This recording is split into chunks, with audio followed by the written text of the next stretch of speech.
Good morning, everyone. Welcome to the Orange County Board of County Commission meeting of March the 21st, 2023. As we begin this morning, I just want to remind everyone, if you have cellular devices, please put them in the silence mode at this time. We're going to ask Commissioner Uribe to come forward and introduce her guest who will be bringing the invocation this morning. And Pastor, I'm going to come down and take a photograph at the conclusion of the invocation. She is also going to lead us in the Pledge of Allegiance. So Commissioner Uribe, if you'd be so kind as to do that. And following the Pledge of Allegiance, our Communications Division Manager, Dr. Jeff Williamson, will come forward and he will be reading two separate proclamations. One will be recognizing the International Day of Multilingualism and Water Conservation Month here within Orange County. And following that, we will begin the remainder of our board meeting. With that, Commissioner Uribe, you are recognized at this time. Good morning, everyone in the audience. Good morning to my colleagues. It is an honor this morning to provide the invocation as I introduce Pastor Saldana, currently serves at the Restoration Christian Center. It is a neighborhood church that has been providing services in East Orlando for the past 50 years. Restoration Center Church is a dynamic, multi-generational, multicultural church committed to impacting the city of Orlando, Florida, and the world. They live motivated by the passion for each person to be restored and achieve their purpose in God. Pastor Saldana was born in New York and raised in Orlando. He graduated from Orange County's very own University High School and then attended the University of Central Florida, where he earned his bachelor's degree of arts. Following UCF, Pastor Saldana went on to Liberty University and earned a master's degree in human services. He is happily married and the father of 2 children. But on a personal note for Pastor Saldana, he is a pillar of what we look for in our community, not only as a pastor, but as a father. Bringing his entire family to participate and give back to our community by serving food to others really says a lot about your character and your spirit. So it's an honor to have you today provide the invocation for us. I'm happy to introduce Pastor Saldana.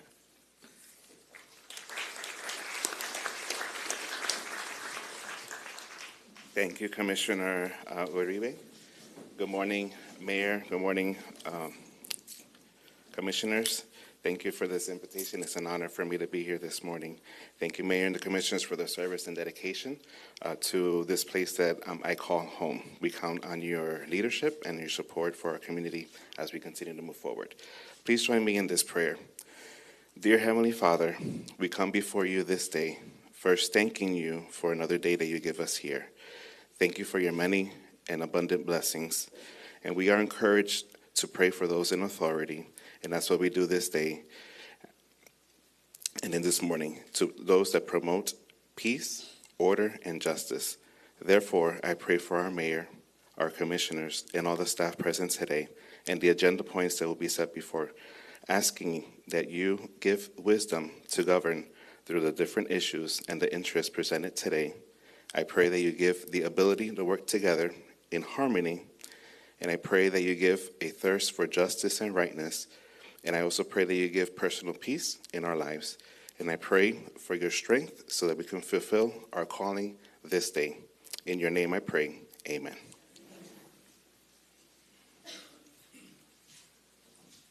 I pledge allegiance to the flag of the United States of America and to the republic for which it stands, one nation, under God, indivisible, with liberty and justice for all.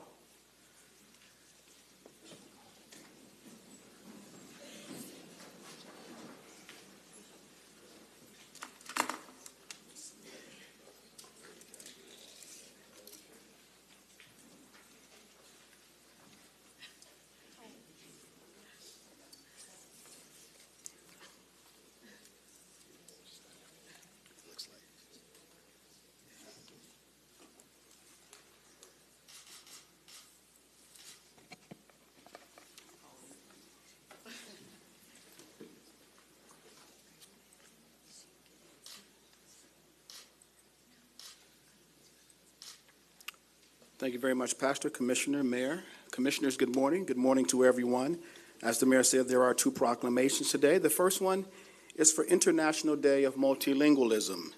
And the proclamation reads, whereas March 27th, 196 BC marks the date mentioned on the Rosetta Stone, which displays ancient Egyptian in both hieroglyphic and demotic text, and ancient Greek, and whereas the overlapping of languages, the clues that one language provides for another, and the manner we use languages in a multi-layered, multilingual way in our lives have inspired the triangle symbol on the logo for the International Day of Multilingualism. And whereas the International Day of Multilingualism aims to promote learning various languages, in fact, over 5,000 distinct languages are spoken around the world. And whereas multilingualism, speaking more than 2 different languages fluently, can provide individuals with more career prospects, improve working memory, and create an opportunity for early diversity. And whereas the International Day of Multilingualism celebrates the ability to speak more languages than one's own native languages. Now, therefore, Jerry L. Demings, by virtue of the authority vested in him as Orange County Mayor, does hereby proclaim March 27th as International Day of Multilingualism in Orange County, Florida. Done and ordered this 21st day of March, 2023, signed by the Mayor and all 6 members of the Board of County Commissioners. Receiving the proclamation and providing a few brief comments today is Erica Gomez Tejada from Hablamos, Espanol, Florida, Bishop David Maldonado from Christ International Church, and Mr. Abel Morabel from the Lake Buena Vista Seventh-day Adventist Church. If you would come forward at this time.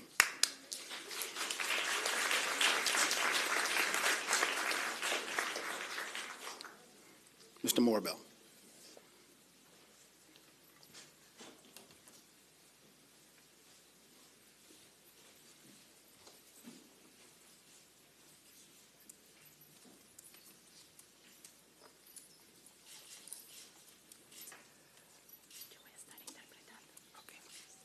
Gracias a todos ustedes, alcalde Demings, comisionada Bonilla y la Junta entera. Thank you to all of you, Mayor Demings, Commissioner Bonilla, and the entire board. Me llamo Abel Morrobel y soy copresidente y cofundador de Hablamos Español Florida. My name is Pastor Abel Morrobel, and I am co-president and co-founder of Hablamos Español Florida. Soy pastor de la Iglesia Adventista Lake Buena Vista en Oak Ridge. And I am a pastor at an Adventist church at Lake Buena Vista and Oak Ridge, Una comunidad haitiana, latina y brasileña. which is a community, a Haitian community, Latinx, and Brazilian. Allí también está nuestra base organizativa. And which is right at the corner that is shared with District 3, which is Commissioner Uribe's. Y cruzando la calle, el Distrito 6 del Distrito del Comisionado Mike Scott. And across the street is District 6, which is the district of Commissioner Mike Scott.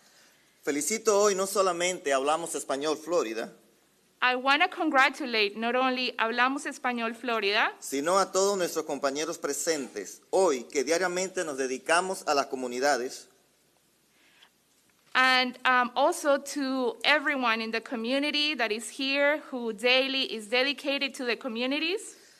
no solamente dedicados, sino que han estado aprendiendo su segundo o tercer idioma, el inglés. Who are not only dedicated, but who are also learning their second or third language, English. Estamos muy honrados de recibir hoy esta proclamación, We are so honored to receive this proclamation celebrando el multilingüismo to celebrate multilingualism y la diversidad lingüística. and linguistic diversity. Y aunque nuestro nombre dice que hablamos español, And even though our name states that we speak Spanish, coordinamos constantemente con otras comunidades, we coordinate with other communities, comunidades lingüísticas, porque compartimos muchos de los mismos retos de acceso, empleos y derechos. linguistic communities, because we share some of the same challenges of access to jobs and rights. Hace 2 años, 2 years ago, durante el COVID, sin ningún tipo de recursos financieros, during COVID, without any resources, any financial resources, organizamos más de 200 voluntarios hispanos, haitianos y brasileños. we organized more than 200 Latinx, Haitian, and Brazilian volunteers. Y vacunamos más de 5,000 personas, mayormente personas que tenían el idioma completamente limitado. And we got more than 5,000 people vaccinated, especially those who had limited language. De ahí nace nuestra coalición religiosa, laboral y comunitaria de hace 9 meses. And that's where our coalition, religious, labor, and community, was born since nine months. Esta coalición es Hablamos Español. And that the coalition is Hablamos Español. We De speak nuevo, Spanish. muchas gracias y adelante Orange County. Again, thank you so much, Orange County. Let's move forward, Orange County. Let's move forward.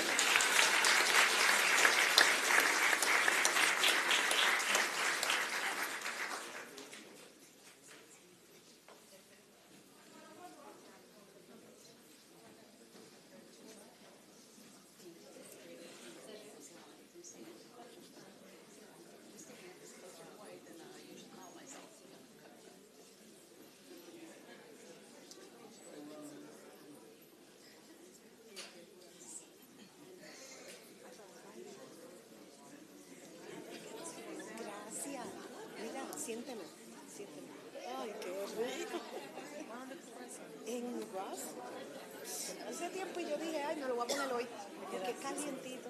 Tú vas esta noche para Amway, ¿verdad? Y yo también. Por eso. Adiante.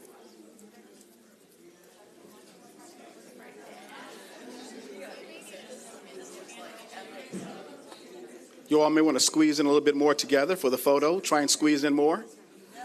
Squeeze in, squeeze, squeeze, squeeze, squeeze. There we go. Cell phones down just for a second so I can get a clean shot. And a little bit tighter on that side. Squeeze all the way in, please. Thank you. Thank you. Hold on. All right, cell phones go crazy.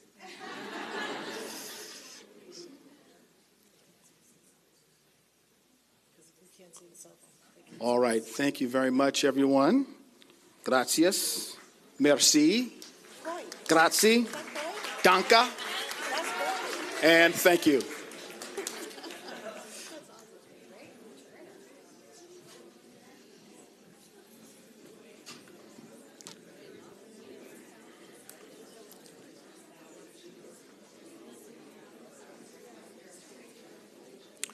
Our second proclamation, as we mentioned previously, is for the month of April, becoming Water Conservation Month, a very important month indeed in Florida. And the proclamation reads, whereas clean, safe, and sustainable water resources and supplies are vital to Orange County's economy, environment, and quality of life, and whereas in partnership with the state of Florida and the water management districts, Orange County continues to work to increase awareness about the importance of water conservation. And whereas Orange County is dedicated to providing sustainable water not only during April, historically an arid month, but all year round, providing residents with the tools they need to use this precious resource wisely. And whereas all water users can make simple changes in their daily practices to conserve this resource and delay the need for alternative and more expensive sources of water. And whereas this year marks the 25th anniversary of the establishment of Water Conservation Month in Florida, whereby residents are encouraged to choose smart irrigation technologies, Florida-friendly landscaping, and high-efficiency appliances and devices for the home. Now, therefore, Jerry L. Demings, by virtue of the authority vested in him as Orange County Mayor, does hereby proclaim the month of April 2023 as Water Conservation Month in Orange County, calling upon all residents and businesses to help protect our vital resource by practicing water-saving techniques every day to conserve water. Done and ordered this 21st day of March 2023, signed by the mayor and all 6 members of the Board of County Commissioners. Receiving the proclamation and bringing a few brief comments is Yulia Seaman from Orange County's Water Division. Yulia.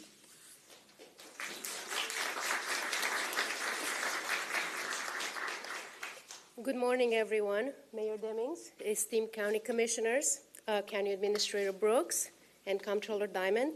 It is a great honor to be here today. 25 years ago, Orange County Utilities joined with other organizations during the month of April to promote the importance of water conservation and we have done so every year since. We have built strong relationships with our local schools, and over the last 5 years, for example, over 11,000 students have participated in our water conservation-focused outreach programs. Orange County Utilities continues to be a leader in promoting water conservation year-round. Water conservation is the most cost-effective way to meet increasing demand with our limited water supply. The small and mighty water conservation team here is here today, and their work is vital for the future sustainability of our communities here in Central Florida. We're thankful to be able to use this month to promote a public awareness for the need to use water more efficiently. Thank you all again for declaring April Water Conservation Month.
All right, let me just thank all of our special guests who came this morning for the proclamations. At this time, we're going to move forward on our agenda. We're going to move to the public comment period. I ask that while we go into this public comment period, we ask that you only bring forward items that are of interest or concern and within this board's authority. There are certain matters which are not appropriate for public discussion during this public comment period. These matters include pending procurement or land use issues. Typically, we take care of those issues in the afternoon session. Also, we will, of course, solicit public input during each public hearing scheduled for this afternoon. With that, Mr. Boyce, do we have any members of the public present who wish to be heard on this item? Yes, sir. We have 60 members of the public that wish to be heard this morning. Just by way of a little bit of housekeeping for 16.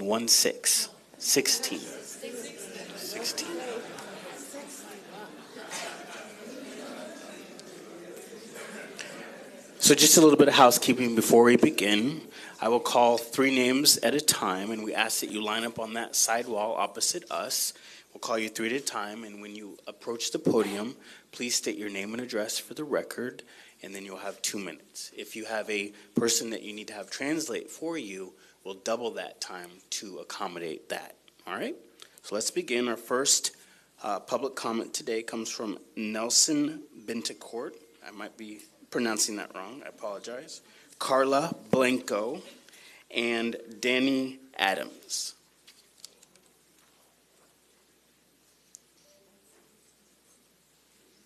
Mr. Nelson, if you'll state your name and address for the record, and you have 2 minutes, sir. Thank you.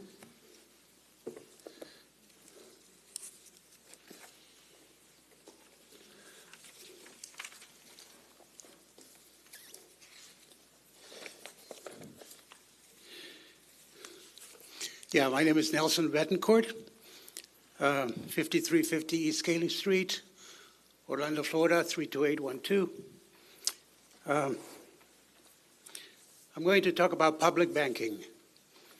I don't have to go into the terrible mess that the banking system is going through right now, with the possibility of a financial collapse later on this year due to raising interest tax rates and the dangerous derivatives. But first of all, I want to talk to you about Wells Fargo, Orange County does banking with Wells Fargo. Wells Fargo was just recently fined about $4 billion in penalties because of its illegal fees and interest on consumers' cars and home loans. We are doing business with this kind of bank, which, by the way, supposedly makes about $75 billion in annual profit. But that's not the point. The point is that this bank has $12 trillion plus in derivatives exposure. So let me get to this. First of all, moral hazard has now been canceled by this recent debacle with the banks. No consequences for banking fraud, poor decision-making, fiduciary recklessness, self-dealing. The government will now have to bail out every bank every time something goes wrong. I'm here to tell you that there's a solution to this locally. It's called public banking. Public banking. Safety is the foundation of development, and stability is the prerequisite for prosperity. A public bank for Orange County would bring safety, stability, and prosperity, and even more, peace, justice, Mr. Betancourt. and order. I'm done. Peace, order, peace, justice, and order. And by the way, on the 22nd of April, our nonprofit organization that's been promoting public banking will have a. Mr. Betancourt, unfortunately, you're out of time. Okay. So, no, you are out of time, Mr. Betancourt. A booth at the Earth Day event. Mr. Betancourt, you're out of time. Thank you very much. Okay. So, just for those who will be coming to speak, we want to respect your time. We ask that you respect the time of the board and everyone else. The 2 minutes that you will be given, it goes by quickly. So those of you who are going to speak, try to get to your point. We want to hear from you, but we have a lot of business that we have to take care on behalf of the people. So thank you very much for being so kind. Let's just follow the rules and stay within the respective time frame. Thank you very much. We'll move to the next speaker. Yes, sir. Our next speaker is Cara Blanco, followed by Danny Adams, followed by Ella Wood. Ms. Cara, if you'll state your name and address for the record, and you'll have 2 minutes, ma'am. Thank you. Cara Blanco, 6016 Montel Court, Orlando 32810. I was here 2 weeks ago, and I thank Mayor Demings, Commissioner Moore, and Deputy Barnes for their help. We had a deputy on our street within hours and a BRU within 2 days. Deputy Thomas Boggs, Sector 1, is more than motivated to help us in our situation. However, there's no improvement, and this is a difficult noise ordinance situation. Deputy Boggs contacted legal asking how he can help us. Our cul-de-sac is like an amphitheater, and the noise echoes in our block homes are vibrating. He was told there was nothing they could do based on how the noise ordinance was written. It has to be witnessed by deputies. In the incipient stages, deputies did hear it, but they deferred us to other agencies. They won't accept timestamp videos or sworn statements. There's inconsistencies on how noise is enforced here in Orange County. Consider animal services and nuisance barking. The new state law that prohibits loud music from a vehicle from 25 feet. We were informed there was more than 140 calls for service for this neighbor's address, a former Orange County first responder who lives alone. Perhaps deputies are considering it's just a dispute amongst neighbors when it's burgeoned into a situation where noise has been weaponized. It's legalized harassment, shielded by this noise ordinance. Within the last 12 months, 3 filed restraining orders, 1 granted, but the female neighbor can't even get it enforced. We hope the judge grants the motion to extend the injunction. 7 neighbors within 300 feet of the noise source are gone. We were soon to follow until our realtor told us that we have to legally disclose this situation. And that's when I decided to come back here and let you know that this 2014 noise ordinance is seriously flawed when this type of situation is happening to us. Thank you. All right. Thank you, Ms. Blanco, for your comments. And I'm going to look to the county administrator. We'll do some follow-up and some research into the law. We'll work with our county attorney's office and see if there are any opportunities to improve our ordinance in the constraints of current Florida law. So we'll bring that back to the board at a later date for further discussion. With that, we'll move to the next speaker, please. Good morning. Good morning, Mayor Demings and County Commissioners. My name is Danny Adams. I'm from Sanford, Florida, 32771. I'm a senior organizer for Florida for All, Black Alignment Group. We are a statewide group of Black leaders who are committed to making sure that the needs of Black folks across the state are met. Today commemorates the 58th anniversary of the last day of the March on Selma. And the same day Martin Luther King said, "We seek a society that is at peace with itself, a society that can live with its conscience." I come to you on behalf of the Black leaders across the state to call on you today to help lead us to a society that can live with its conscience, a society that is inclusive and welcoming. We stand with our English learning neighbors who have the right to have the same access to education, communication, and inclusion that we do across the county. Service that will include services that aren't limited regarding nationality or language. Knowing that their current needs are not met, I am not at peace. My conscience is heavy today because our neighbors' rights aren't being met. The diversity of this commission personifies Orange County. And you, thousands of us can say we see ourselves. But let us remember the 58 years of work that has been done since Selma and how folks had the right to vote for people like you. So today on this anniversary, I'm here to remind those of you who were elected because of the Civil Rights Act that you have a duty to do more than just represent. You have a duty to honor the lives of those who have sacrificed to come before you today. It was a white Congress and a white president who signed our rights into law, written law. And like our white allies and faith leaders who stood alongside Black Americans, the Black Alignment Group today is standing with English-speaking neighbors. Thank you. All right. Thank you very much for your comments. And let me just remind everyone that we do try to maintain a decorum while we're in session here in the Board of County Commission meeting. And generally that means that there should be no noise, clapping, or the like that occurs. Otherwise, we can lose control of the meeting when there are various things that will occur here. So we ask that you refrain from that. Thank you very much. Okay, with that, we'll move to the next speaker, please. Yes, sir. Our next speaker is Ella Wood, followed by Bishop David Maldonado, followed by Barabeth Foster. Thank you. Ella Wood, 1833 Biscayne Drive, Winter Park. I'm the political director for Unite Here Local 737. We represent about 19,000 tourism workers in Central Florida.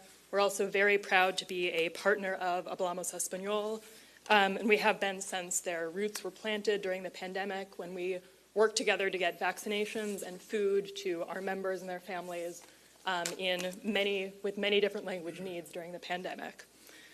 Over 80% of our hourly paid members are renters, and the vast majority speak Spanish or Haitian Creole as their first language.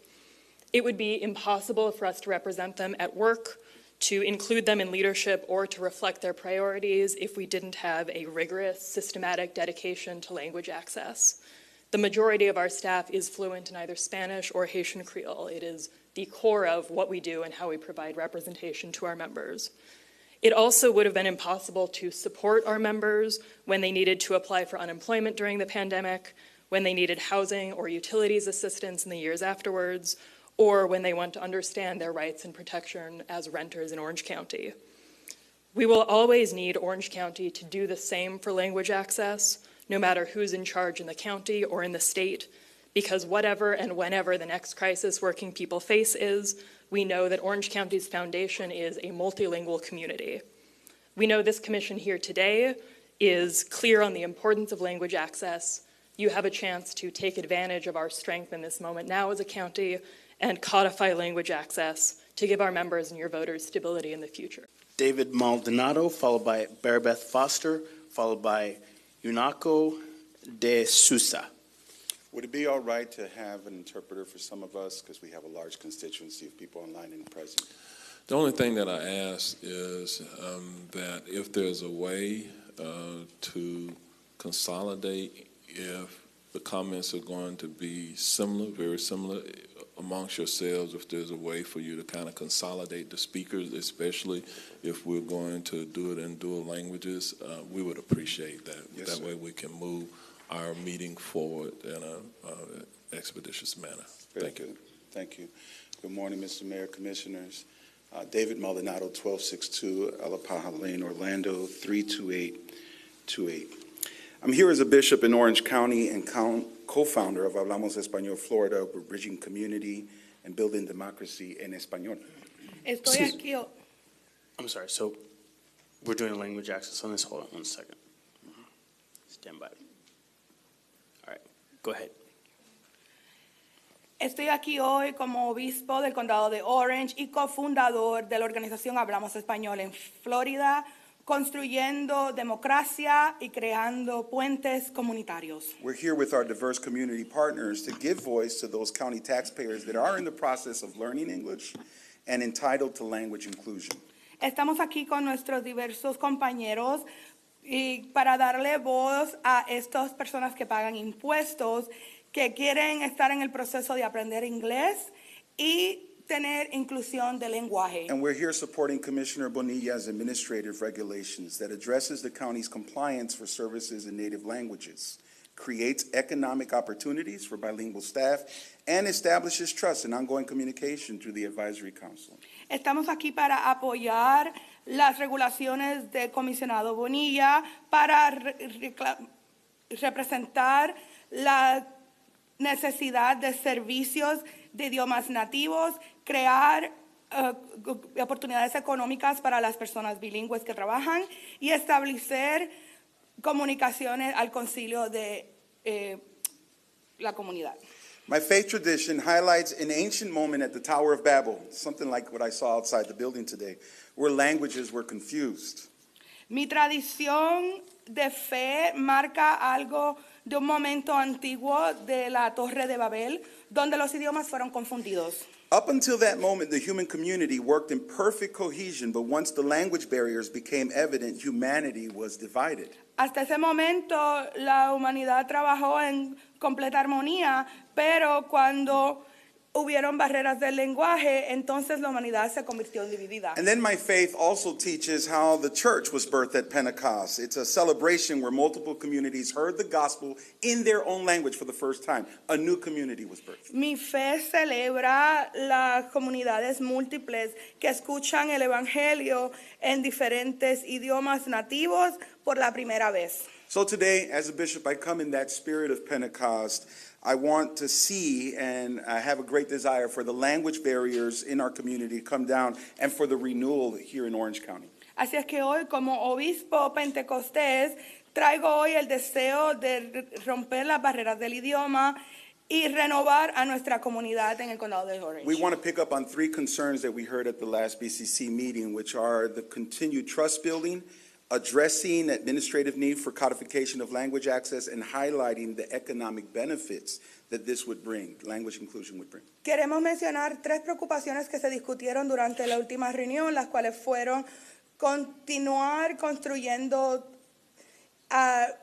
espacios administrativos donde se codifique el exceso de idioma y remarcar la necesidad y los beneficios comunitarios y económicos que vienen al tener inclusión del idioma. The non-discrimination resolution that was passed by this body in 2019, quote, ensures meaningful access for language.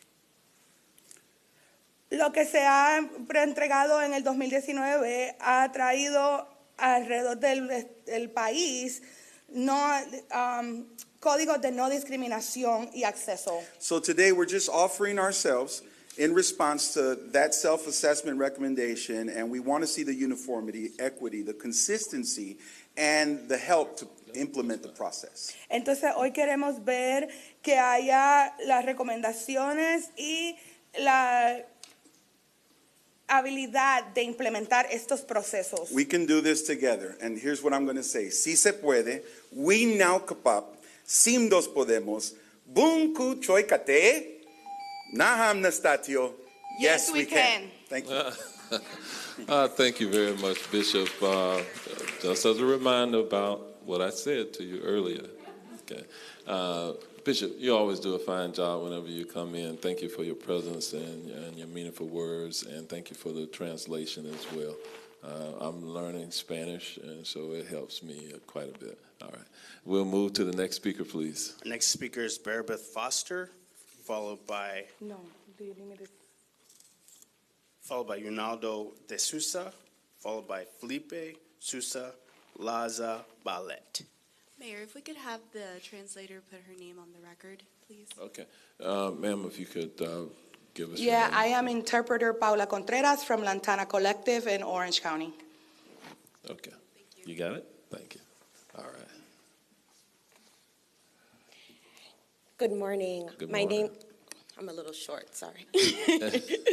My name is Bearbeth Foster. I am an attorney with Community Justice Project. Our address is 3000 Biscayne Boulevard. We are located in Miami, Florida.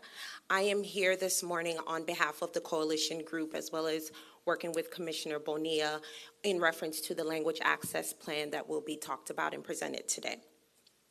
In working with community partners such as Hablamos Español, the Brazilian American Chamber of Commerce, as well as the Central Florida Haitian Coalition, just to name a few organizations, we have attempted to put forward drafted language regarding language access that Commissioner Bonilla will discuss. As you all are aware at the board, your resolution number 2019 M18 that you passed in 2019, as well as the most recent 2022 self-assessment completed by the county, is based on Title VI of the Civil Rights Act of 1964, which requires that all recipients of federal funding and dollars adopt a non-discrimination policy that incorporates language access to limited English proficient speakers. In addition, the Department of Justice has further issued Executive Order 13166 that has subsequent revisions that provide further guidance to the county on how language access should be provided to limited English proficient speakers. Now, the regulation that's presented today is firmly rooted in federal law in that executive order, as well as in the self-assessment that the county did of itself last year in reference to limited English proficient speakers. Because of the broad nature of the county's 2019 resolution, the self-assessment finds that language access is not being provided consistently across the board to LEP communities.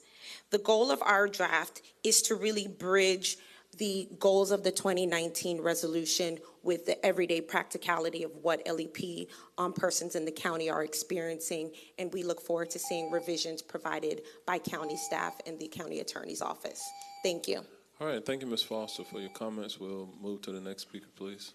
Yes, our next speaker is Ronaldo Vera de Sousa, followed by Felipe Sousa Laza Ballet, followed by Andrea Almeida. Good morning, everyone. Good morning, Mayor Demings.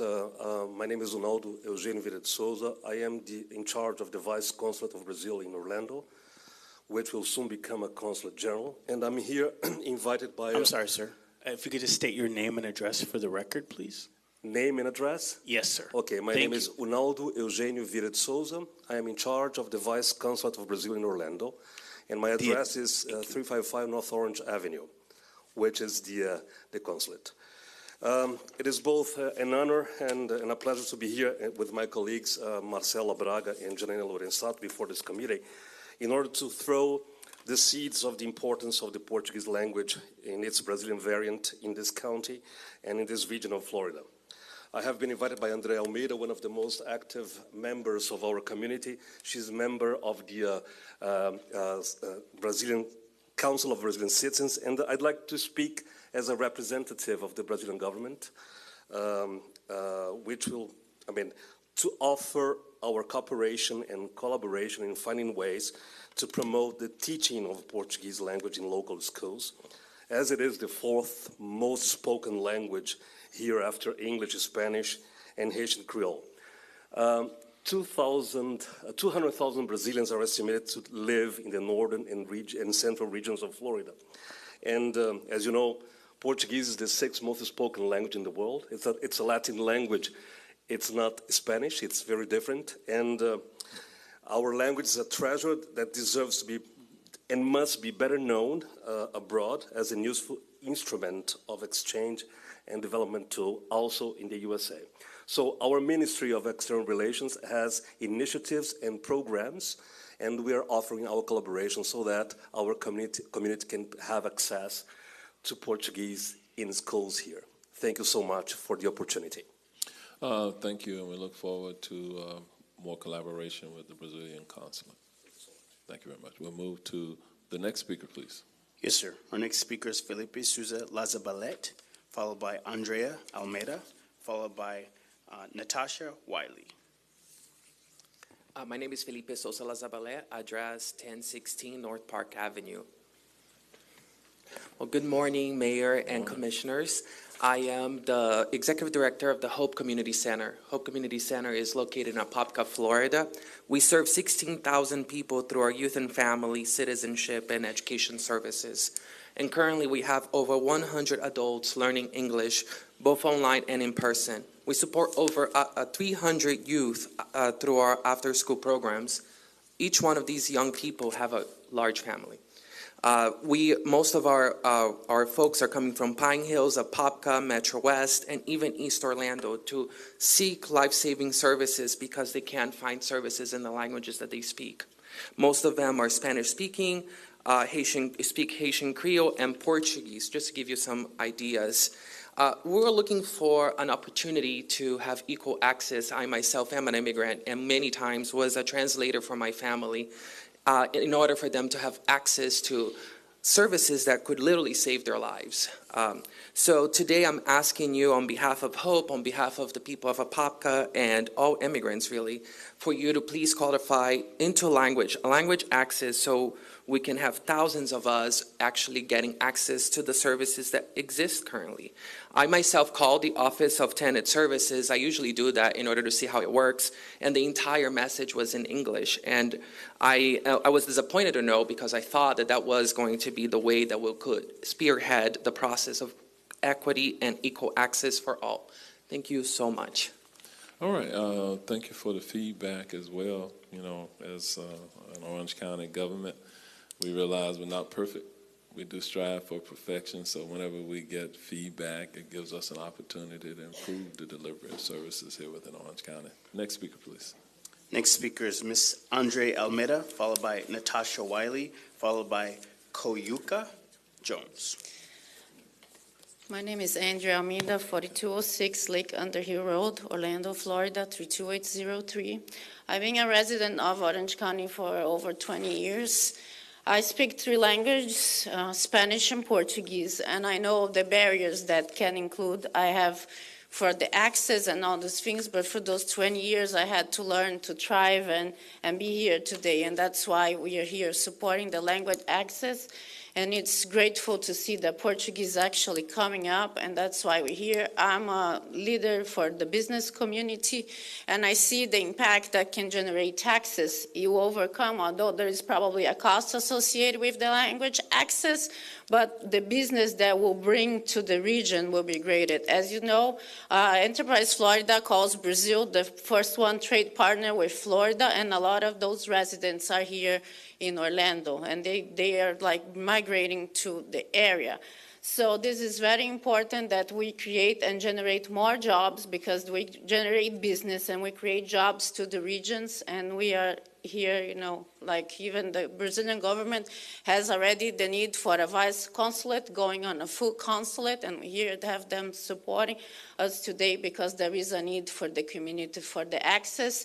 And things like in terms of emergency services is something very good that we can call, but, you know, especially minority certifications, you know, there is no language access on that, and then we can get them certified and everything and thrive the region. So thank you very much for your time today.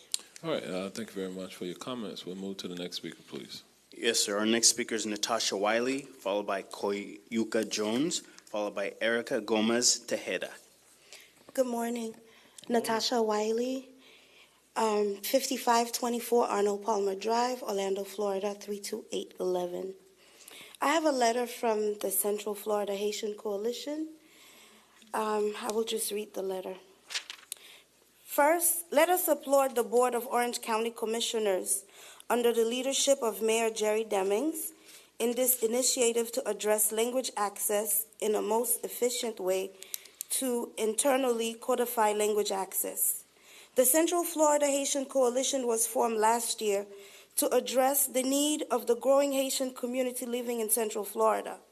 The mission of the Central Florida Haitian Coalition is to strengthen the Haitian community through language access, health, orientation of the local community, and cultural norms, and improving the access to educational resources by building networks and allies that empower the Haitian community in Central Florida.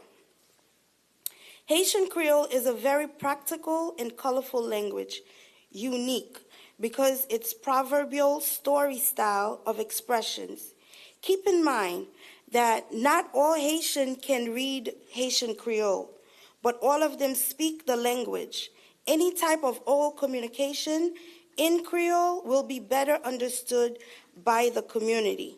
Oral forms of communication are preferred over written forms of communication. The Central Florida Haitian Coalition supports the administrative regulation being introduced by Commissioner Bonilla that covers services in Spanish, Haitian Creole, Brazilian Portuguese, Vietnamese, and Arabic. The Haitian community in the United States is diverse, and their differences in social class and regional variation make it difficult to generalize about this population. We have various Creole dialects. Having an engineer staff at each department.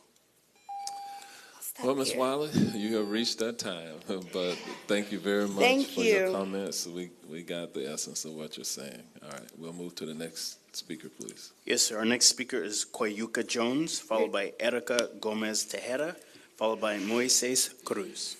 Thank you for not messing up my name. Hey, everybody, my name is Koyuka Jones. I live in 992 on Court Green, Apopka, Florida. My friends mostly call me Koy, and I think most of you on the board here do call me Koy. So, all right. Thank you guys for your time today. I'm here to talk about the language access as well. I represent, first let me tell you, my name is Koy Jones. I am the political director for 1199 SEIU. I represent about 35,000 healthcare workers in the state of Florida and about 80 nursing homes and about 30 hospitals across the state. A great portion of these facilities and caregivers are right here in Central Florida. These are frontline workers, caregivers who give care to our most elderly, sick, and vulnerable community. They have put their own lives at risk to take care of everyone else, especially during the pandemic. For a great percentage of these healthcare heroes, English is their second language. And the English is the language that they find most difficult to learn, and it's most uncomfortable. So access to important information in their native language is hugely important. Be it Spanish, Creole, or otherwise, this would be a great help to them. Our members are here working hard to support their own families and to give care and protect the rest of us. They want and deserve to be able to understand and fully participate and assimilate. Maybe this means filling out a tax or insurance form, understanding, lost my train of thought. Maybe this means filling out a tax or insurance form, understanding a county regulation or emergency notice, signing a lease. Oh, wow, that goes really fast. Ms. Jones, you have reached that time as well. And since you kind of represent the healthcare workers, let me just say to all of our healthcare workers, if there are any listening in the audience, et cetera, thank you for the work that you do, especially having gotten us through this last 3 years of dealing with, COVID-19, and we are still dealing with it to this day. So we couldn't have gotten through it without the great work of our healthcare workers. So we're forever grateful to you. Next speaker, please. Yes, our next speaker is Erica Gomez Tejeda. Is there a translation that will need to take place? Okay. So who's Erica? I am Erica. You're Erica. You're the translator? No. No. You're the one speaking, and then the translator, could you state your name and address for the clerk, please? Stephanie Londoño, 10061 Chestnut Drive, Orlando, Florida, 32817. Thank you. And you have 4 minutes. Actuando desde la perspectiva de hispanohablantes aprendiendo el inglés, nuestra organización es infraestructura, apoyo y acceso lingüístico a la comunidad hispana. Acting from the perspective of our Spanish speakers learning English, our organization is infrastructure support and linguistic access in the Hispanic community. Activamos recursos de ayuda durante crisis, creamos oportunidades de educación y empleo y participamos cívicamente para amplificar la voz y voto de nuestra comunidad. We activate resources and help during crises, create and educate employment opportunities, and participate civically to amplify the voices and votes in our community. Estamos en apoyo hoy de la regulación administrativa y queremos resaltar las deficiencias de la información y servicios digitales para comprobar su necesidad. We are in support of the administrative regulation and want to highlight the deficiencies in information and digital services and amplify the need of language services. Aunque se ven mayores esfuerzos de comunicación en la comunidad hispana, hay algunas veces se incluye la comunidad haitiana y casi nunca se incluye nadie más. Este patrón de desigualdad y falta de uniformidad es preocupante, que está impactando a personas que están aprendiendo inglés, y aún las mejores intenciones de usar Google Translate solo refuerzan esa necesidad. Although we see greater efforts to the larger Hispanic community, we see failed efforts to broader language communities, including the Haitian community, almost never anyone else. This pattern of inequality and inconsistency is shown and is impacting LEP individuals. Even the best intentions and efforts of using Google Translate show the lack of access. Durante COVID, por ejemplo, nuestra sobrevivencia dependía literalmente en la mayor participación comunitaria, pero esto no es reflejado en la página del condado donde existe ese patrón. During COVID, our survival literally depended on increased community access, but this is not reflected on the county's page, and this pattern exists. There are 90 declaraciones de emergencia y 4 directivas de apertura y 0 traducciones. There were 90 declarations of emergency and 4 directives for opening, but 0 translations. En esta página de actualizaciones de Google Translate Español te invita a las ruedas de prensa, pero ninguna es interpretada. Y aunque las actualizaciones traducidas empiezan con links en Google Español, te llevan a páginas en inglés. When updates were provided, the Spanish Google Translate invites you to the press conference, but interpretation is not provided. And although the translated updated links begin in Spanish, it takes you to a page that's in English. Esto es similar con los links de la página de desarrollo económico y la página de salud y protección pública. This is similar to the links on economic development and the applications for permits, only available in English. En la página de Health and Public Safety, la página de Salud y Protección, demuestra el mismo patrón. Las páginas sobre el huracán Ian, por ejemplo, tampoco tienen ninguna interpretación para las ruedas de prensa, mientras que la página de actualizaciones están traducidas al español.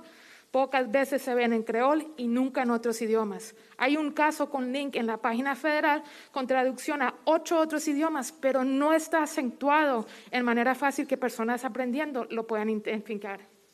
The Health and Public Safety page demonstrates the same pattern. The pages of Hurricane Ian also do not have any interpretation while in the press conferences. While the pages with updates are translated into Spanish, they are rarely seen in Creole and never in any other languages. There's cases with links to federal pages with no translations into 8 other languages, but this is not highlighted in an easy way for LEP people to understand it. Thank you so much. All right, thank you for your comments this morning. We'll move to the next speaker, please. Yes, sir. Our next speaker is Moises Cruz, followed by Dr. Gerardo de Jesus, followed by Yoslin missing this one, Ondati. I apologize if I mispronounced that. Hey, thank you. Good morning, everybody. Mayor, good morning. Commissioner, good morning. So I have to say this. I'm nervous. It's my first time here. I'm sorry, Mr. Moises, if you could just state your name and address for Yeah, the record. this is my name is Moises Cruz, and my address is 1016 North Park Avenue in Parker, Florida. Thank you, sir. Thank you very much.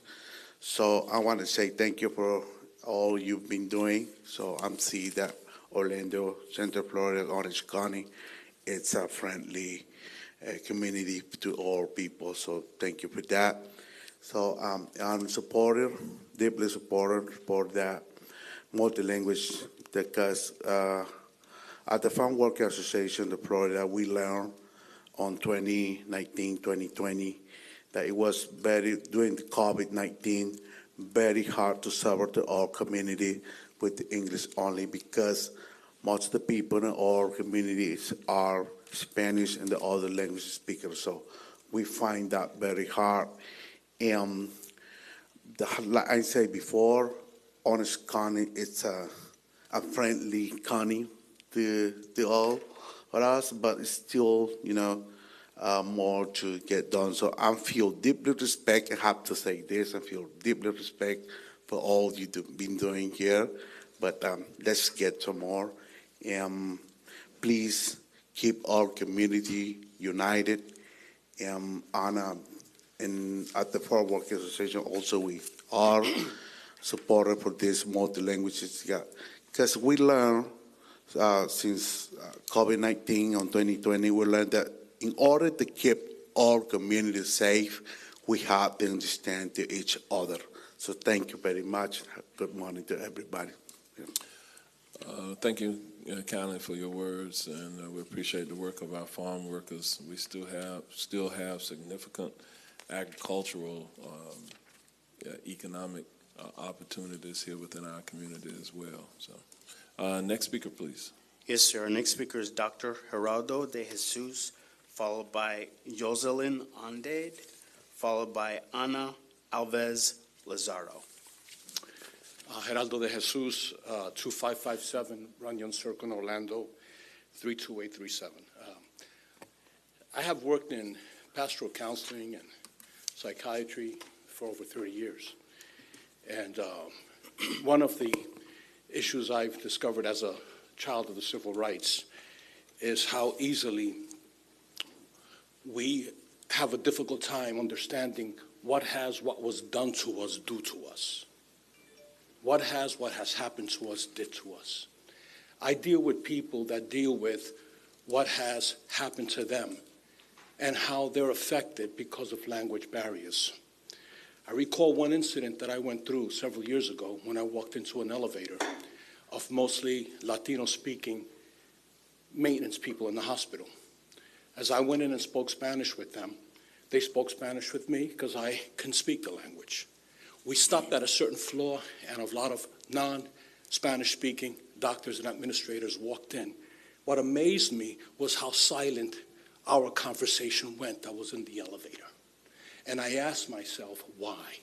Would the same have happened if there were white-speaking persons in the elevator and a bunch of Latinos walked in, would they stop speaking English?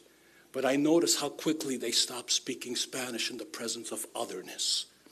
What was done to us do to us? What it did to them is that it made them feel that in the presence of those whose language was not the same, they were second. That's what caused me to become a therapist and a counselor, to realize that how we hear our stories are differently based on where we came from. And so I'm pleading with the group to continue to this effort, to help with those of us where language matters. As the great German philosopher Martin Heidegger says, what we hear impacts how we feel. Thank you. All right, thank you for your comments, and we'll move to the next speaker, please. Next speaker is Jocelyn Andrade, followed by Ana Alves Lazaro. Name and address, ma'am, for the record. Jocelyn Andrade, the address is 5850 T.G. Lee Boulevard Drive, Orlando, Florida, 32822. Thank you. So, good morning. My name is Jocelyn Andrade. I'm with mi familia Vota. Thank you for allowing me the opportunity to speak today. I would like to speak to you all in support of administrative regulation to codify language access in Orange County, supported by Commissioner Bonilla. Mi Familia Vota is a Hispanic political organization that empowers our community day-to-day through our voter registration, participation, and education program, in addition to our citizenship, DACA, and DPS clinics. We offer these programs completely in Spanish. Our voter registration program has registered over 125,000 people in the state to vote. After we motivate our community to vote, they vote for one of you to be county commissioner in the respective district. However, after this point, they do not have access to information about what's going on in the county commission, because this information is only available in English. In the Orange County government website, there is an option in Spanish translation. But when you click anything in the website, everything shows up in English. They do not have access to the minutes, agenda records, or information on decisions you are all taking. Para la dignidad de la comunidad hispana, es de alta importancia tener acceso a la información de las decisiones que toman nuestros oficiales electos. Y estoy aquí como la voz de aquellos que no tienen una. Would you understand me? That is how our community feels not having access to important information about decisions being made in Orange County. I hope you can all assess the situation and make the right decision to support language access. Thank you. All right, thank you for your comments. We'll move to the next speaker, please. Yes, sir. Next speaker is Ana Alves Lazaro. And do you have a translator? Yes. Okay, so if you could state your name and address for the record, and if the translator can state their name and address for the record, and you'll be given 4 minutes. Thank you, sir. And ma'am. Thank you. I'm Felipe Sosa Lazaballet. I live in 1016 North Park Ave, Apopka, Florida, 32712. Meu nome é Ana Alves Lazaro, 8810 8810 Commodity Circle, Suite 5, Orlando, 32819. My name is Ana Alves, 8810 Commodity Circle, Suite 5, Orlando, Florida. Bom dia, prefeito. Bom dia, commissioner. Good morning, Mayor. Good morning, Commissioners. Bom dia, audiência. Good morning, audience. Eu sou Ana Alves Lazaro, presidente e fundadora da Hope and Justice Foundation, organização que luta contra o tráfico humano, violência doméstica e abuso e exploração sexual infantil. I am Ana Alves, the president and founder of Hope and Justice Foundation. My organization works to end human trafficking, human smuggling, domestic violence, and children's sexual exploitation. Trabalhamos com prevenção, com assistência às vítimas, com educação, através de cursos e capacitação profissional para as vítimas. We do this work by educating and also working towards prevention and care. Eu vivo aqui em Orlando há mais de 11 anos e, durante esse trabalho na Fundação, já atendemos centenas de vítimas de tráfico humano, violência doméstica e do abuso e exploração sexual infantil. I live in Orlando for about 11 years, and through the work of Hope and Justice, we have helped hundreds to fight against human trafficking, human smuggling, domestic violence, and children sexual exploitation. Eu venho aqui falar em nome de vítima e sobrevivente que fui e sobrevivente que sou. I am here to speak on behalf of the victims and survivors of these horrible crimes. I am a survivor myself. Tive a minha filha quase traficada e quase fui assassinada pelo meu ex-marido. My daughter was almost trafficked and I almost was killed by my ex-husband.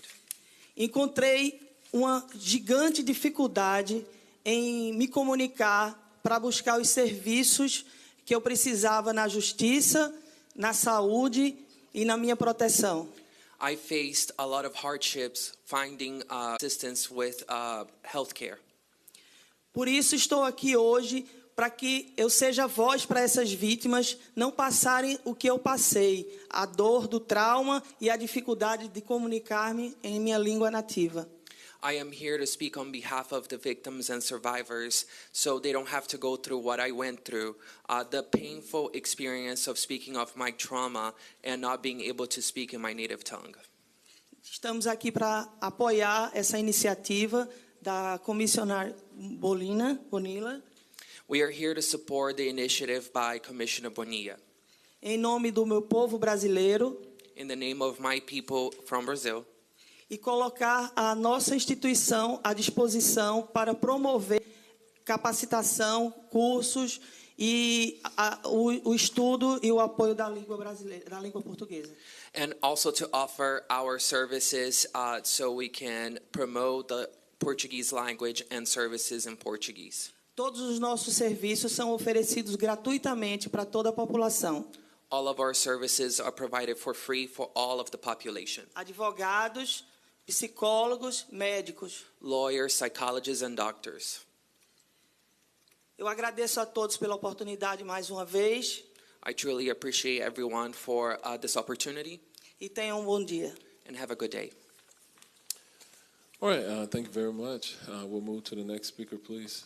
That concludes our public comment period for this morning. Thank you. All right, thank you all, those of you who joined this morning for public comment. We will move forward on our agenda at this time. We're going to move to our consent agenda. And I'm going to ask the county administrator to bring forward the consent agenda and any comments regarding any items that may be pulled or otherwise. And with that, Mr. Brooks, you're recognized. Thank you, Mayor Demings. I have 3 items, 1 correction, and 2 items we'll pull from the consent agenda. The 1 corrective item is on the consent agenda under item D3. That's on the county administrator D3 on the staff reappointments. I just need to remove a name that was inadvertently included. So for the records, that is clerk's records to remove Michael Hutkins. That's Michael Hutkins from the list of reappointments. And then 2 items to pull from the consent agenda, H3 under Health Services Department, which is an agreement between State of Florida and Department of Health. And that item will come back at a later date. And then I-5 under Planning, Environmental and Development Services Department, this adequate public facilities agreement. That item will be pulled to be considered this afternoon concurrently with the subject of public hearing E12. So H3 and H5 will be pulled from the consent agenda. And with that, Mayor, staff presents the remainder of the consent agenda for board consideration. I just want to make sure that the clerk got the information regarding the removal of the 1 name, Michael Hutkins, for the record. Yes. Okay. With that, if there are no items to be pulled or any changes, is there a motion for approval? Motion for approval, Uribe. Second, Moore. We have a motion and a second. The motion by Commissioner Uribe, second by Commissioner Moore. All in favor say aye. Aye. Opposed, no. The motion passes, and it is unanimous. I do want to point out that with the approval of the consent agenda item this morning, there are a few things that I do want to note. One, there was an item on the F-12 for the Devereaux Advanced Behavioral. There's an increase in the contract regarding that. Last year, we allocated $10 to address the needs of expansion of behavioral health access for our Orange County citizens. No, that's not correct. $10 million, even though it does say $10 on my my script here. But so given some of the issues, the challenges that we are dealing with as a community and addressing behavioral health, mental health related issues, homelessness, I wanted to point out that we do have some items on our agenda this morning that is designed to address those issues. F-12 for Devereaux, F-14 for the Samaritan Resource Center for homeless outreach and prevention and diversion. Oftentimes I get questions from our community about what are we doing to address the apparent increase in homelessness within our community, and I want our community to understand that we are addressing those issues with being as proactive as we possibly can to make certain that those who are homeless are housed to the extent that we can. And this is an endeavor that is important to this Board of County Commission, and you'll see various initiatives going forward so that we don't deteriorate to the point that you see some of the challenges in some other metropolitan or urban communities across America. So we're working on it, a very comprehensive approach. So with that, we're going to move forward. Mayor, it's Commissioner Moore. No, I just wanted to highlight something else. I'm very happy for the mental health additional funding, but there is a $39 million item on funding from FDP for the sanitary sewer upgrades from septic to sewer in the Wekiva Springs area. And of course, we have worked on that diligently. I guess staff at Utilities has been working for a year on this. And when you think about $39 million, that's 50%. So it's really $78 million, thanks to this county, Orange County Utilities, and the citizens who are also paying $6,750 of their own money to upgrade to sewer to protect our water supply in the springs. And so it's a very good day when this county receives $39 million from the state of Florida. So thank you for allowing me to highlight that. It is a good day whenever we receive some of our taxpayer money coming back into Orange County, especially with the sustainability related issues.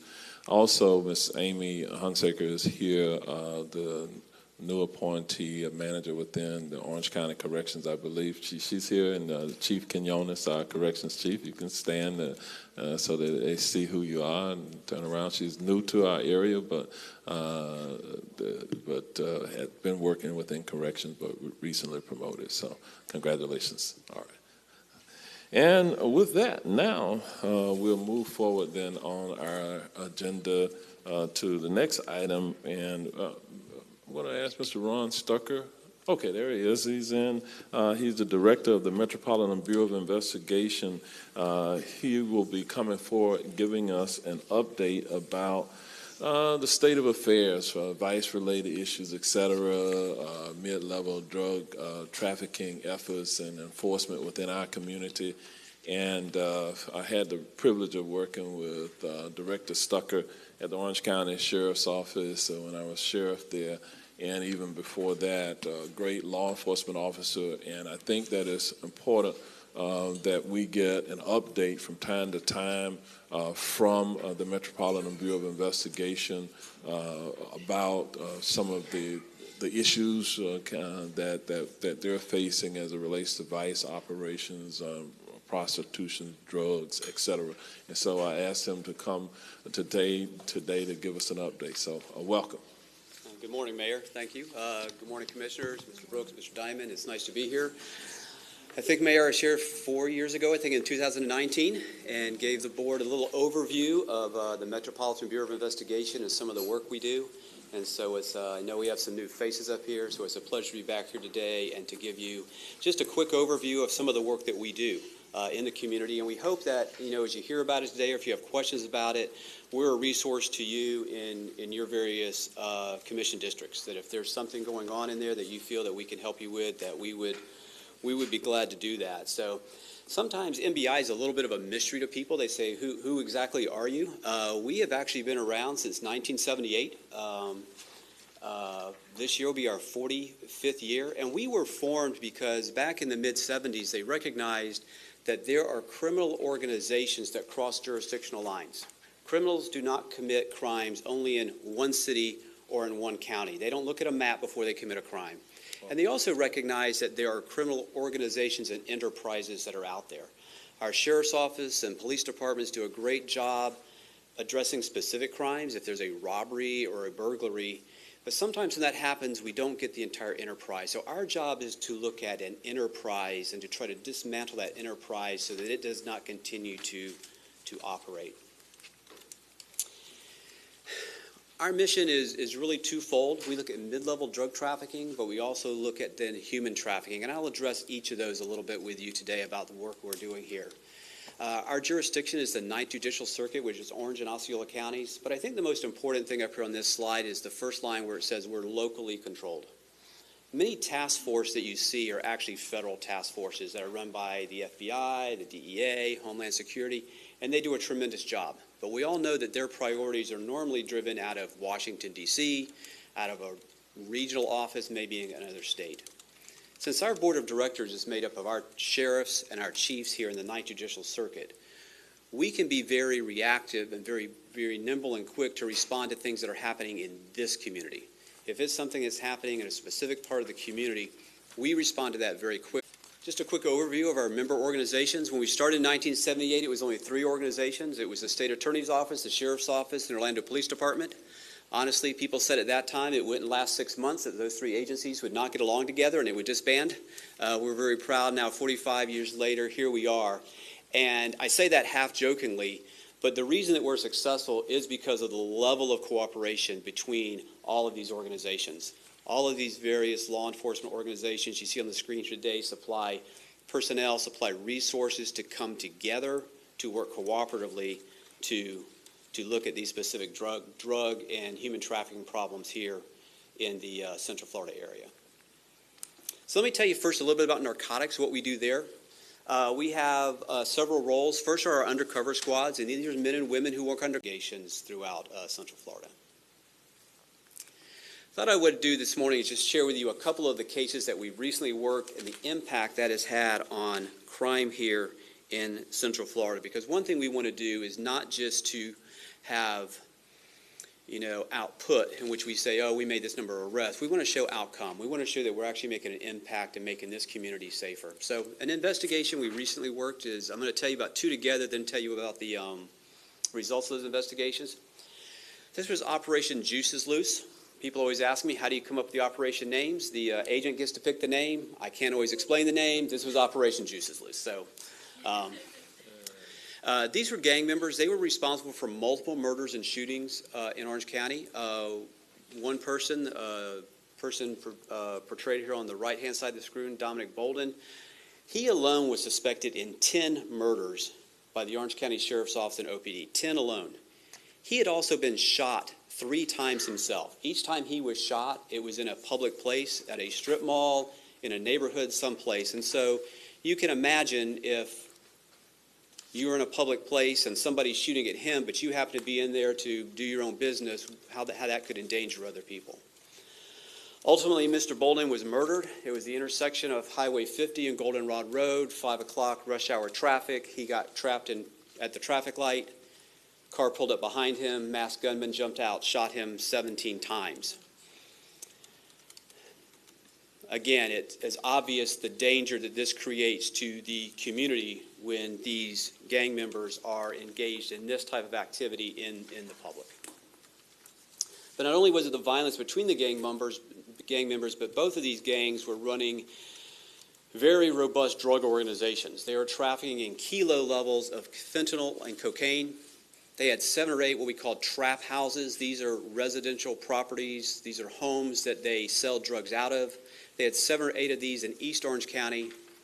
One house alone in East Orange County, through our investigation analysis, we determined was selling 24,000 hits of fentanyl and cocaine each week. That's not a typo. It's 24,000 hits out of one house in a week. This was the area of the county that we were having the highest level of overdoses and overdose deaths. So we believe these organizations were not only contributing to an extreme level of violence, but they were also causing deaths through the overdoses of fentanyl. Contemporaneous and consecutive to this, we had Operation X-Force. These were 2 rival gangs, the 438 gang and the Army gang. The Orange County Sheriff's Office was experiencing almost weekly drive-by shootings in residential areas. They were shooting hundreds of rounds at a time, and at first we were trying to figure out how can they fire that many rounds. We found out they were turning their weapons into automatic weapons. And so as they drove by, if you're not familiar with that, you pull the trigger once, it dispenses the entire magazine. They had large 50, 100-round drum magazines they were connecting to their weapons, and they were firing out at rival gang members. Unfortunately, it wasn't just the gang members that were shooting each other, but we had a number of innocent people that were killed while they were in their feud. One was a Coe High School football player, had a full-ride scholarship to college. He was not an intended target. He was shot and killed. We had a drive-by shooting at a daycare in Pine Hills. A gang member went to pick up, I believe it was his 3- and 4-year-old children. As he's coming out, other gang members drive by, begin to spray the daycare with gunfire. Fortunately, no one was hit, but rounds did penetrate into the daycare. A 3-year-old child was killed by gunfire during a drive-by shooting. A 12-year-old who was lying in his bed, a round pierced through a window and killed him. A 16-year-old who was actually the niece of a city commissioner was riding in a car when she was not an intended target, and she was shot and killed. And there was a gang shooting, you may recall, a couple years ago at the Mall of Millennia, which not only were they shooting in the parking lot, but them not knowing what's going on, they thought it was an active shooter, caused the mall to be evacuated. So the gang violence that was going on between these gangs, of course, was endangering the public, and we can see the unfortunate and tragic result of their criminal activity. Between these 2 cases, this was some of the results of these investigations. We arrested 56, made 56 total arrests. 33 of those were leaders or prominent gang members. Various charges were racketeering, drug trafficking, firearms charges. I think most importantly on this slide is, in addition to the drugs we seized, there were 2 weapons that were seized that were used in murders, and we helped Orange County Sheriff's Office, Orlando Police Department solve 4 different murders during that. And we are still seeing the fruits of those investigations. I think it's also important to see the actual impact by dismantling these criminal organizations, what the impact can be on the community. The Orlando Police Department reported that after these investigations in the Paramore section of the city, they saw a 57% decrease in their homicides and shootings in Paramore and a 24% decrease in their shootings citywide. The Orange County Sheriff's Office reported that they went from weekly drive-by gang shootings to 0 acts of violence between these 2 gangs that were also endangering the public. So we think that, again, we are targeting the right criminals, that we are conducting investigations in a way that are making the community safer. Very quickly, one other case here from narcotics we'll tell you about, and then we'll move on to some human trafficking. Fentanyl is a huge danger in our community. Our statistics still show that over 70% of the overdose deaths that occur in Orange and Osceola counties, the decedent has fentanyl in their system. Many of them may not believe they're taking fentanyl. Fentanyl is being mixed with every type of drug out there: cocaine, heroin. We've even had lab reports of cocaine and marijuana. And people don't go out there thinking, some think they're going to buy fentanyl, but many do not even realize they're buying fentanyl. One thing that the criminals are doing now is they're taking oxycodone pills. And so people that may have had an injury and have become addicted to painkillers and their doctor doesn't prescribe them anymore, then try to buy their painkillers, their oxycodone on the black market. And drug dealers then take pure fentanyl and stamp it and form a pill and stamp it so it looks like oxycodone. And they market it as oxycodone to people. Of course, the fentanyl is highly addictive. All they're doing is driving their addiction so they come back and buy more to profit the drug dealers. So in this case, we had individuals who were selling fentanyl, but then when our undercover agents got involved in the organization, they also offered to sell them fully automatic weapons. And of course, we are seeing more and more automatic weapons and what we call auto sears here in the community. I point this out, one, to talk about the danger of fentanyl, but also to talk about, just briefly, our undercover agents and the danger they put themselves in to dismantle these organizations. Going out there to someone and buying fentanyl exposes them to the danger of fentanyl, which a microgram can kill somebody if it's absorbed through your skin. But also they're doing deals in which they know people are coming, bringing automatic weapons to the deal. And so our agents who work these cases are incredibly courageous and really put their lives on the line when they infiltrate these organizations and do these deals. We're very pleased to show that I can stand up here all day and talk to you about how great MBI is, and I'm the director, but it's nice when other people tell you that we're doing a good job. In 2019 and 2022, MBI was recognized with National HIDA Awards from the White House Office of National Drug Control Policy as being one of the premier drug investigative organizations in the United States. And so we're very proud of that our peers and people across the nation see the efforts that we're making here and recognize that. And that's just goes back to our agents and analysts and advocates and attorneys who do the day-to-day work.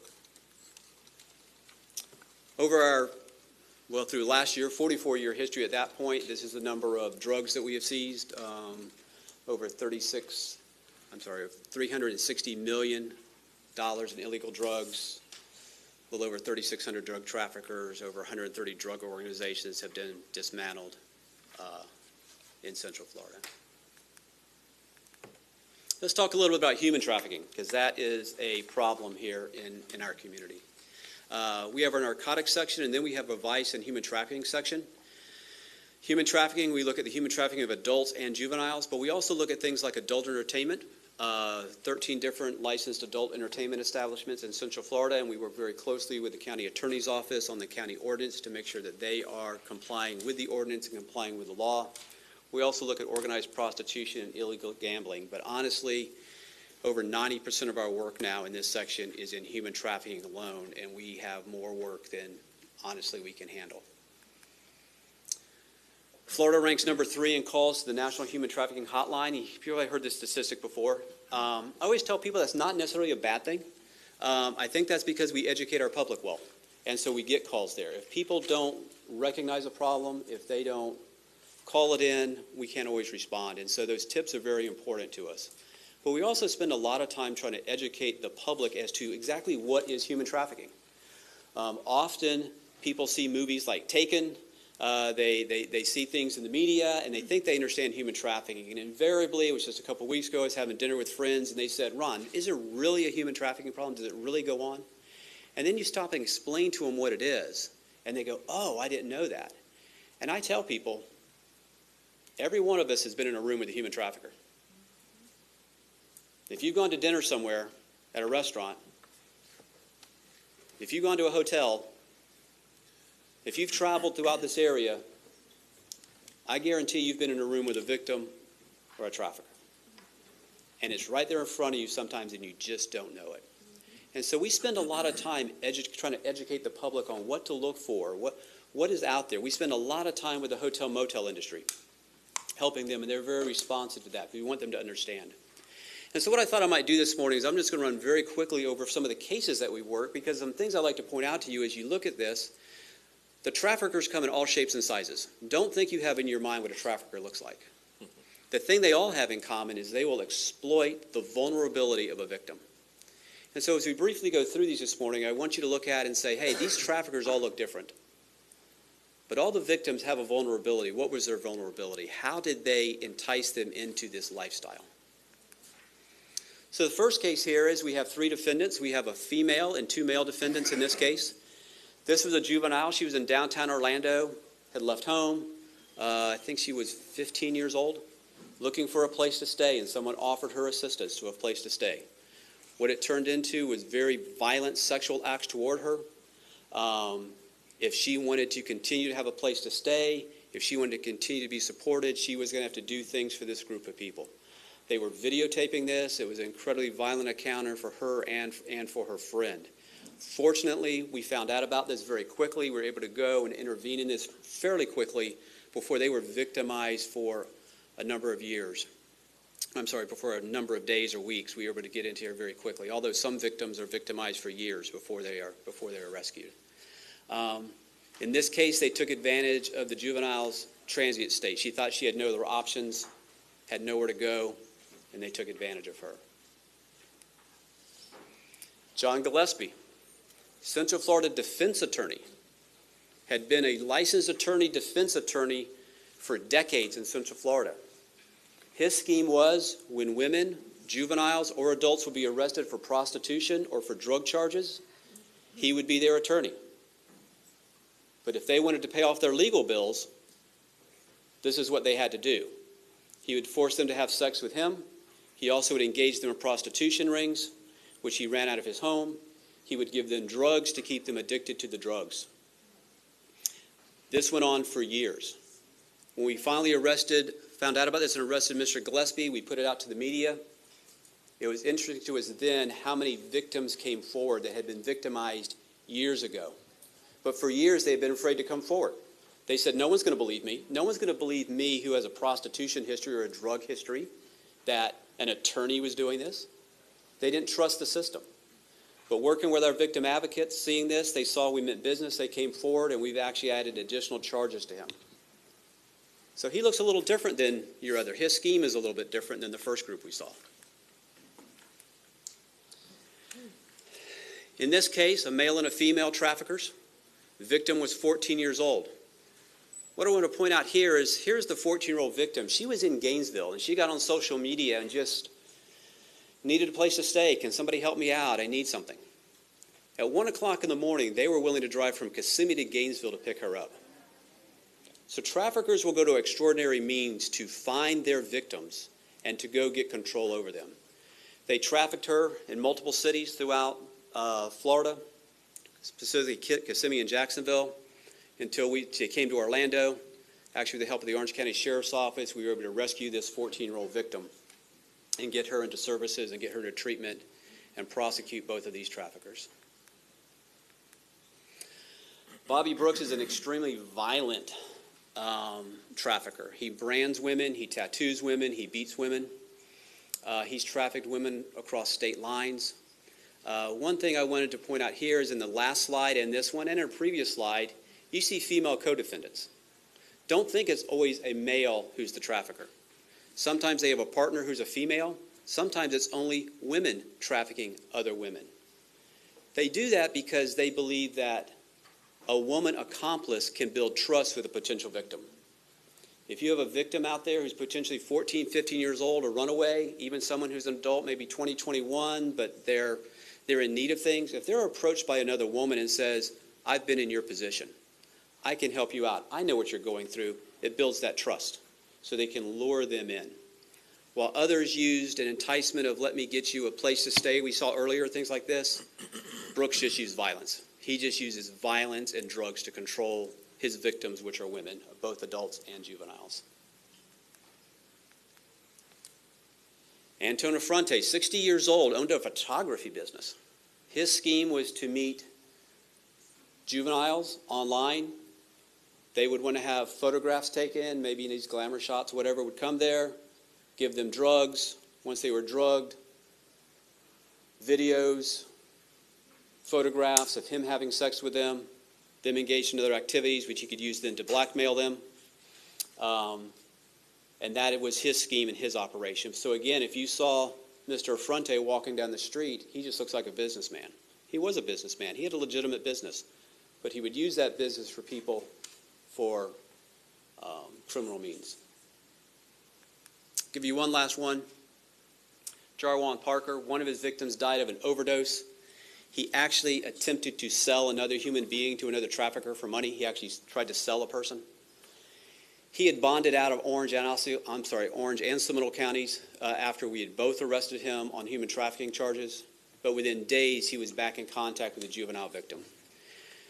And that's one thing we see is the absolute control, either through fear, intimidation, that these traffickers have over their victims.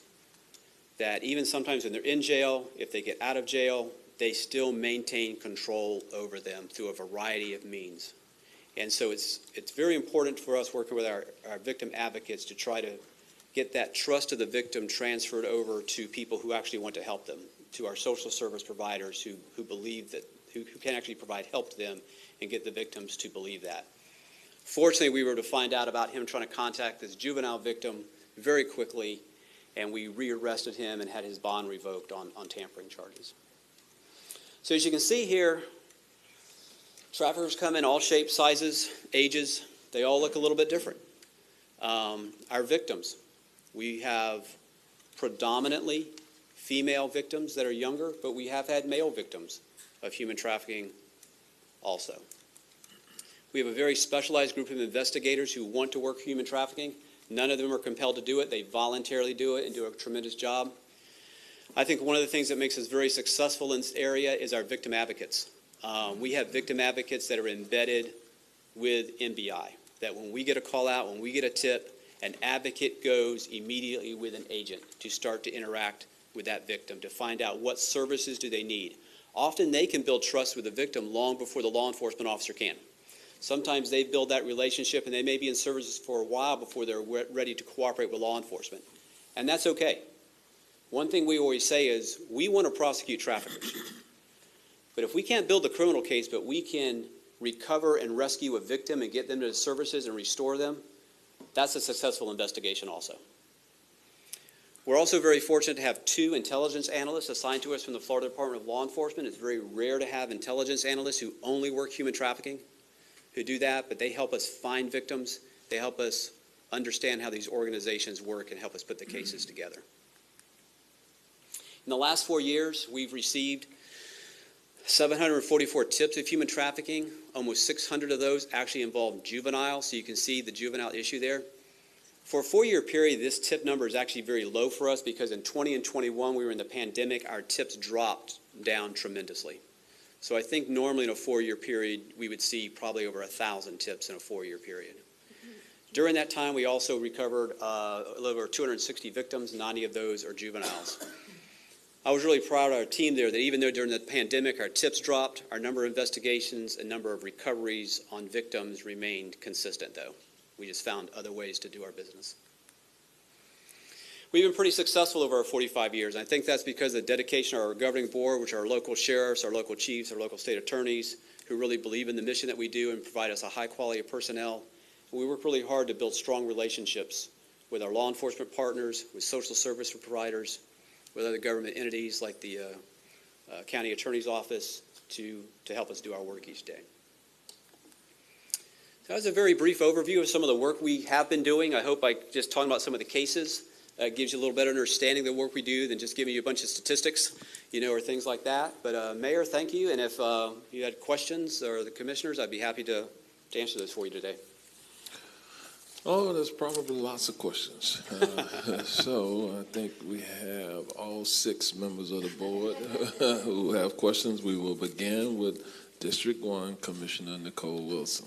Thank you, Mayor. Thank you so much for this presentation. I think, I don't know if I was prepared. I know we all had sort of a visceral reaction to this information. And, on a day that we heard from a number of our vulnerable citizens about language access and about the challenges that newcomers to our country have. And, when we layer that with the shortage of housing in our current cost of housing, it seems like on our side, the policy side, that we continue to potentially end up not necessarily helping the situation because we haven't figured that part out. And so I would love to hear, you sat through, I believe, part of the language access, part of the conversation this morning. I'd love to hear your thoughts about it and about ways that, for us as people that get calls and sometimes we don't know what to do with them, how to make sure that we're putting those pieces together, right? Because I think the prosecution and investigation part of it, you all are being extremely successful in having, this cross-disciplinary activity. On our side, how do we keep people from being the victims that are the targets in the first place, and making sure that the policy that can, really protect our residents is in place? Sure. I think there are several things there. I mean, one, as far as languages, we're very fortunate that our victim advocates are bilingual, Spanish speakers. But as law enforcement, we have access to, even through our community partners, our NGOs, our social service providers, that if somebody is more comfortable in a language other than English or does not speak English, we can do that very quickly and get those services to them, because it's important for us to understand what they're saying and for them to understand how we want to help them want to provide. And so that's something that not just for MBI, but the Orange County Sheriff's Office, the Orlando Police Department has access to translation services, either in an acute way for a 911 operator, through the language line, or if it's longer term with a social service thing with a counselor or something, we have resources that we can reach out and do that. I think one thing you asked was about, can do there as far as the public. As I said, a lot of the things we do is education, and we try to educate people about human trafficking, but we don't ask people to try to discern what crime is being committed. If you're out there, it doesn't look right, it's probably not right. If the hair stands up the back of your neck, there's probably a reason for that. You don't have to figure out which crime's being committed. That could be human trafficking, but maybe it's child abuse, maybe it's child neglect, maybe there's just a runaway there. All of those things local law enforcement will interact with. All you have to do is call 911 and say, hey, I see this and it doesn't look right. We will come out and figure it out. So I'll be honest, a lot of the best tips we receive are from our school resource officers or from a deputy sheriff who goes to a domestic disturbance or a loud party call or something, and they get there and go, wait a minute, there's a whole lot more going on than what the citizen saw, but the citizen thought enough to call, and they got involved in that. So we say you don't have to make sure you meet the elements of the crime. Just call us, and we'll come figure those things out. And this is something that, obviously we've struggled with trying to figure out how to wrap people up with the services they need.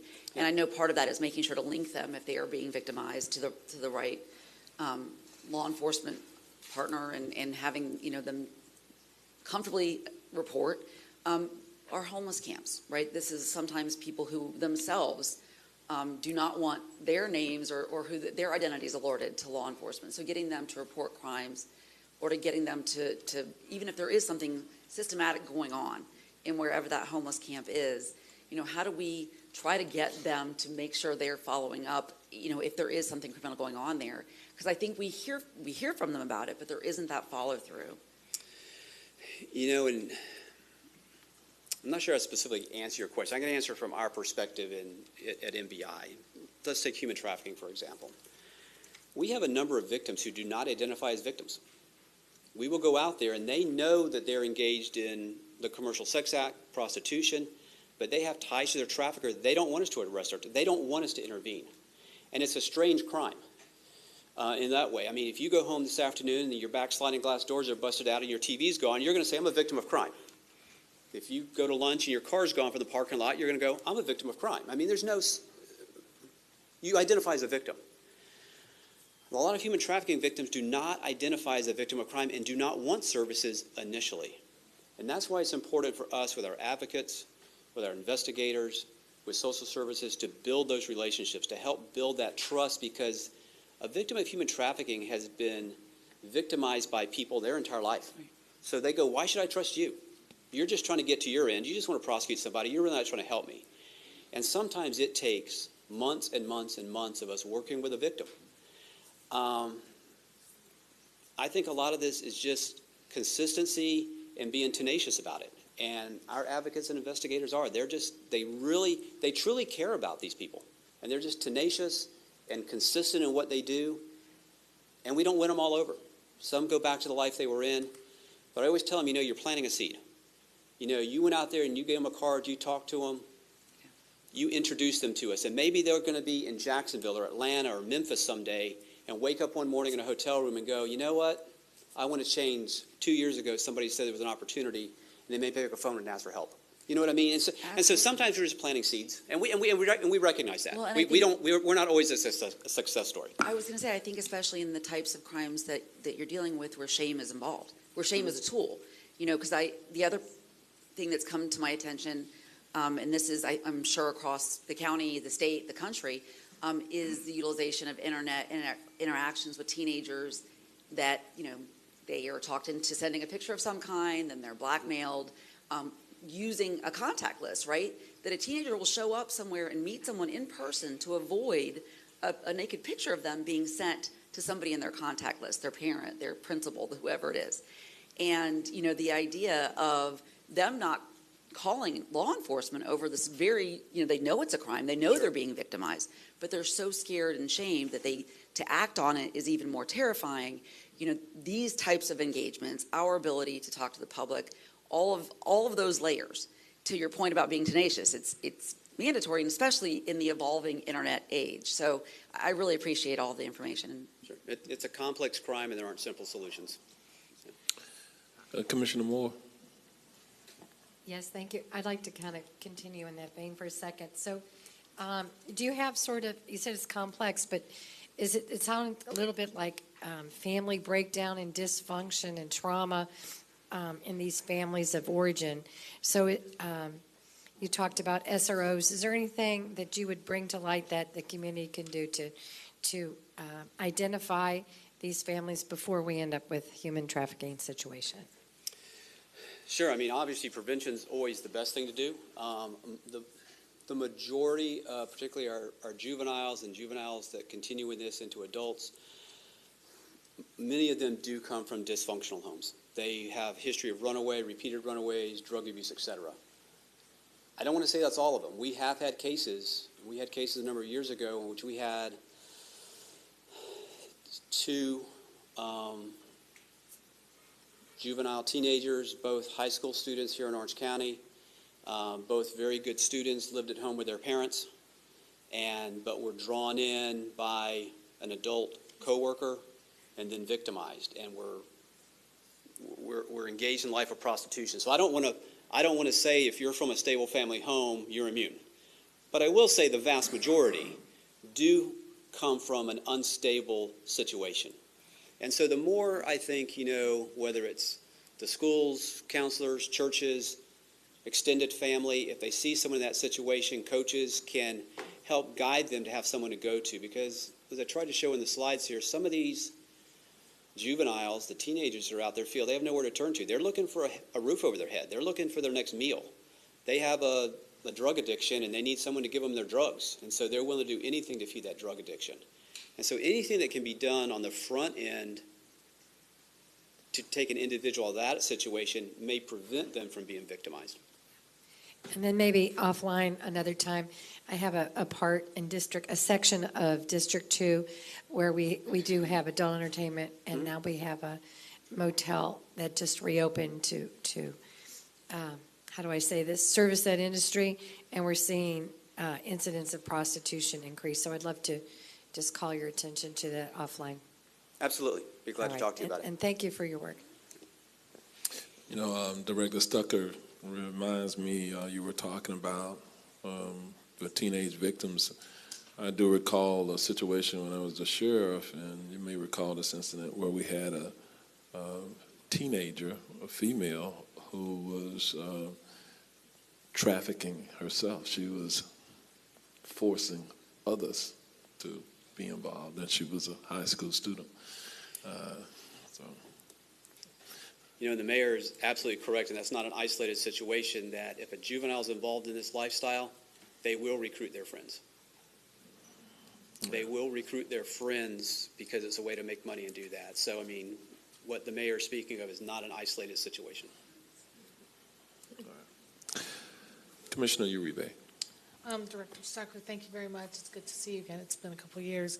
I did want to talk about the drug situation, which we're seeing tremendously take place. I serve on the Project Opioid Board, and it's just stories after stories.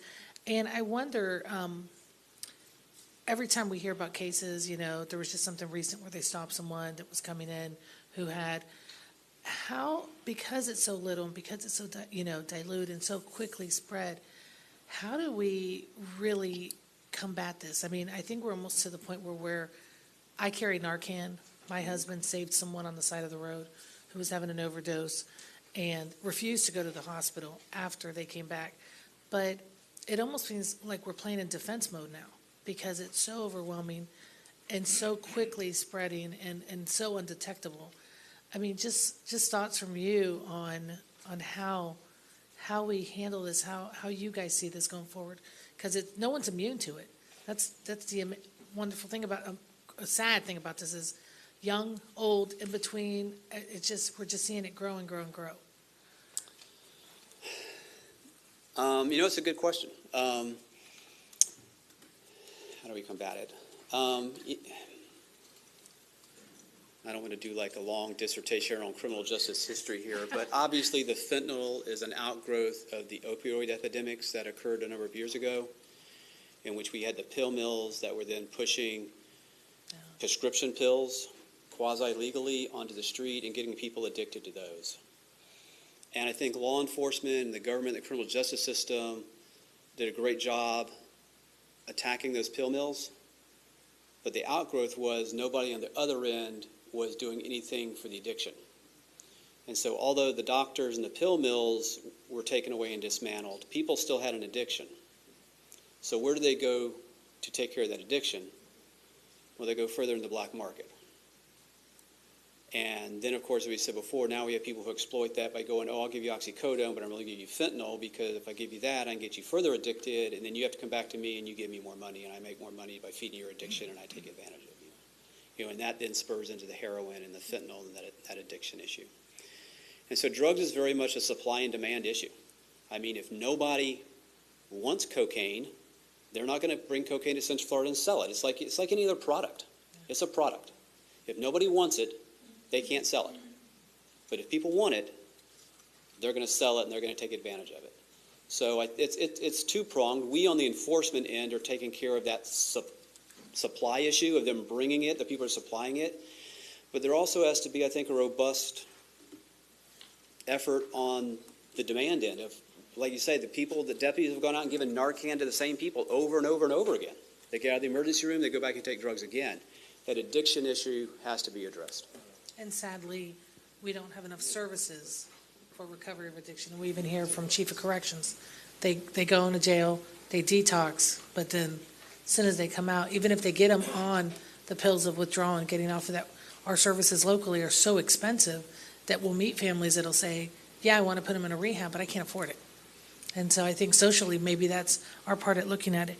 And then on the human trafficking, and we've heard a lot, I would love to learn more about more of the how do we see it.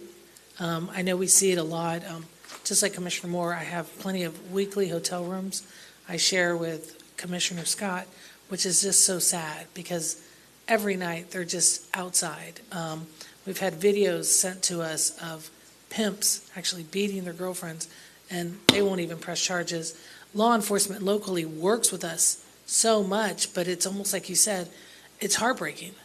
And I'm starting to see more and more young boys and younger kids, which is really, really scary on what we're seeing in a lot of our hot areas like Orange Blossom Trail and things like that, which is, and I know that there's been legislation to help press to give the law enforcement more ability to move on it, but it just seems, I would love to learn more on how do we start detecting those. And I know a lot of our law enforcement officers in Sector 4 will actually talk to the kids.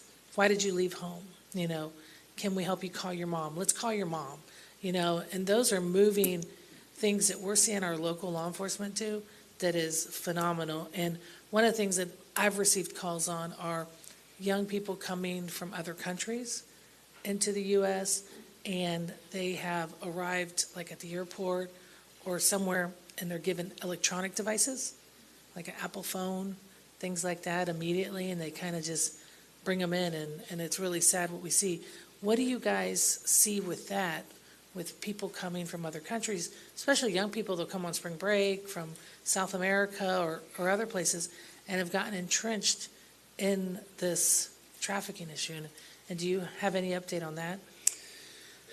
Yeah, I can't really speak to a spring break. That doesn't ring any bells. We do have it when people come to the United States, and if they do not have a legal status in the United States, it makes them even more difficult sometimes for them to report to law enforcement because they're concerned. I can tell you as MBI, we are not personally concerned with someone's immigration status because we're not sure the traffickers will exploit that. They're going to look at somebody who's here who maybe they don't speak the language, they don't have a support base here, and victimize them and know they might be reluctant to reach out to law enforcement because they're not legally in the country. At MBI, we're not concerned about that. Our concern is to get them into services. There are different ways that with different visa things that we can do if someone's a victim to assist them if that's necessary. But that is a segment of human trafficking that some people do target people that, and some are brought specifically into the country for that purpose, but some once they're here then are victimized. So it's something that we're aware of, but I can tell you, working with our various providers, we just want to we look at them as an individual and a human being who needs to receive services. The rest of it, we don't really care about. Right. And I want to thank you and Mr. Purcell. When I was first elected, I brought an adult entertainment club, and you guys sent a letter and got in compliance, and 4 years later, knock on wood, they've stayed. I keep an eye on them. So thank you for your hard work, because that was a lot for me because it was my community, and to see you guys actually put that action into place was phenomenal. So thank you for your service. You're welcome. We keep an eye on them too. Commissioner Gomez-Cadero. Thank you, Mayor.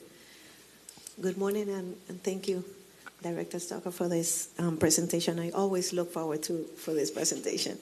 I have several questions and very easy questions. So what area do you cover? What area? Yes. We have jurisdiction in the 9th Judicial Circuit, which would be Orange and Osceola County. Okay. But our investigations will expand outside of that and work with state partners and other sheriff's offices under mutual aid, because often we'll expand into Lake, Brevard, Seminole County, Volusia County. So we have mechanisms to do that, but primarily we're Orange and Osceola County. Okay. Do MBI already has identified the gangs that we have in Osceola and Orange, or there is gangs coming up, new gangs, coming up every, year or months, I don't know. New gangs are developed. Actually, the Orange County Sheriff's Office, the Orlando Police Department have excellent gang units who actually track the number of gangs and who those gangs are in membership. We get involved when we're doing an investigation in narcotics or human trafficking and they are gang members, or when those entities come to us because it's an organization, enterprise that we can use our specialized skill for. But we don't specifically investigate the gangs. That would be the Sheriff's Office or Orlando Police Department. Okay, thank you. And then my other question is, and this is through the line that Commissioner Nicole brought in, that we have a rent situation. Families, people have been evicted or been in that process. Do you think that that's something that could increase on human trafficking? Because we already talk about, selling themselves or selling to, food to eat, I don't know, roof to sleep, and also the use of drugs. Do you think that would be something that will? The use of drugs is very prevalent in human trafficking. And sometimes that is the trafficker who is supplying the drugs to keep the victim hooked, and sometimes the victim is seeking that out because they're already hooked on the drugs. So it's kind of a symbiotic relationship there on that. But drugs of all types are very, very prevalent in human trafficking use by the traffickers and for the victims. And so we often see those combined.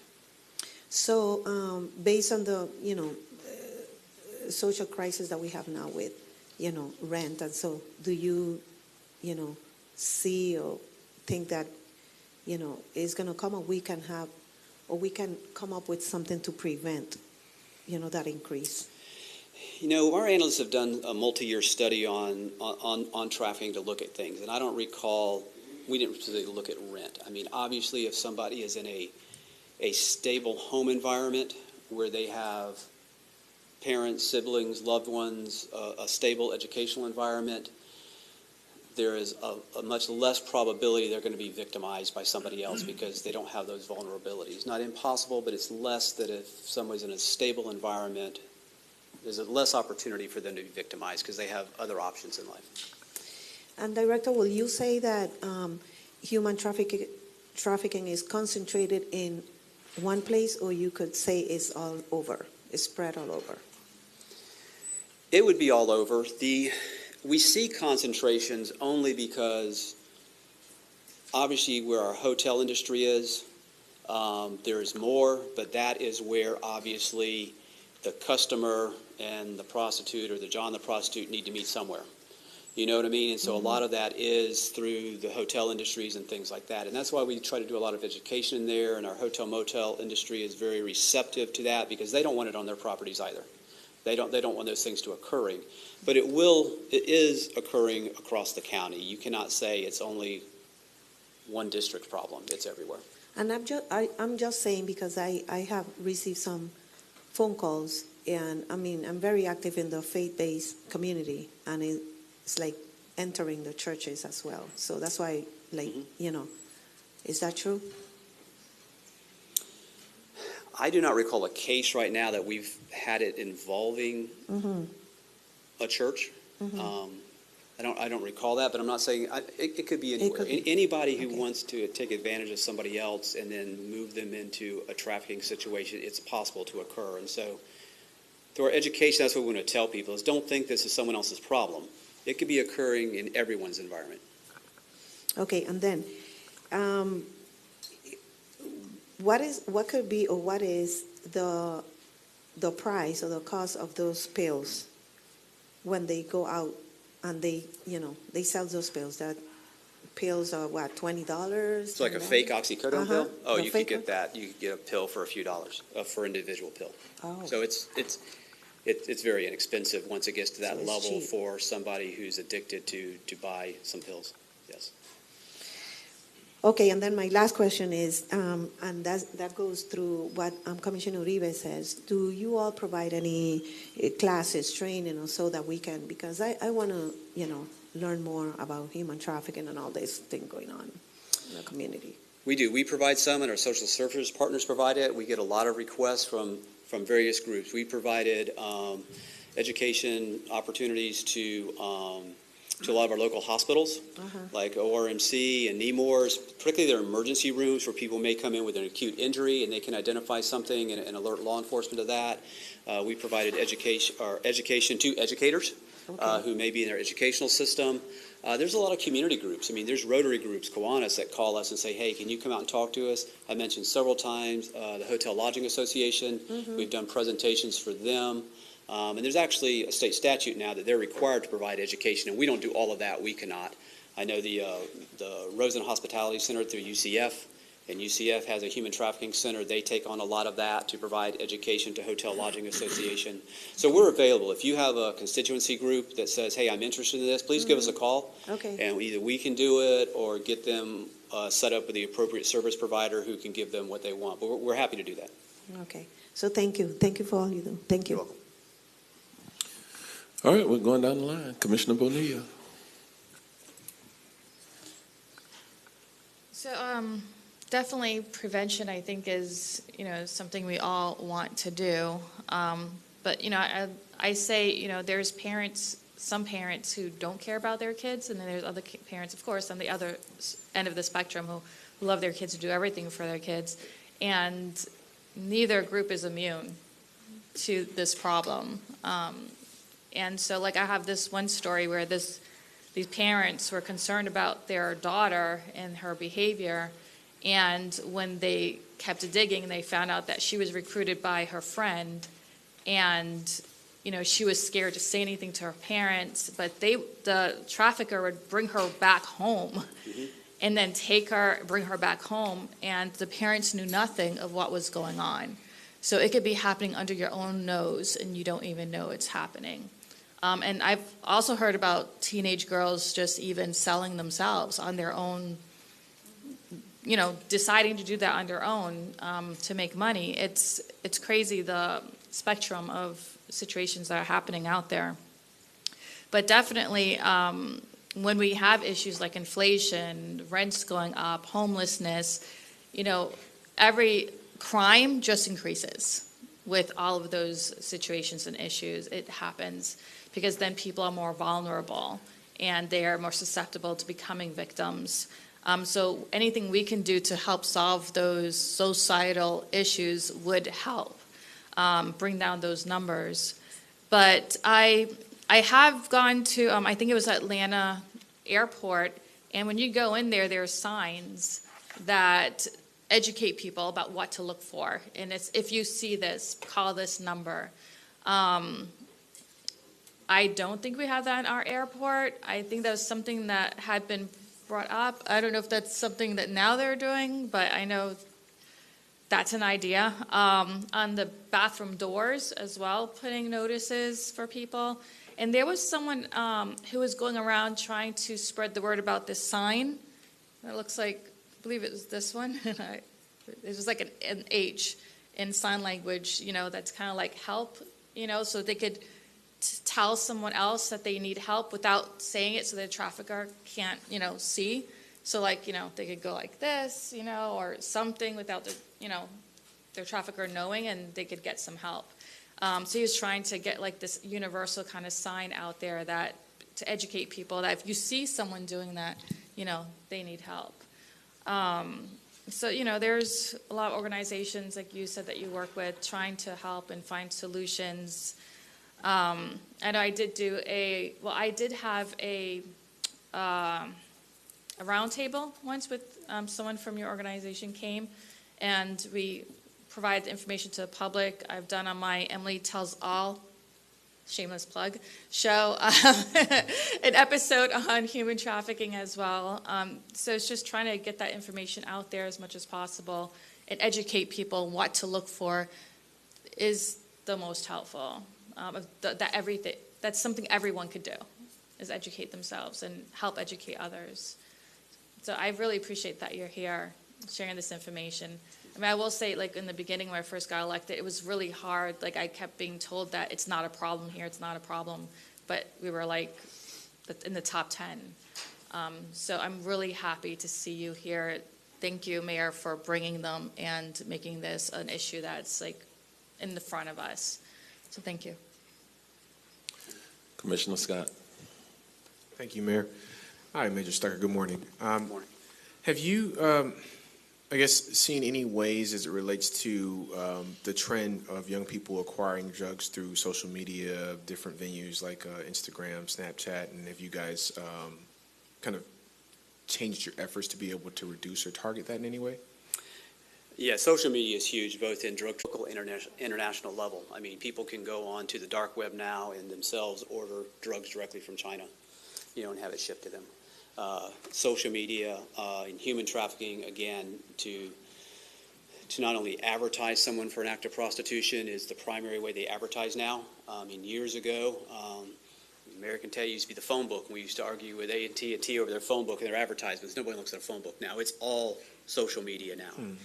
And so we do that. We have some very enterprising, smart young agents and analysts who actually understand the internet, but they can dig into that, and that's one way that we look at to track people and to help find victims.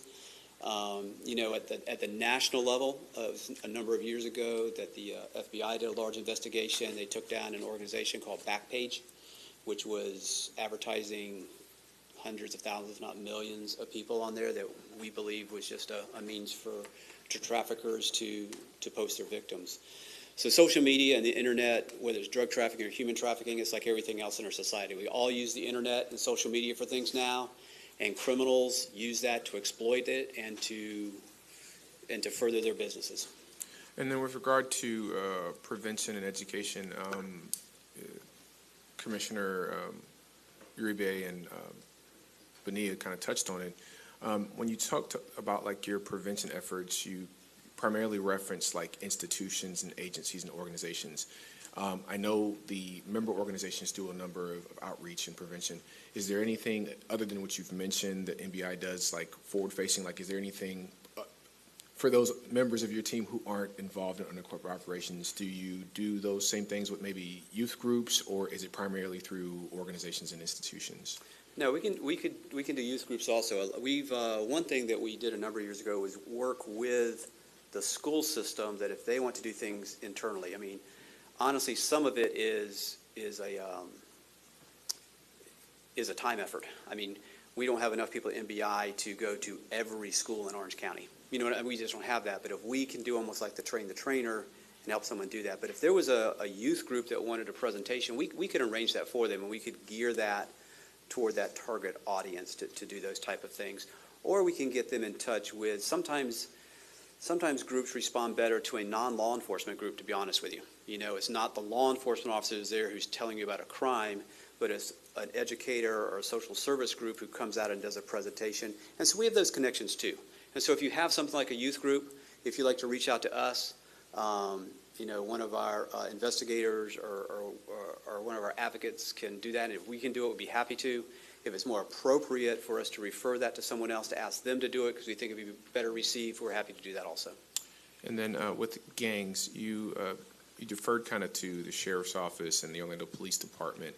Now, state statute kind of delineates how someone is, what constitutes a gang, what constitutes a member and an associate, you know, the criteria for that. Is there ever, do you guys maintain your own database, or you generally defer to those other agencies and reference that when you're quantifying? No, we defer to others. Specifically, MBI is not tasked with doing gang investigations because the Sheriff's Office and Orlando Police Department have done it so long, we just don't want to duplicate services there. And so, again, if it's somebody who we're looking at as a trafficker, drug trafficker, human trafficker, and they're classified as a gang member, then of course there's certain enhancement things. If they go to a prosecution on that, there's different criteria like that. Or sometimes, like in some of these cases I referenced for narcotics, the Sheriff's Office came to us, and they were doing a great job arresting individuals for individual crimes, but they were never dismantling the organization, and that's what we specialize in. So they come to us, and then we would be involved in a gang investigation, but we don't keep our own databases on that. That would be the Sheriff's Office. All right. So just really a comment. I've seen the work that you guys do. I'm well familiar with what you do and how you do it, and I think you guys generally do a phenomenal job, like a really good job, and it's important. I wouldn't be sitting here if it wasn't for, you know, my passion and work with young people, particularly in the area of prevention and education over the past 18 years. When you mentioned the young people who had lost their lives, I was trying to keep it together, man. And I was trying not to look at Commissioner Wilson because she looks at me, she gives me that mom look sometimes. But, you know, I've buried 35 young people, and when you were talking about the high school, that was Dexter Rentz. I wrote his obituary, I wrote his funeral program, and so I was literally trying to keep it together. And so thank you for the work that you and your team does. It is needed, it's important, and just I appreciate you, so thank you. Thank you, sir. Appreciate that. Thank you, Mayor. All right, Director Stucker, just a couple of questions. You've been doing this for 35 or more years, I know. Drug gang activity up or down in Orange County? Again, I would refer back to the Sheriff's Office, specifically gang activity, of how many there are. Drug activity is certainly up. Last week, you may have seen on the news, we did some press on a cocaine trafficking organization. It was our largest cocaine trafficking organization in 3 decades in Orange County. In 2022, we seized our 3rd largest amount of cocaine in Orange County that we have in MBI's 45-year history. We were only exceeded by 1991 and 1992, which was part of the crack cocaine epidemic. And so certainly the influx of cocaine that we have seen coming into Central Florida over the last 4 or 5 years has been tremendous. And of course, we've talked about heroin and fentanyl following the opioid crisis, the amount of fentanyl in that. And so we are seizing more drugs at MBI than we have seized in a long time. So the drug problem is not decreasing at this point. Okay, so you kind of alluded to the next question I was going to ask you, the prevalence of fentanyl in our community, up or down? We have statistics from the medical examiner's office through the 3rd quarter of last year. And of course, it's always a little delayed because they're waiting on toxicologies and the science has to come back to tell us the definitive cause of death. So we're not going to have those final statistics. So the numbers I've seen are through the third quarter of last year. We were fortunate to see in Orange and Osceola County our number of overdose deaths last year actually go down a little bit. Of course, that would be followed by 20 and 21, which were pandemic years that we saw nationally overdoses go up tremendously. So there's a little bit of there we're going to have to see over time if that trend continues down. Fentanyl still accounted for over 70% of overdose deaths. Or let me say, the statistics show that fentanyl was present in 70% of the people that were deceased. Now, they may have other drugs in their system also because these are polydrug issues. Sometimes they don't know they're taking fentanyl. It's used to cut other drugs. But fentanyl is still driving the number of, these other drugs may not have killed them, but the fentanyl will. So the fentanyl is still driving the deaths. Overall, it looks like last year our overdose deaths will be down. Some of that may be to the prevalence of Narcan now, in the community and with law enforcement and emergency rooms, being able to actually treat people and save their lives may be one of the things that may be helping on that end, the death end. Okay, and then I'll go to vice. Vice-related crime up and down.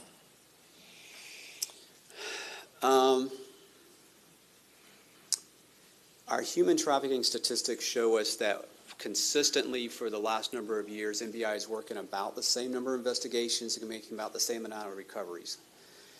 Some of that may be, though, just due to the amount of workload that we can do. We may have a certain capacity for workload there. It is certainly not decreasing.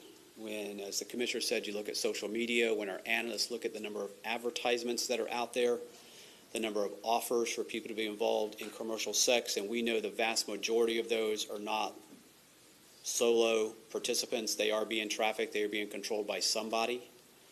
It is not going down. There's a lot of it out there. And that's hard to quantify off the internet, but it's prevalent. Okay, and final question I ask you. It's related to your professional opinion about pros and cons of the legalization of recreational marijuana. My professional opinion is... Professional opinion. My professional opinion, professionally what we see is that usually marijuana, these things are entry-level type drugs to go into other drugs. I think we've done a really good job with our youth over years on alcohol, is trying to stay away from alcohol. I'm not sure why we would then introduce them to a different drug that alters their mental state. But we also know that the vast majority of people don't care about marijuana. They think it's low level. One of our primary concerns with marijuana right now is we are seeing harder drugs mixed into the marijuana, and people don't know that's what they're taking. We're seeing other things mixed in there as cutters to them, which those drugs will do them tremendous harm.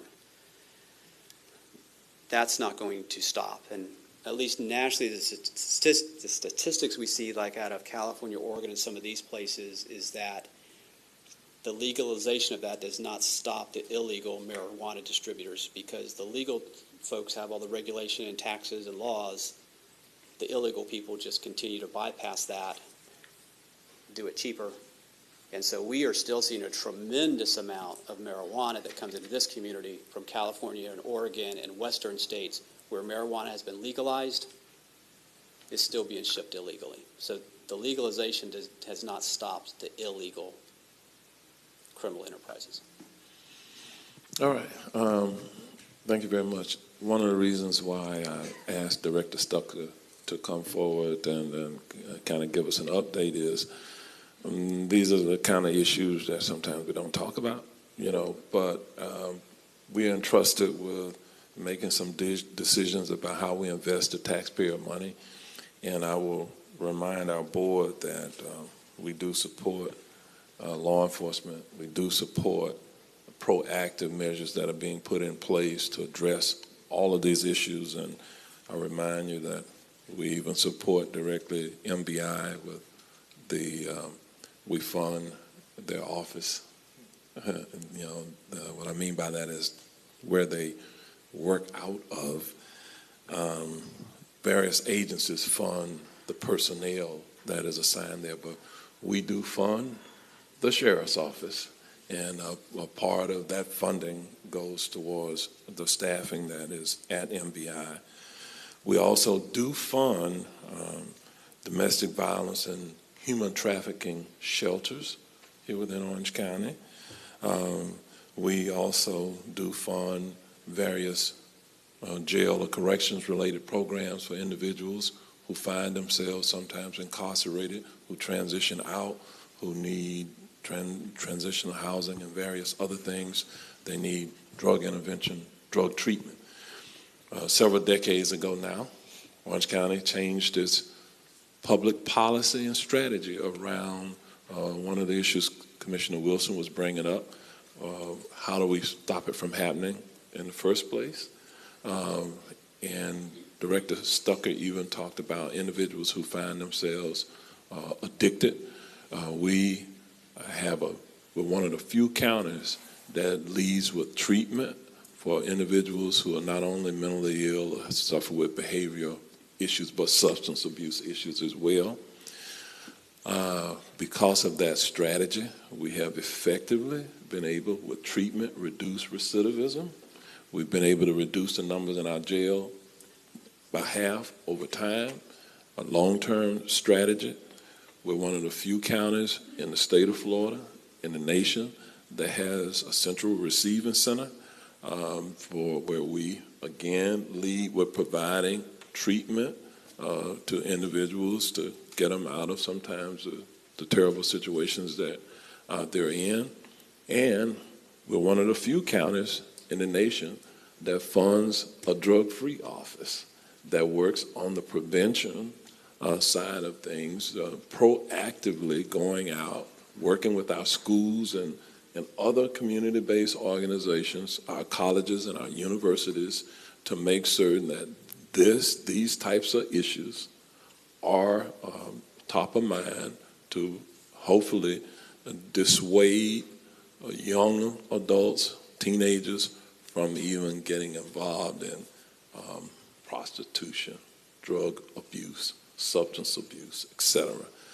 So this is kind of the purpose of the conversation today, the dialogue is, I do hear from time to time, Director Stucker, from our constituents about the perceived increase in prostitution along certain corridors, not just the infamous Orange Blossom Trail, but in other areas of our county.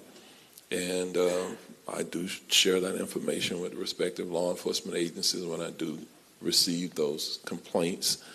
I do think that we have to be vigilant. We have to have the conversations. If we're going to adequately address it, we have to kind of bring it to the forefront. And so that was the purpose of today. So I do appreciate your presence here today.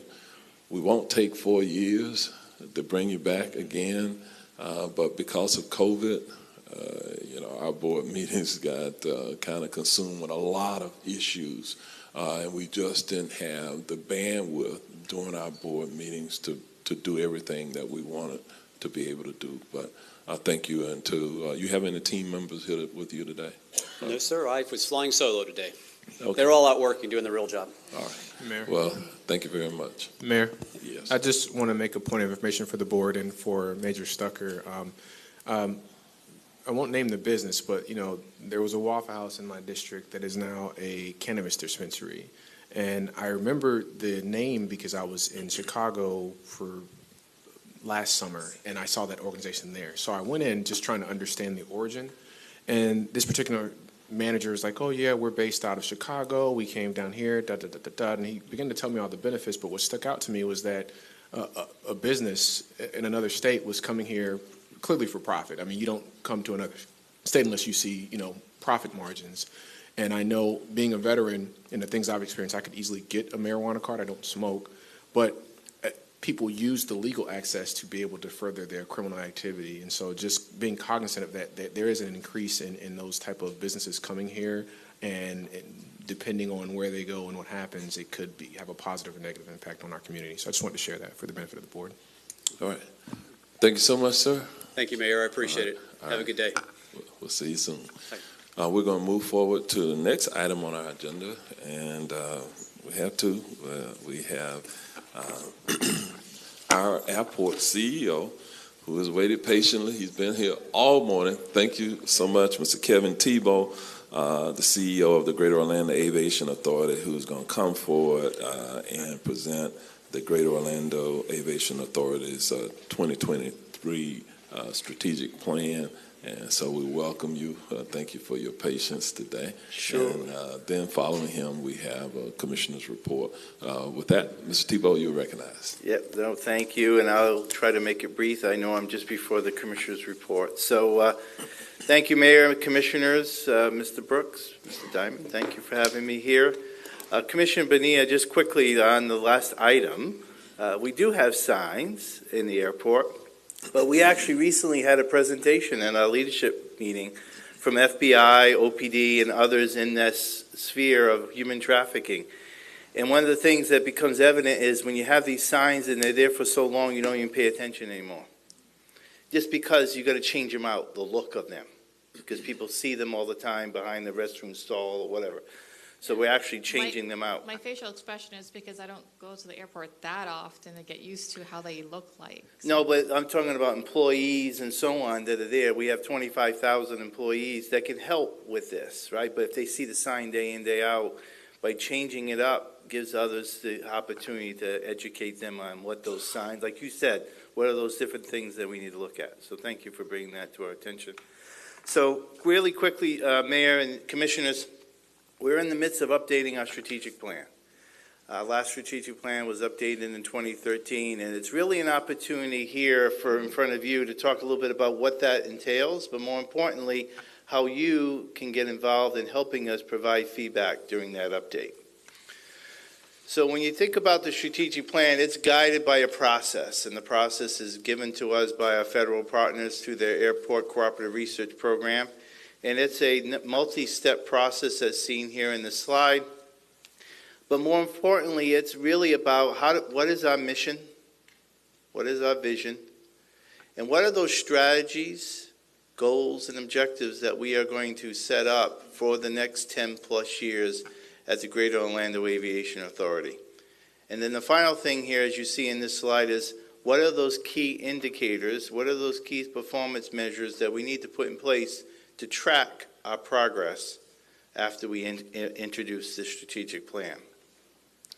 As I mentioned earlier, our last strategic plan was completed in 2013, and it involved a lot of stakeholder involvement to get to that point, and ended up coming up with these 4 goals. The 4 goals were focused on customer service, economic development, making sure that we provide safe and secure facilities, and make sure that everything we do is within our fiscal prudence, that we make sure we do everything in a fiscal responsible manner. But when you think about that, Commissioners and Mayor, those are foundational. We will always provide safe and secure facilities. We always will do things in a fiscal responsible way. So now as we go forward in this next update in the plan, it's really about where do we go from here? How do I build on those goals and those foundational goals to develop the next plan? Looking back, you look at the history, especially of the Orlando International Airport, and you can see, as the director mentioned earlier, we have a little bit of an airport. We have a big airport here. A lot going on at Orlando International Airport. And as you can see, the growth here, it's been triggered sometimes by external influences, but sometimes internal, right? Those within the region, I should say. And each one of them has created the growth that we've seen here today. As I mentioned at our Greater Orlando Aviation Authority Board last week, our rolling 12-month through January exceeded our all-time high of 51.3 million passengers going through the airport. We estimate that probably through February we'll have exceeded that again to over 52 million. And so the growth we see at this airport means that we've got to we've grown and we're into the big leagues, but more importantly, what are the things that we need to do to make sure that we stay out in front of this growth? We all know the region is growing as well, right? Our population has grown just over the last several years and continues to grow. We all know these different statistics. It's interesting to note that the passenger growth that I mentioned, the number of those that are in the origin, meaning the people who live here, that percentage has grown as well. To close to 1/3 of those passengers come from this region. So as we've grown into the different rankings here, the airport has grown as well. When we look at the industry snapshot and what's important in the aviation industry, you see these are the buzzwords that you see there in the different groups, whether it be in demand, the mergers and acquisitions and pilot shortage, to regulation, on next gen, to even talking about technology and digital twins and operations and the unmanned automated aircraft and so on. All those different things are driving the decisions in this industry. And what are other airports talking about? These are the things that kind of pop up to them, how they can improve their facilities, which is what obviously we're in the midst of doing as we speak. How can we improve the passenger customer experience, sustainability? All those things are resonating not only here in Central Florida, but throughout the industry. So, as we embark on the 2023 update of our strategic plan, all of you have been very much engaged with our rollout of Terminal C just 6 months ago, and how that vision became reality, but it's really about what's next. Where do we go in the next 10 plus years? In order to do this update, it's really about taking a 3-phase process of this update of the strategic plan. So we commenced this in September, just about at the time when we opened up Terminal C. We're looking at what previous reports were done, gap analysis, and kind of identify the current situation and environment. We are in the midst of phase 2, which is our internal and external stakeholder outreach, which you are a part of that. And so just within the last several weeks, we've been meeting, especially with our internal stakeholders, our employees and our managers and our leadership team, but also some of those that are in the internal-external realm. It could be our airlines, our SkyCaps, the ground transportation providers, concessionaires, getting their feedback. We'll be continuing with the outreach over the next month and getting that feedback, especially now with our external stakeholders. And so over the next several weeks, hopefully, commissioners, I have the opportunity to meet with you one-on-one. Some of you have already talked a little bit about this, and getting your feedback, and more importantly, getting feedback from your community and your regions on our future of this airport. After we complete phase 2, we go into then the phase 3, which is really now everything we hear. What are the themes? What are the things that we see from the data we collected and from the stakeholder input? How does that then frame our mission and our vision, and then developing the goals, objectives, and strategies moving forward? The most important aspect of this whole timeline is making sure we do the last thing, which is implementation. One of the things that was missing from the 2013 strategic plan update was there was no dashboard. There was no benchmarks. There was no tracking on progress post-2013. The key aspect of this next update is to make sure we hear from our stakeholders, more importantly, then implementing that and tracking progress as we move forward. So the stakeholder input is extremely important, like I mentioned, in order for us to do this update to the strategic plan. And one of the things I've been sharing with the different groups that we've talked to over the last couple of weeks is making sure it's unconstrained. This is an aspirational goal that we're looking to acquire here. This is where you aspire for this airport community to be. And again, it's independent of the particular airport, whether it be executive or international. This is really the strategic plan for the Greater Orlando Aviation Authority. So we want you to be bold. We want you to be challenging. We can hear comments about certain things like we don't sell corn dogs in the airport. But more importantly, we want to hear about what is those transformative things that you're looking at. What are the things that are candid and creative? Those are all the things that we're looking for. You'll see here, one of the things that I told the team here is aim for the ceiling, not the floor. So that's really what we're looking for and hearing from our community as part of the stakeholder engagement. So, commissioners, we're going to leave this with you, this handout. It is bilingual. We can actually get other versions of it as needed. I was making sure I grabbed the right version because there's some that just white, depending on the language, but I grabbed the bilingual one.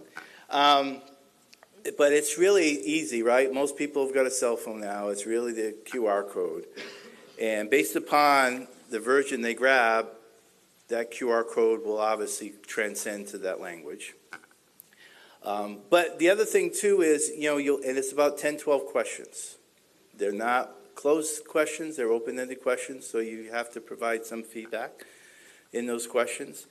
But even if you complete the survey and you have something later, there's an email address there, strategicplan@goa.org. Send that. This team here that's here is constantly monitoring that. So you'll see here, April 21st, I tell people, when you submit your taxes, right, at the same time, it says, oh, did I do the GOA survey? Right, use that as your trigger.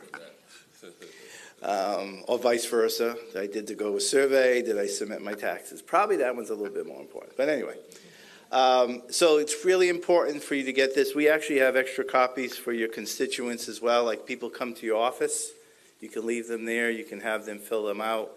So again, this is the feedback portion, right? This is really the opportunity to get stakeholder input. And like I said, over the next several weeks, we also have some one-on-ones that we're going to develop with the different external stakeholders through this community. And so with that, I believe that completes the presentation and open up to any questions. All right, we do have questions. Commissioner Bonilla. Yeah, so I will just start off with saying I love Auntie Anne's at the airport. That's like, I just hope I get that terminal so I can, get some pretzels. It's amazing. As you walk there, you can smell it, right? Yes, they're pushing that, yes. So I definitely have to say that our airport has a lot going for it when it comes to like having pretzels, even though they don't have corn dogs, but hey, I don't care about corn dogs. I like pretzels. They have the bars, the restaurants, some of the shopping. I mean, it's a great experience. But some of the not so great experiences, the bathroom doors, it's so annoying when you're trying to use the bathroom and you're supposed to keep your luggage with you, right? But the doors come in, so your luggage, like you can't get it in and it's a struggle. In other airports, their doors go out. So that's easier to bring in your luggage and close the door. Such a simple change, but makes a huge difference in customer experience. Absolutely. And being able to keep your luggage with you. Because I know there was one situation where I couldn't even fit the luggage in because of the way the door just turned. So, which makes it dangerous, for security. Another thing is that the bathrooms are often dirty. I've pressed that negative button. You have those feedback buttons. There's like the 3 of them, and made it a habit now to just press those when I'm at the airport and have that experience because it happens more often than you would like. The rugs also, it's trying to, roll your luggage on those rugs is just a horrible experience. In other airports, they don't have rugs, which makes it easier to roll your luggage, especially the 360 ones, right? Because then you can just have it straight up and you could turn it and everything. And then like the new Terminal C, a 10-minute walk. I don't know if that's for domestic flights, but with the international one, I know it was a 10-minute flight from when you got off the plane and then getting to customs. And you have a long flight already, you're exhausted, and who knows if you're going to, flying into that, you might have more luggage. So now you have all these bags you're trying to carry for a 10-minute walk. But in the other areas of the airport, they have those, it's kind of like an escalator, but it's like a sidewalk. Moving walkways, yes. Moving walkways, yeah, so that 10-minute walk, I was just curious of why you guys didn't do one of those walkways, instead of having people walk for 10. And that's like for our international visitors, that's just not a pleasant hello, welcome. You know, we're making you walk 10 minutes, and it's just white walls too. No welcome signs, no decorations, no nothing. It's just very sterile. And it's like a 10-minute walk to the doctor's office, it feels like. It's just all white and nothing welcoming. So that's not the experience we really want for our international visitors as soon as they go off the plane. And then, you know, having, like I said, the human trafficking signs, like I have not noticed them myself in the airport, so maybe we need more of them. Sure. Terminal C, didn't notice dedicated rideshare drop-off pickup, which made it difficult for me to pick up my husband when he was arriving. And then one time we were stuck at the airport overnight. Had to spend the night in the airport because our flight was just canceled on us and stuff. It was a horrible experience. But it would have been helpful to have like a concierge service or someone who could help us find, you know, a close-by hotel or a taxi or something. Like we were like left stranded by the airport and we were trying to call, like we got this list of airport hotels. We were calling all of them. They were all packed because they had the same issue. You know, they were also stranded at the airport. And then Terminal C also had no one moving cars along. So people were just staying there and blocking for other people who were trying to come and pick people up. So that's just some of my feedback, which I just wanted to give here and not put in the survey because I'll probably get lost in the survey. I want to make sure that it was taking priority, this feedback. Sure. No, thank you for that, really. And I know the group, he's typing away over there, so he's taking all that feedback. And the meeting's recorded, so you could just look back on the No, recording. that's right. No, I appreciate that. Like Commissioner Wilson said on the moving walkways, it's coming soon. There were some decisions made, a lot of them during the pandemic when we just really didn't know what the passengers were going to be. And remember, all this, there is no local there's no local tax dollars, right, for the airport. It's all based upon revenues from passengers and so on. And so the right decisions were made at the time, but now that the growth is back plus, it's really about what can we restore back, and we're in the midst of all of that. So right now, there are mobility vehicles that are in both the secure area of the international as well as in the domestic. We just rolled those out. So, and we continue to provide more opportunities throughout the new terminal. So thank you for your feedback. No, you're welcome. All right, Commissioner Uribe. Mr. Tebow, first of all, I want to thank you for your incredible leadership that you've done coming into the airport. I mean, just what we've seen. How long has it been? 1 year today. Wow, congratulations. It's 1 year today. They were posting, by the way, I was getting all the buttons pushed over here. People were sending me notes. But. Oh, fantastic. I'm just so impressed. And I was very excited to be part of the press conference that will officially be the only airport that connects trains, cars, and planes. That's right. And that's going to be huge, and that's a lot that's carried under your leadership. But I was actually going to commend about the group movers, because those are great, very friendly, and look very safe. Commissioner Cordero and I wish we would have caught it the last time we were there. But, and also the variety of small businesses that you have in Terminal C and the work that you guys are doing to make sure that happens. Right. That is very impressive, because that's what we want people when they visit Central Florida, is to see that, you know, it's not just your regular things that you see across the country, your regular go-to places, but you're actually seeing variety, sit down. I love the idea of considering the restaurant that we just did the grand opening to being somewhere where someone could actually go have dinner. I know there's some details to that, but right. Such a beautiful experience to participate in. The food was divine. And I got to tell you, whenever I meet people, when I'm outside of our whole of Orange County, whether we're in Tallahassee or South Florida, people get very excited about Terminal C. Just what we're doing, the international travelers. I know that we hope to uptake that, but your team is phenomenal. And I'm very proud, and I look forward to one day going on an international trip, because we've got so much going on, because it's just, even, I want to say, even your TSA agents, I mean, there's just a sense of more pride, friendliness. It just really is an all in character. And lastly, when you arrive, to see the beauty of Central Florida as you come out of the airport was phenomenal. Coming through the top as opposed to the bottom, like A and B, is fantastic. We are leading the way, and I can't wait till that bridge is done by 25, so that we can just walk it and make that 10-minute walk 11 minutes for Commissioner Bonilla. So, but great job, and considering everything you've had to shuffle and deal with, it says a lot about your leadership, and I think there's so much more to go. And your board, which includes the mayor and That's right. Mr. Carson Good, you guys are really making phenomenal things. And I looked up the survey; it looks very nice, and I'll be filling it out today. So thank Great. you. Thank you. You got it. Commissioner Woodson. Thank you. Yes, sorry, I don't get to travel that much. We're so busy, but I am a major reader on all things travel, and I try really hard to keep up with everything that's coming in. And so I knew about the discussion surrounding the People Mover and sort of Right. developing along with the population of users. I will say my one flight this year did happen to go out of Terminal C, and I had family members at the time over the holidays in, really pretty pitiful conditions in airports across the country, and I rubbed it in. I did like the full piano 360 of that beautiful half-empty terminal, people looking relaxed, the sunshine coming in, a local craft brewery in the background, and I was like, well, if you guys want to come here next year, Right. So, I too have a sense of pride about really that what I've seen in the last few years, not just the inclusion of those local businesses, but also the true commitment to something that's going to be a multimodal option for people. And so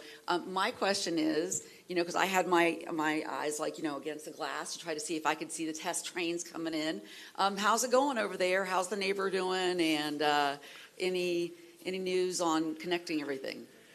So they're proceeding along with their testing, right? They have, they will tell you they're well over 90% complete in the construction end. It's really now testing that new higher speed. As many of you have heard, along the beach line segment, they were going over 130 miles per hour, right? So you think about, and Mayor Demings knows this from my background, this is new for the whole country, right? Because there is no higher speed intercity passenger rail.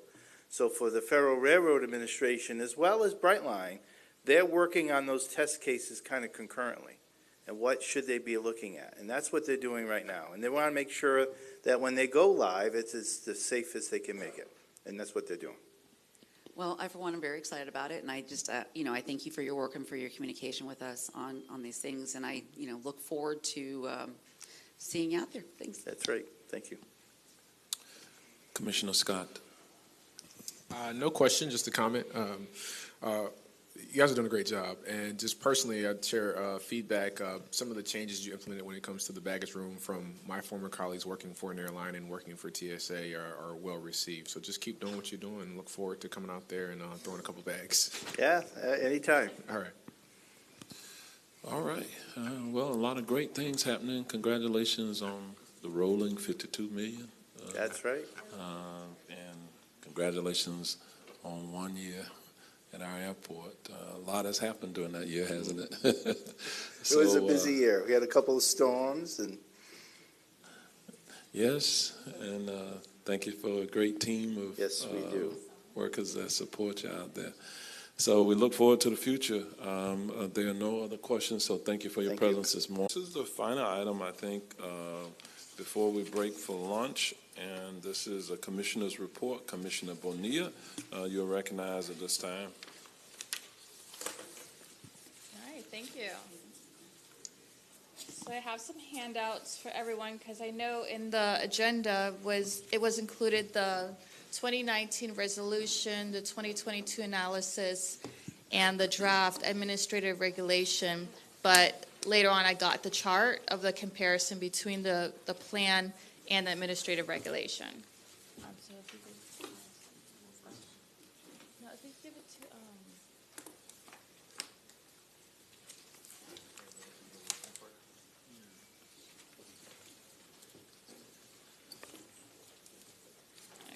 I'll pass this down. Oh.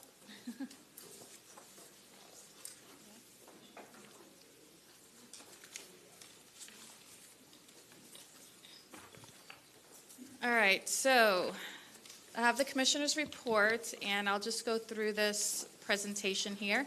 It's on language access, and it's administrative regulation. If we could go to the next slide. So I want to start off by defining the problem, and a short, concise sentence to define the problem is that there is not a meaningful, consistent customer experience for those with limited English proficiency, which is being called LEP. And this impacts persons who have a limited English proficiency. And the impacts to these persons in the county are limited access to federally funded services, delayed access, loss of pay due to taking time off from work multiple days to receive service, loss of business opportunities to work with the county, and loss of international trade opportunities. So by federal guidelines, when we have federally funded services, they do ask that we have these policies for LEP persons to be able to have language access. And if they don't have that access to their language for these services, then it's limited access for them. Delayed access is when in some of our services, in order to be able to get the interpreter, they have to wait for the next day. So that's a delay in service. Loss of pay due to taking time off from work multiple days is that sometimes if they're coming into the office for service, they're taking that day off from work. And now they have to wait and reschedule for a time when an interpreter is there. Well, now they have to come back another day. That's 2 days loss of work for them that they have to take away in order to be able to get the services that we provide. Loss of business opportunities. So we had some comments about how, because we have the chambers who are involved in this too, and they made some comments about how it affects how business is conducted here in Orange County, and how if there was more language access, that would be improved and we'd get more business opportunities to Orange County. And then loss of international trade opportunities. So I did look up where we stood in international trade, and as far as cities, we're actually not doing too bad. We're number 2 based on one report, but in all other reports, Houston's like on the top, and we're not even found in the top 10 list.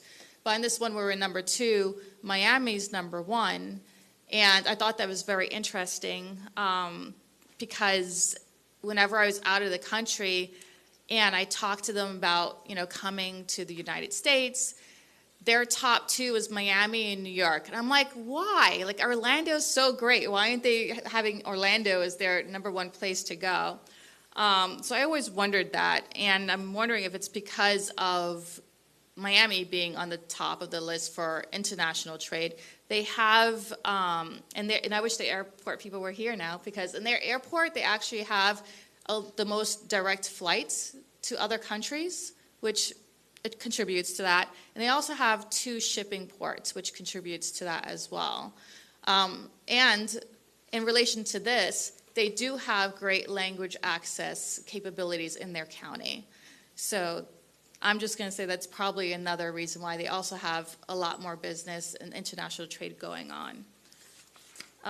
So if we go to the next slide, the solution being proposed is the administrative regulation in designated languages of the top 5: Spanish, Haitian Creole, Brazilian, Portuguese, Arabic, sorry, I don't know how to pronounce that, and Vietnamese.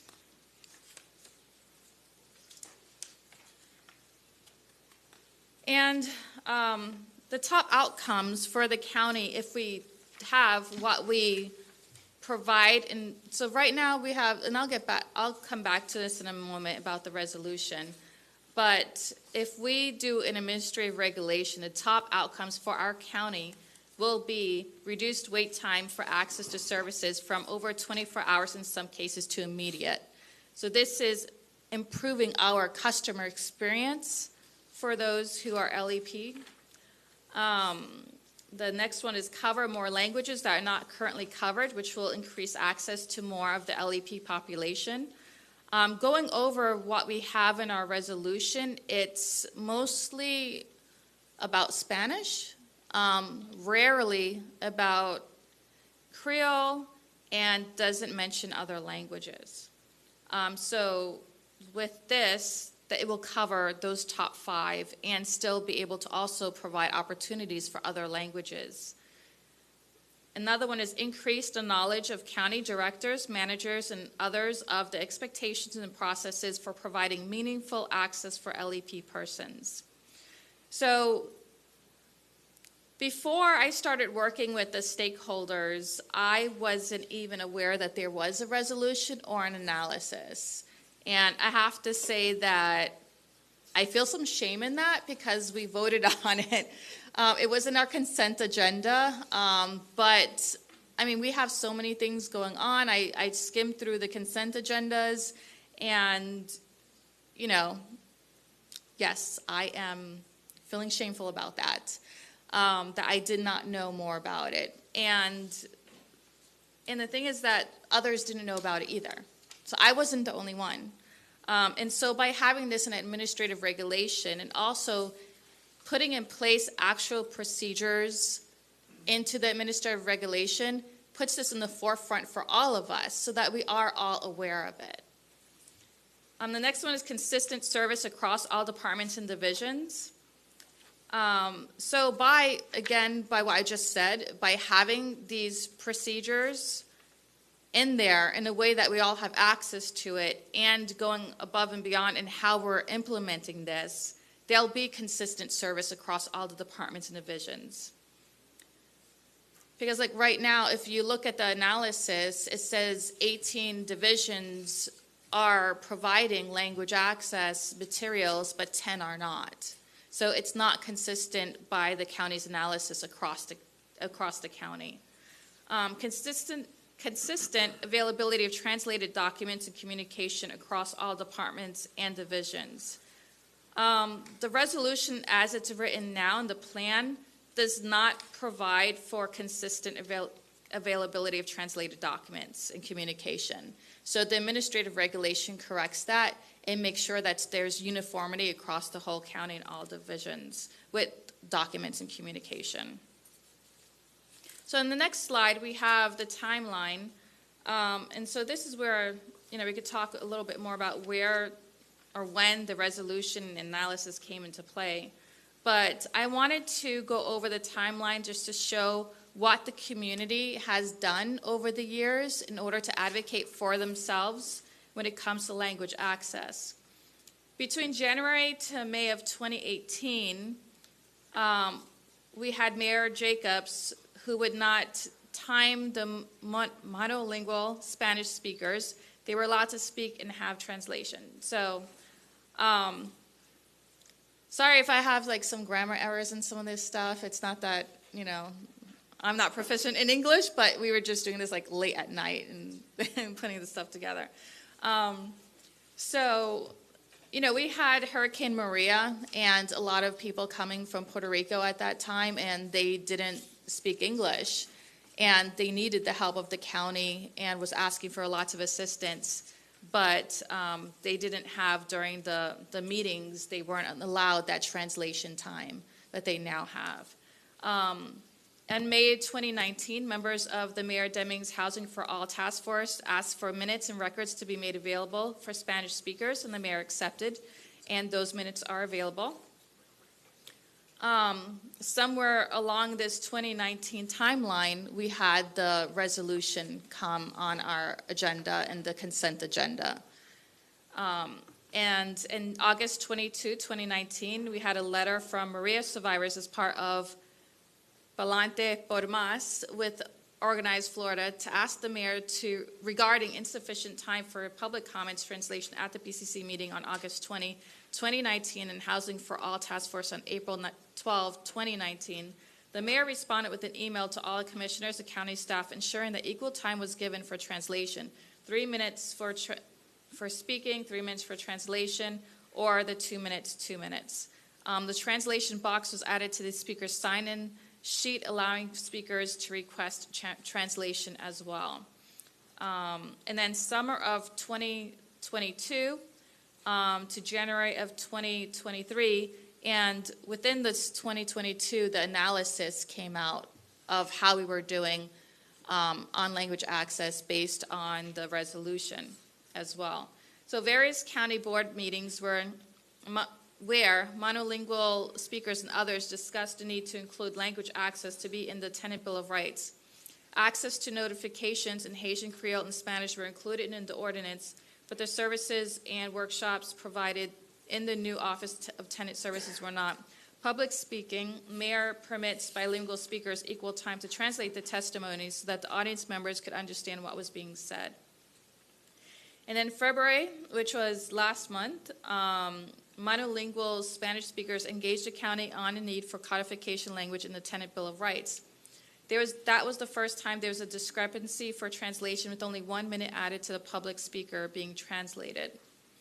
And the county administrator and county attorney advised mayor and board that there is no need for codification since the county is already mandated to provide services to all residents without discrimination.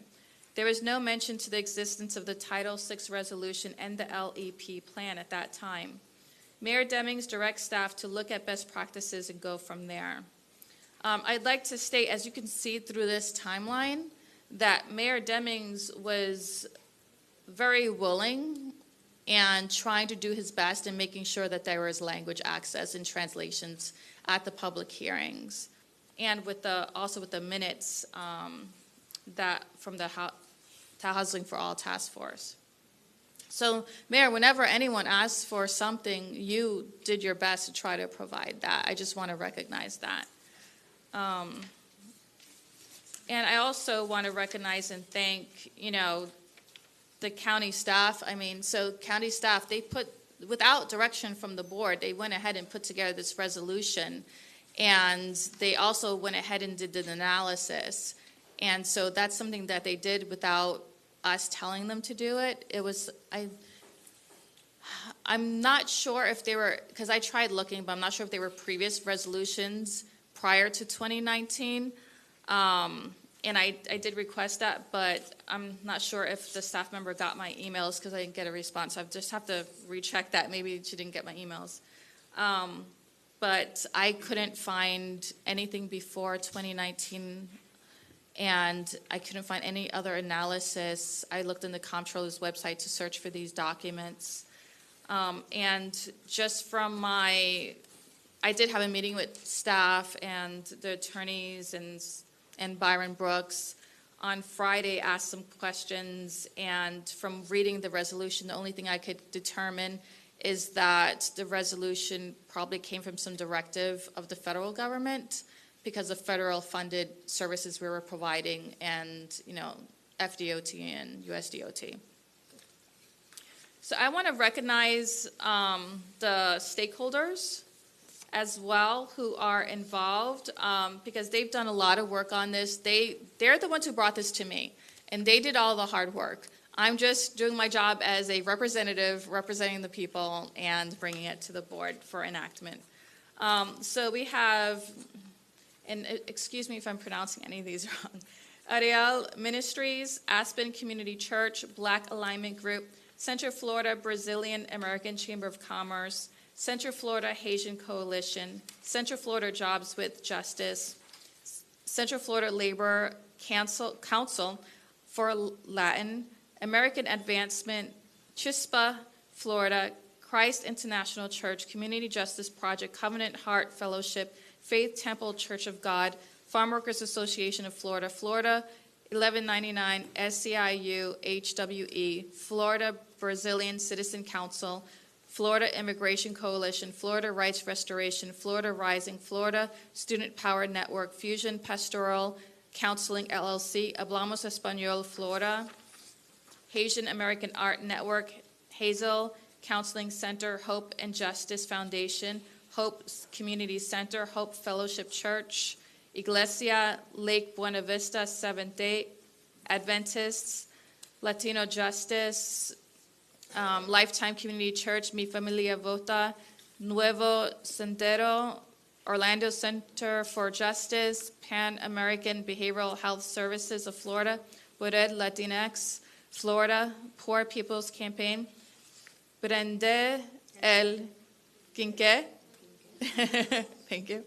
Q Latinx, SOS Orlando, the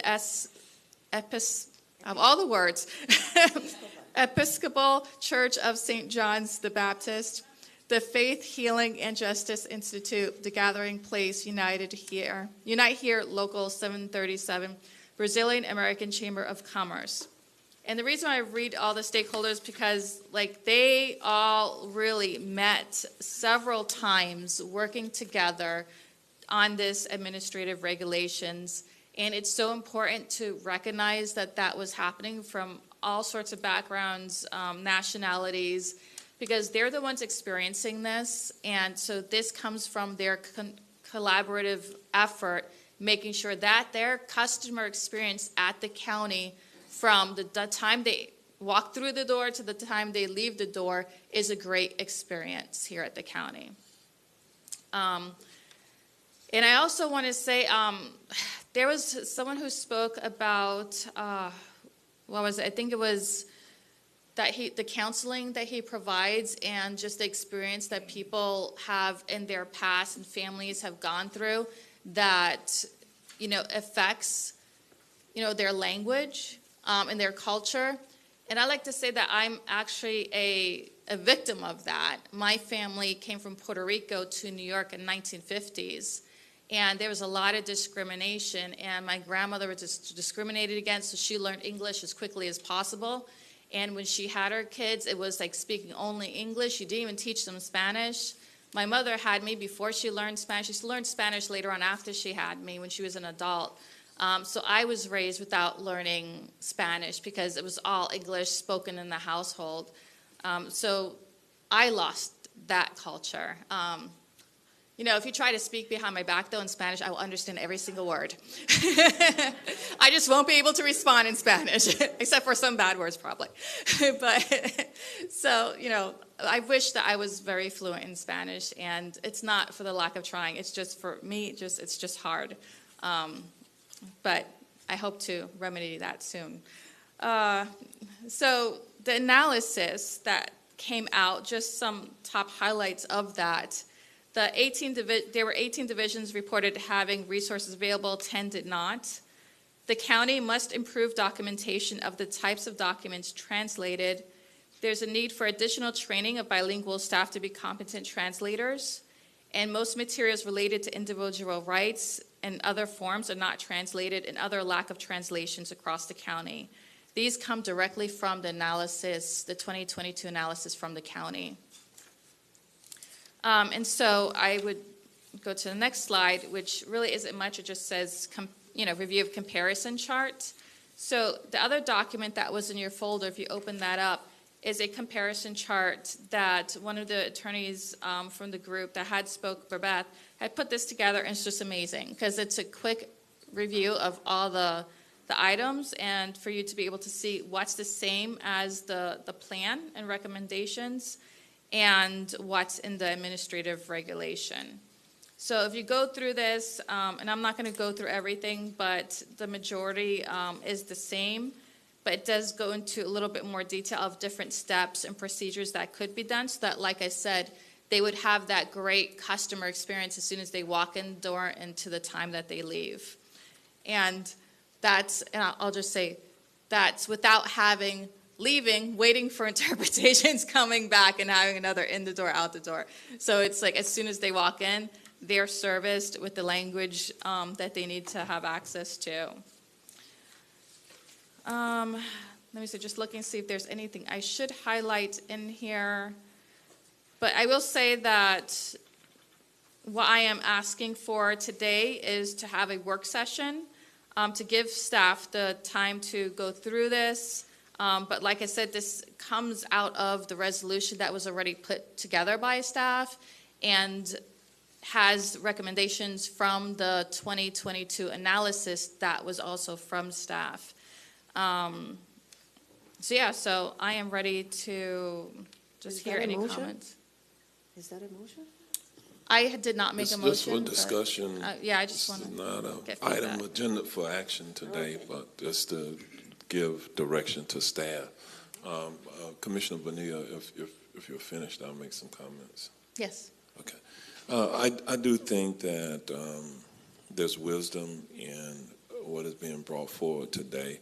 I do believe that after hearing from the public comment this morning and for various other reasons, we have an opportunity to improve, and we need to do it right. So I'm supportive of coming up with some type of administrative regulation, but we do need to understand all of the implications, and we do appreciate those who provided some research. Thank you to Commissioner Bonilla for bringing this forward.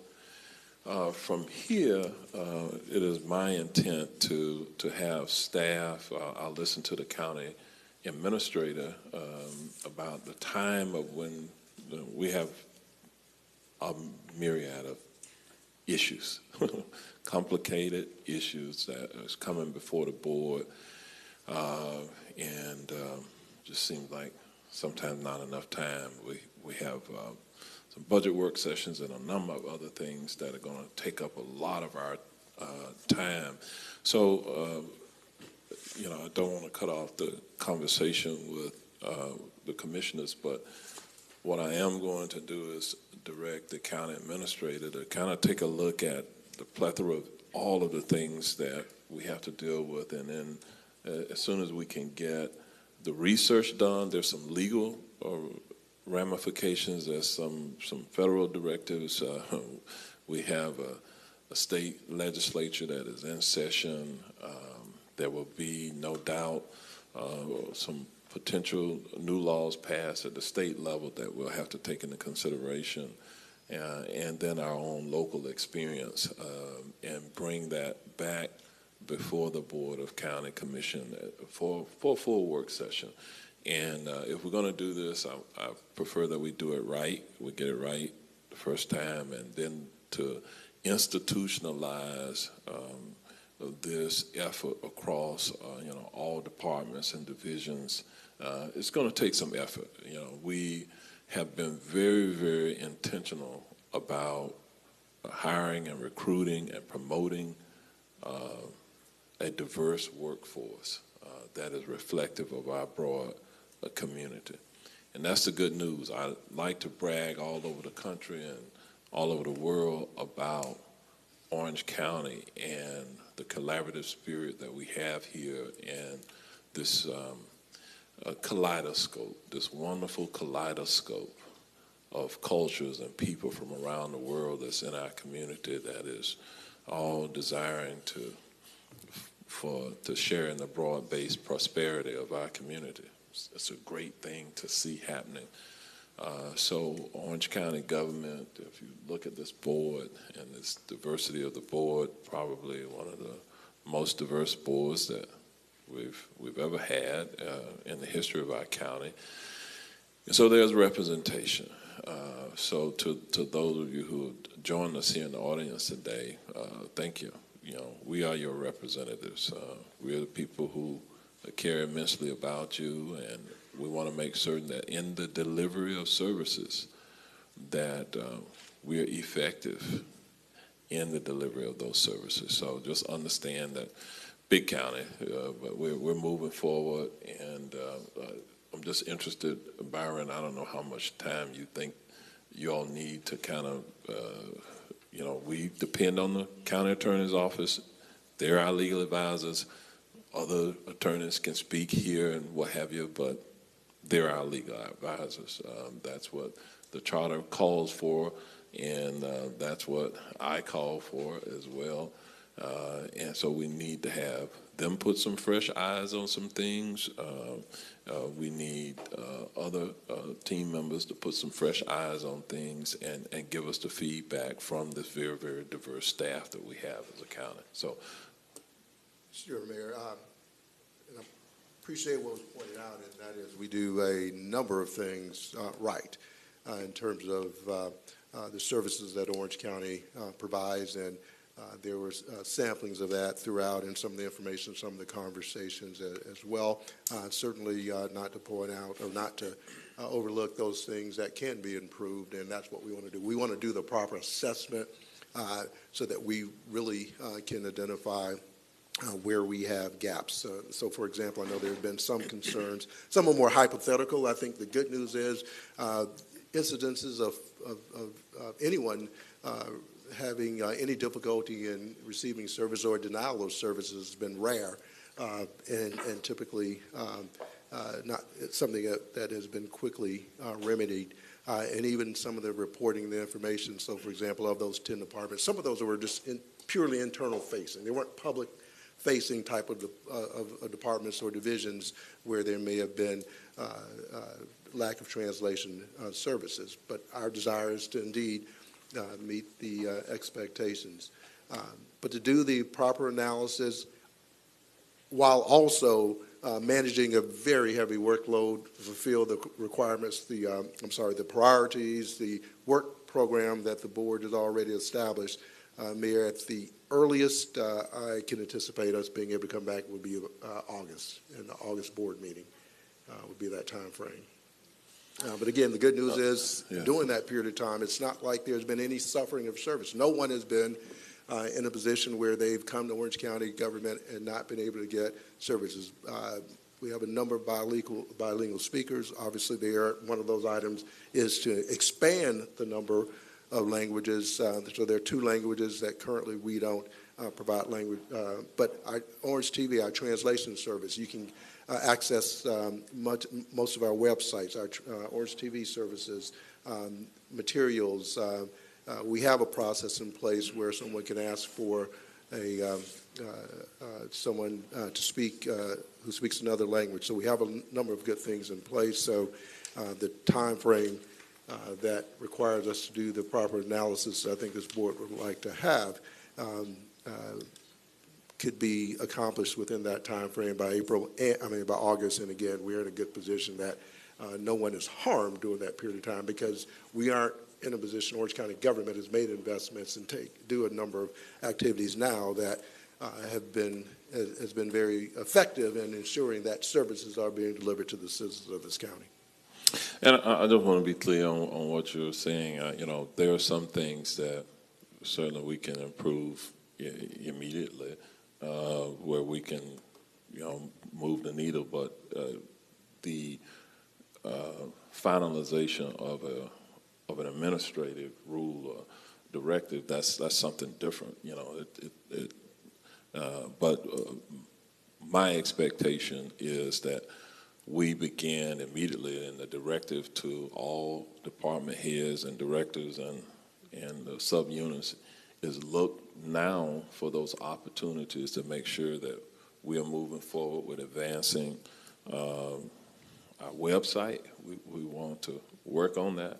We want to look at our printed materials and access, and there's those types of things that can be put in place and be evolving so that when we get to the point where the administrative rule or order that will come before the board in a workshop, where we're well down the road with the implementation, because it'll take time to make sure that we implement. If we wrote it tomorrow, we still couldn't execute it tomorrow. It takes time, so I don't want us to feel that there's something prohibiting us from making change and modifications now, if that makes sense to you.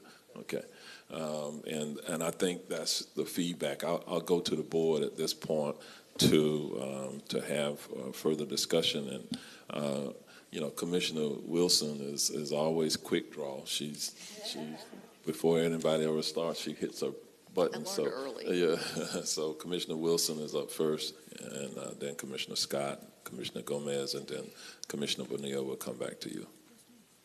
And Commissioner Uribe after Commissioner Scott. Yeah, Commissioner Wilson. Thank you, Mayor. Thank you, Commissioner Bonilla, for bringing this forward. Thank you to our community partners and for all the groups that have put really the sweat equity into this in more than one way. District 1, I went to a graduation last year, and the valedictorian spoke 3 languages. So we either get caught up or we get left behind. I was so impressed with this young man who, Portuguese was his most familiar language.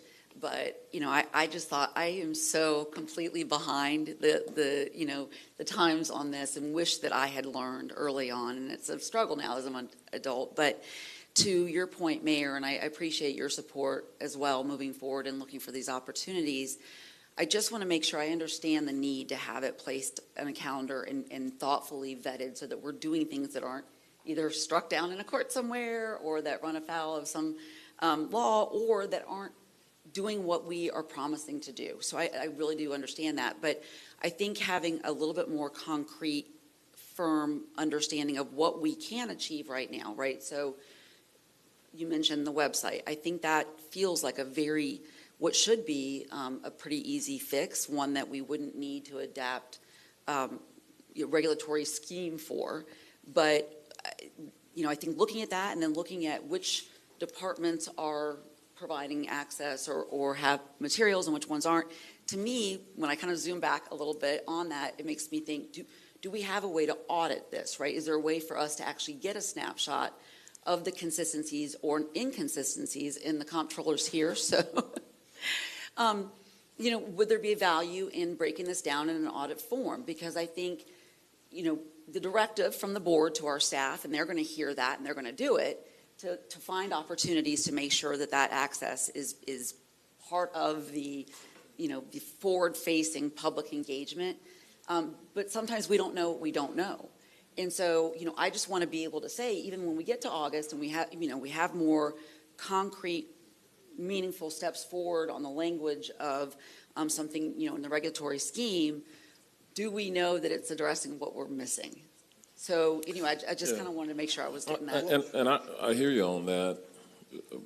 I don't know, the comptroller can speak for himself about how long his audits take, but we know the end conclusion. We know that we got some problems now, so I don't know that. Well, I don't want to wait for it. Let me be clear. I want to address the things. I don't know that an audit would necessarily tell us what we are. It may tell us what we already know, and so we're committing that we're going to move forward, and we don't know what we know, but we don't know what we don't know. But that's why I'm saying to our department directors and managers, give them the opportunity. I don't want us to approach it from an adversarial perspective. This is a good thing that is happening as we celebrate the broad diversity of our community. So sometimes I've been an auditor too in my lifetime, been 42 years ago. But Mr. Comptroller, I do remember. I wasn't welcomed with open arms when I was doing audit work in my accounting days. But so I don't want to create an adversarial kind of process. I agree. I just want to make sure we're being comprehensive. It was really more of an idea of being effective. Byron, the county, he's trying to jump in there. But let me add that we are doing ongoing analysis. So, for example, the list that you saw that Commissioner Bonilla, that was ours. That was our work. We have a work group. This hasn't been a static process. So as the resolution was put in place, and we had several actions that have been identified, we've also had a group of folks who certainly are assessing so that when we get to 2025 for the next update, our intent is to have accomplished those items that were placed in the resolution. So this has not been a static process, and we are doing our own audit of source, all of our own analysis as well. Plus, a number of the things that are noted are in place now, or the ability to make those changes are happen very quickly or been happening ongoing. So materials, the translations, the language, those are ongoing things as well. We are not at point zero. That's what I just want to be sure that there's an awareness. We're not at point zero. There are a lot of things this board has been doing that's been great. No, it's very exciting to see that. What we are just identifying those areas. And as noted, and in fact, even in one of the communications correspondence from Commissioner Bonilla, I think last night or yesterday, Alan planned fast track. In one of the areas, there was a communication, and they had just noted what our process is, and the commissioners said, well, that's great. Could you quickly add, is it possible, what would be involved with adding some other languages? And Alan said, hey, we'll look at that. I mean, so this isn't one where we are anticipating any significant difficulties in just evolving on the things that we have in place. What we need to look at is when we move from the discussion and the things we do as a normal course of business to put in administrative regulations. Plus, there are a few things in here that we just need to be sure we have carefully thought through. So if there's anything that would be perceived as we now may be requiring new employees to be multilingual or anything of those nations, we need to understand the implications, ramifications of that. We need to have ensure that we are evaluating. There are some things that go beyond perhaps what we have in our current resolutions. Those are the things that, as we move to the administrative regulation, that we would take the time to vet and review and make certain that we appropriately cover those. And if that was the only thing we were doing, we could be back here next month. It is indeed, in many cases, some of the same people that have been responding and providing some communication are the same people that are working on a number of other items that are scheduled to come to this board over the next few months as well. And that's what we're trying to balance. Yeah. No, and I just want to make sure that you know that I feel like our staff and our departments have been so responsive. And I was even, I got a little defensive for our tenant services office that just opened with, each one of them came with, a representation of a language of a population that we know needs to be served. But, we missed it on that call in, so it's like those places that we have opportunities that if you were calling, despite the fact that we had someone working there who speaks all of those languages, on the other end of the prompt, if you can't get through the prompt, then we're sort of still, back to square one. So I just, and I think, we do rely so heavily on making sure that we get the feedback from the communities that are living with, these struggles. But it would just be nice to have a procedural advantage in looking at all that. So I know there's been so many improvements, and I'm so proud of this board for its commitment to providing the access and to continuing to look for solutions. So I just wanted to be clear about the suggestion to audit was really so that there was something that didn't, default to someone noticing a place we missed. And so, it was certainly not, perceived as some kind of adversarial or scrutiny. I just want to make sure that, it's a supportive motion in getting all the things right. All right. Commissioner Scott. Hello, how are you? Muy bien, tú. Bien, gracias. Okay. So he has been learning. Bonjour, comment se va? Bonsoir, comment ye? Hola, ¿cómo estás? Me llamo Mike Scott. I can speak 4 languages in varying proficiencies I've learned in high school and Valencia College and in working in the service-based industry, specifically at the airport, at hotels, and in the restaurants. I learned more Spanish speaking at Polo Tropical when I was a teenager. I share those languages because I think one of the things that we as a board and what we as a county can do is education. Commissioner Moore probably can help with a little of that. And so as I've talked to a number of people who've come here today who have expressed their interest and importance over the issue, I think, Byron, I think what will be helpful for them is letting them know where we are in the timeline, providing updates, whether it's monthly or bi-monthly. And as the mayor shared, there are some things that can be done that don't require board action, that don't require a prolonged process in the immediate response. And as mayor's directed the various department directors and division managers to do so. That is the challenge, is the communication in any language. And I think that is the frustration, is that while they know things are happening, they don't know how fast they are happening. They don't know where they're happening. They don't know where they are in the process. I went to use the restroom, and I spoke with a young lady out for about 5 minutes, and what I saw was a lack of education and a lack of being informed of where we are with the process, even as people approached me. And so as we start down this path to make sure that we provide services in every language, that what we do is fair and equitable, I think it's just let people know what we're doing, whether that's an email update, whether that's something on the website, so that while they may not have exactly what they need, they know that we are aware of the issue and that we're working on it. And I think that would alleviate some of the concerns that our constituents have communicated to us over phone, email, and various meetings. But I think that is the pain point above all else. It's like, what are you guys doing? How long this is going to take? I'm still having these challenges. And so for those that are listening, know that, I take it seriously. I think every commissioner, the mayor, and the county staff does. But it is a process. But I think in the short term, we look at what we can do in the near future, next couple of weeks or month or so, and implement that. And those that require a more concerted effort, whether it's ADA or federal compliance or compliance with Florida statutes, then we work on those things in the short term. But I think the quick resolution is to let folks know that we are working on it and where we are in terms of where we're working. Because even I, as a commissioner, I'm not sure where we are at in this process. So I think an update for us and an update for the people who have these concerns would be helpful. And so, in those updates, they may provide some insight from their perspective. Oh, did you know you can get this or get that? And so involving them in the process, at least in the point of where we are and where we're going and what we expect to accomplish short-term and long-term, I think will be helpful and alleviate some of the concerns until we can get a more permanent long-term solution. Thank you. That makes sense. We're pretty fortunate as a county. Our CIO is the Chief Information Officer, bilingual, been with us a long time now, Rafael Mina.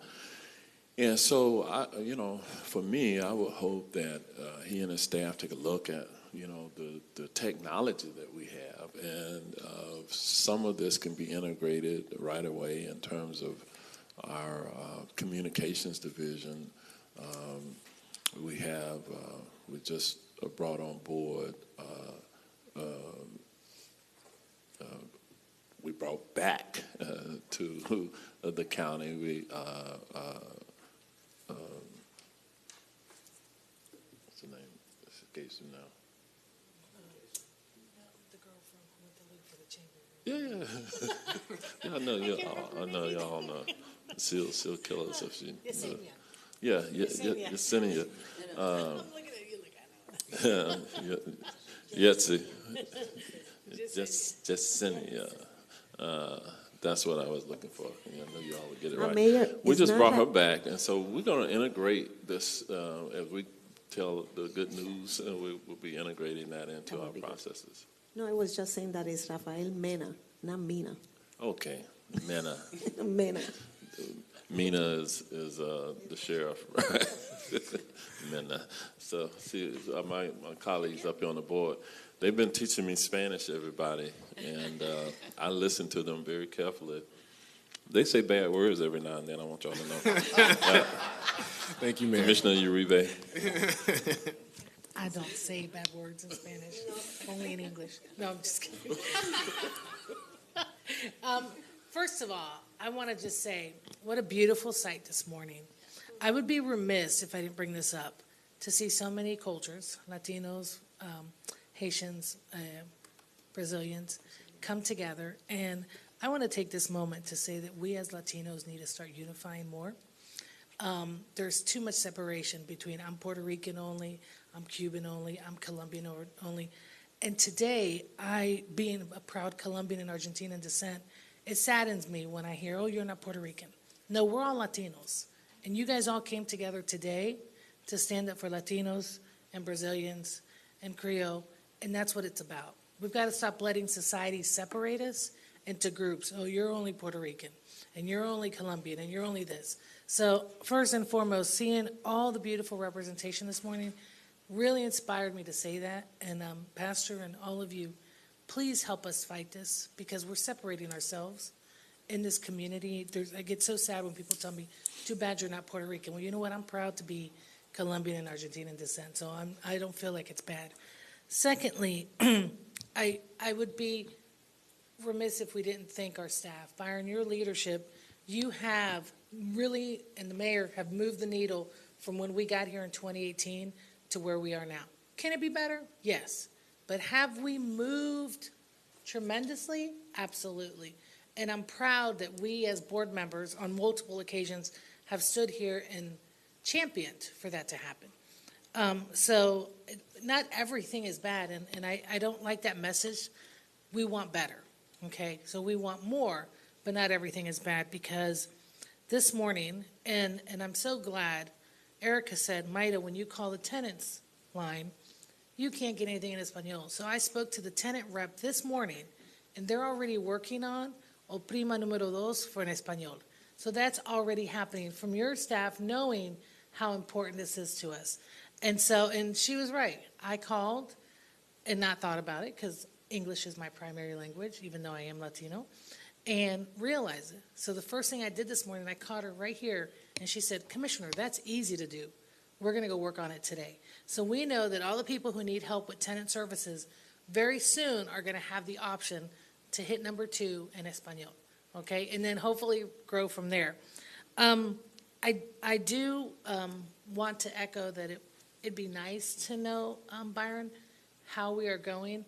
But the one thing I do also worry about is we have a legislature that even yesterday a bill was introduced that would counteract our ordinance for tenant rights.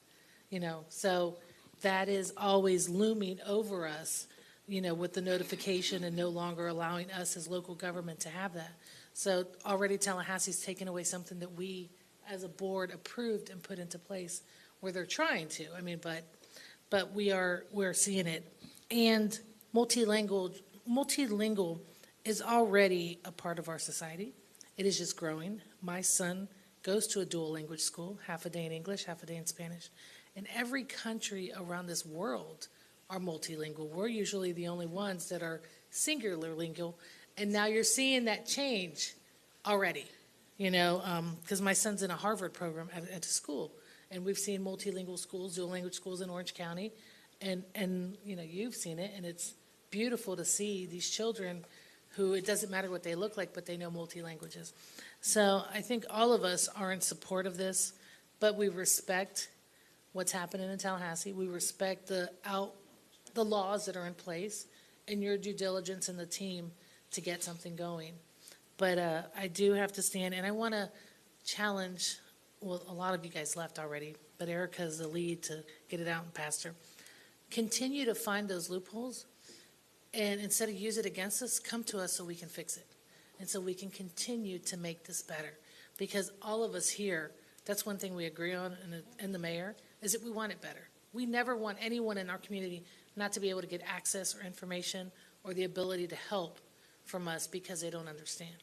So while you did that first conversation with us and the wheels are turning on the tenants bill, please continue to do that for us, because we're getting there, and you know that you have a board that is supportive.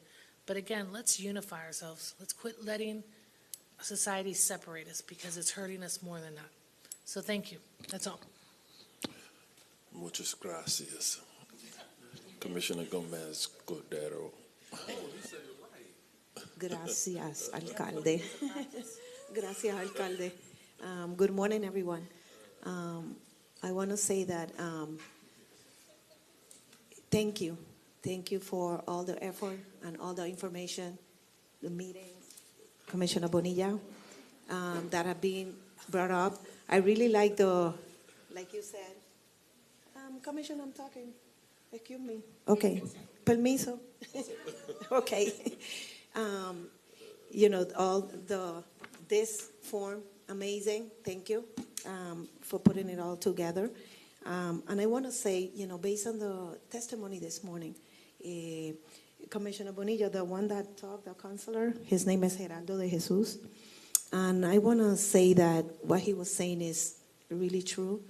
While, being a mental health professional as well, I receive some of these, not only students or youth also parents that would, was in one way or another traumatized because they couldn't understand English, but they couldn't speak Spanish in front of other people. And so that's very sad to say.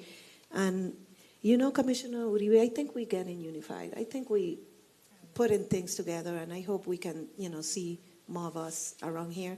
Like, I feel very happy when I see personas en español coming here, Hispanic people, Latinos coming to the board and speak when we don't see that often. So I write all the names. I want to say that. I wrote all the names that come here, and sometimes I get back to them and I call them, hey, we're here for you. And so yeah, thank you for doing that, and thank you for coming, together. And like Commissioner Uribe said, we can do better. We will do better. And, Mayor, thank you for putting this all also as well as, one of our priorities.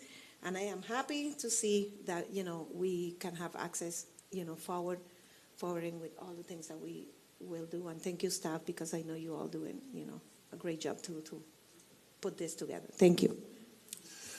Well, and we thought up Rafael Mina, our CIO. Rafael, come forward and talk a little bit about what you see, some things that we can do and are doing, perhaps. Good morning, Mayor, Commissioners. I was watching the board meeting in my office. I heard my name. So let me catch my breath. I ran from my office down in here, but this is a very interesting topic. Translation languages. We've been trying to solve this issue for many, many, many years. This is the county. I've been here, my God, almost 34 years.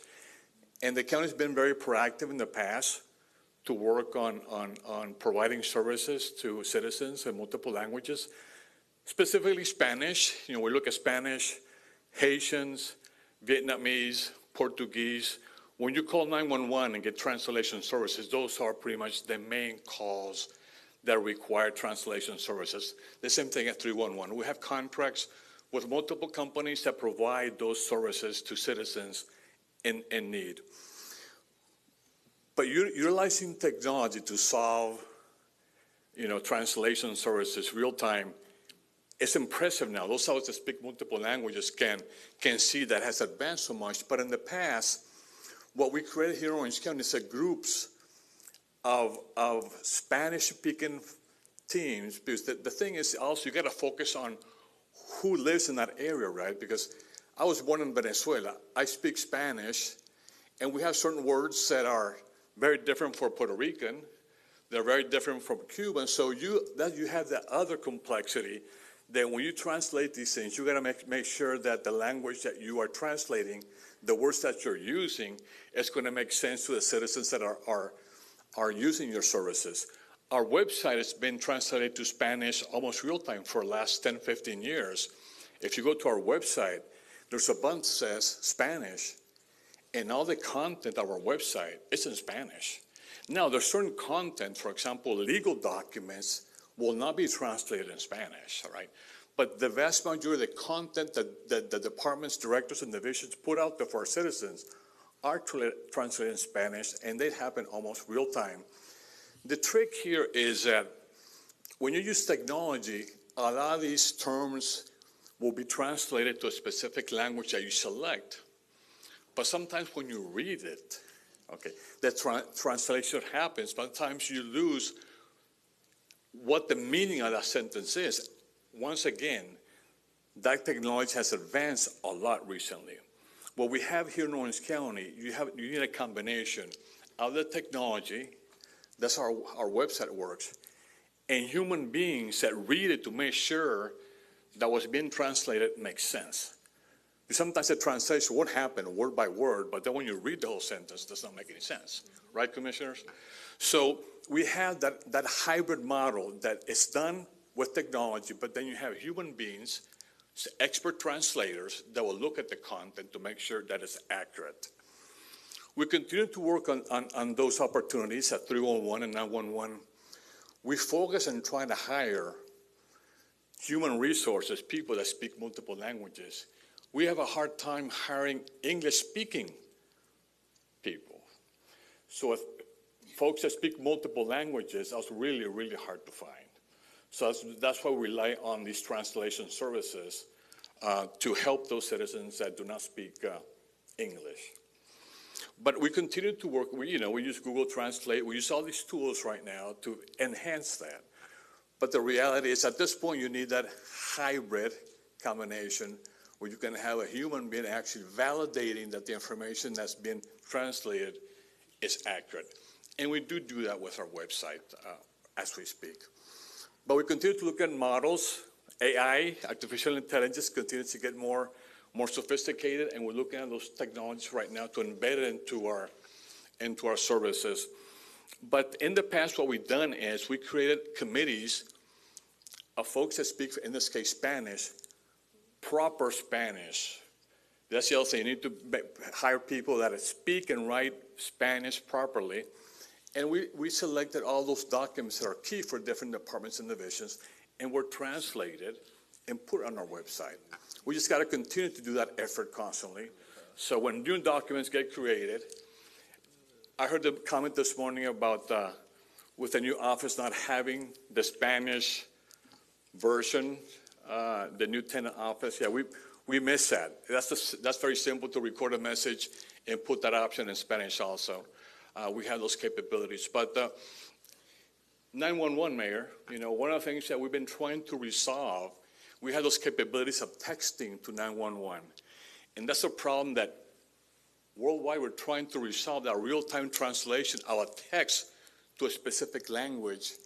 And these are still very complex issues that need to be solved using technology. But yes, we are, from my perspective, from my office, we'll look at all the ways that we can go ahead and embed technology to be able to enhance those services. But the key thing is, once again, you need to have that human aspect of it. They need to validate that what being produced is correct. Thank you very much. Okay. Stand by.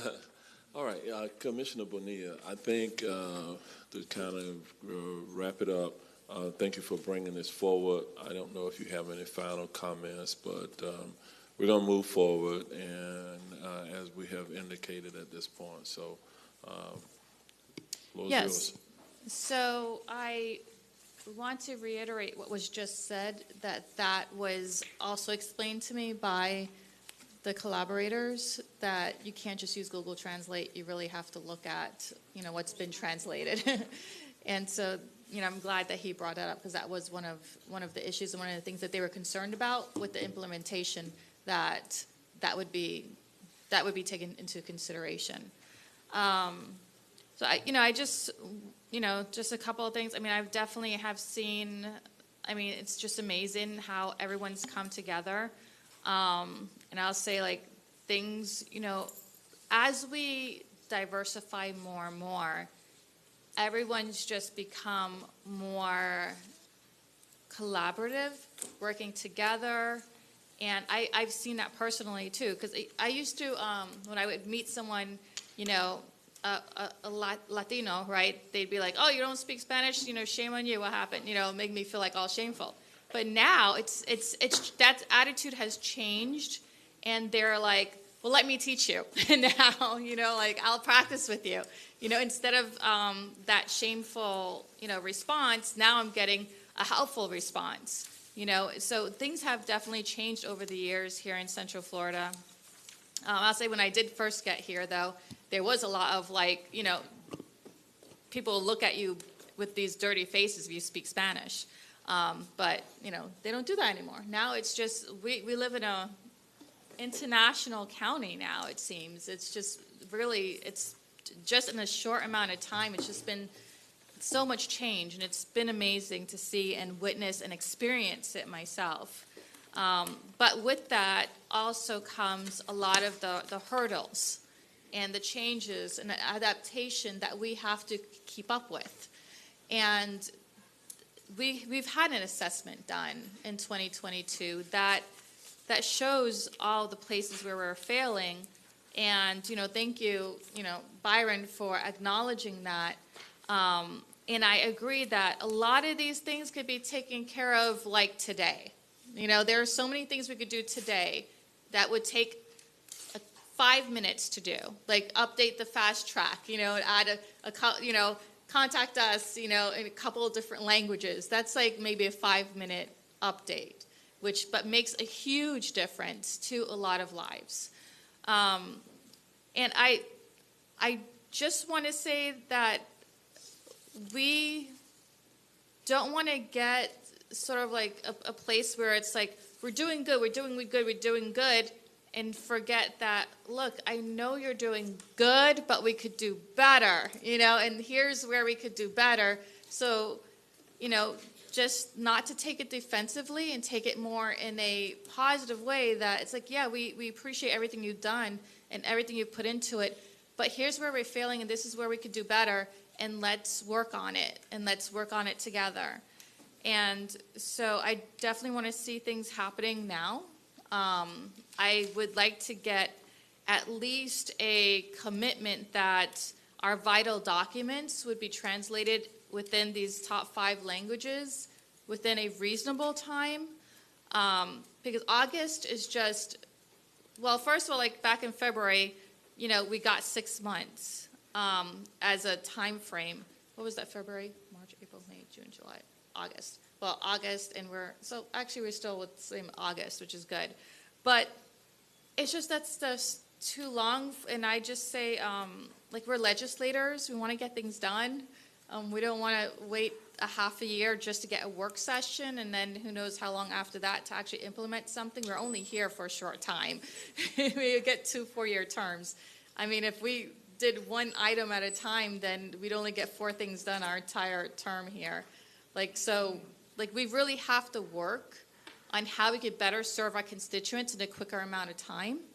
And the board, and I'm just reading from our charter, the board shall have the power and duty to originate, terminate, and regulate legislative and policy matters. That's our duty. And we want staff's input to help us. Like, we depend on you for your expertise, your knowledge, reviewing everything, getting different feedback. Like, I want to hear, like what you said, having the different departments and divisions who are actually doing these services to provide their feedback into all of this, and how they could, when we were working with EPD on the environmentally sensitive lands acquisition, they took that and they made it so much better than what I even proposed or even asked for. Like, it was just an amazing collaboration. That took a long time, though. But we actually moved that pretty quick. I think it was within 6 months. We were purchasing, when we first brought that up, within a short amount of time, the mayor was like, here's $100 million. And then in a short time, we were already purchasing lands. I mean, that was fast, and it was quick. By the time we actually finalized the language, though, and stuff like that, that took a little bit longer. But we moved on it quickly. We got something moving and done, and it was a wonderful experience. So I'm hoping we could do the same thing here, a lot faster, because people are coming in that door. Now? Is the door opening? Can I hear it? So, people are coming in for services now. They can't wait till August to get translations or get service. So that's, I just want to say that let's work on those vital documents as soon as possible. Let's get some of these things that was in an analysis, the recommendations, move forward. Can we have an earlier date than August, though, to have a work session?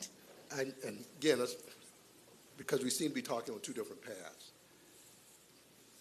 In terms of the services, the activities, all those things are happening, continue to happen.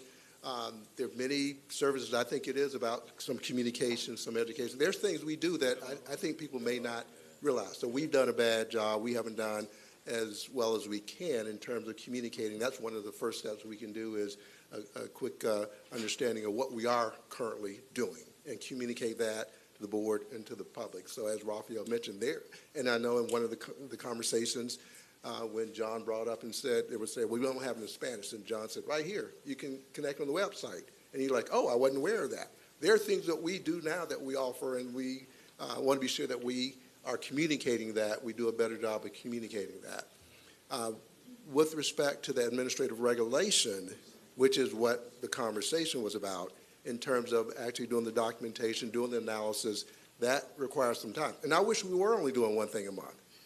I wish that was the case. I mean, think about each day, Oh, each no, time I you're meant like gathering. us commissioners My bringing like point- one thing forward a My point year. is, that's what you all have established, a very robust agenda. The mayor has been keeping us very busy.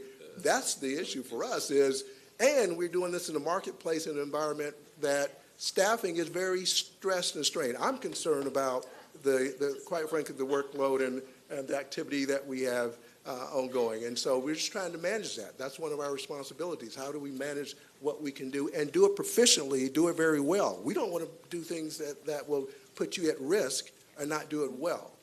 That's those things we were just trying to balance. Of, again, making certain the priorities that you've already established, things that you asked us to work on already, that we get those things, keep those things moving while we do this. But as was already discussed, Amir, the things that we can do, and even in the course of this conversation, we took care of ensuring that we had a bilingual staff. I got you, Mayor. I know you're ready to go. So. Yeah. Because we're kind of being a bit redundant at this point. We got it. I think we're on the same sheet of music. I do respect what the county administrator is saying. That's why I went to him, because there's a multitude of things. I mean, we're gearing up with the tourist development task force, a citizen safety task force, and a lot of other stuff. We're finalizing these budgets for the upcoming fiscal year. We're preparing that is across all constitutional offices that we help fund in some way. It's a lot going on with our staff. So Byron gets to manage that process. So I'm very respectful of when he gives his best guesstimate about how much time is it going to take.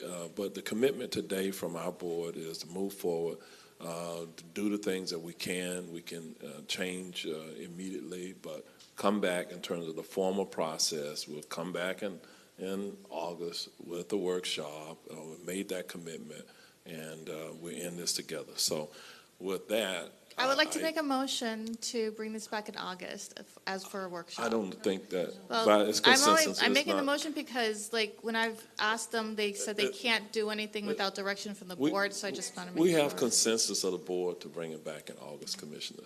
We don't have to have a motion for that at this point. They're going to, unless we have something extraordinary happen, it'll be coming back in August. I don't want to jinx us in any way with negativity here, but that's our commitment. We, Commissioner, I didn't say it. I did not say it. But we're going to go into recess, and we'll return at 2 p.m. Thank you all for staying with us today, and we'll come back at 2 p.m. Thank you.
right, let me welcome you back to the Orange County Board of County Commission meeting of March the 21st, 2023.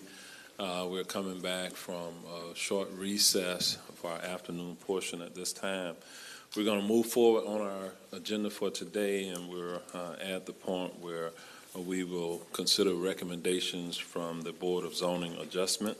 And at this time, Mr. Ted Kozak, our Chief Planner from the Zoning Division, is going to come forward and frame this particular item. With that, Mr. Kozak, you're recognized. Thank you. Good afternoon, Mayor and Commissioners. On March 2nd, 2023, the Board of Zoning Adjustment heard 14 cases. 10 cases were recommended for approval, 1 case was recommended for denial, 2 of which were continued, and 1 case was withdrawn. The BZA appeal deadline was Friday, March 17, 2023, and 1 case, SC 22-08-071, Sean Casey for Scout House, was appealed.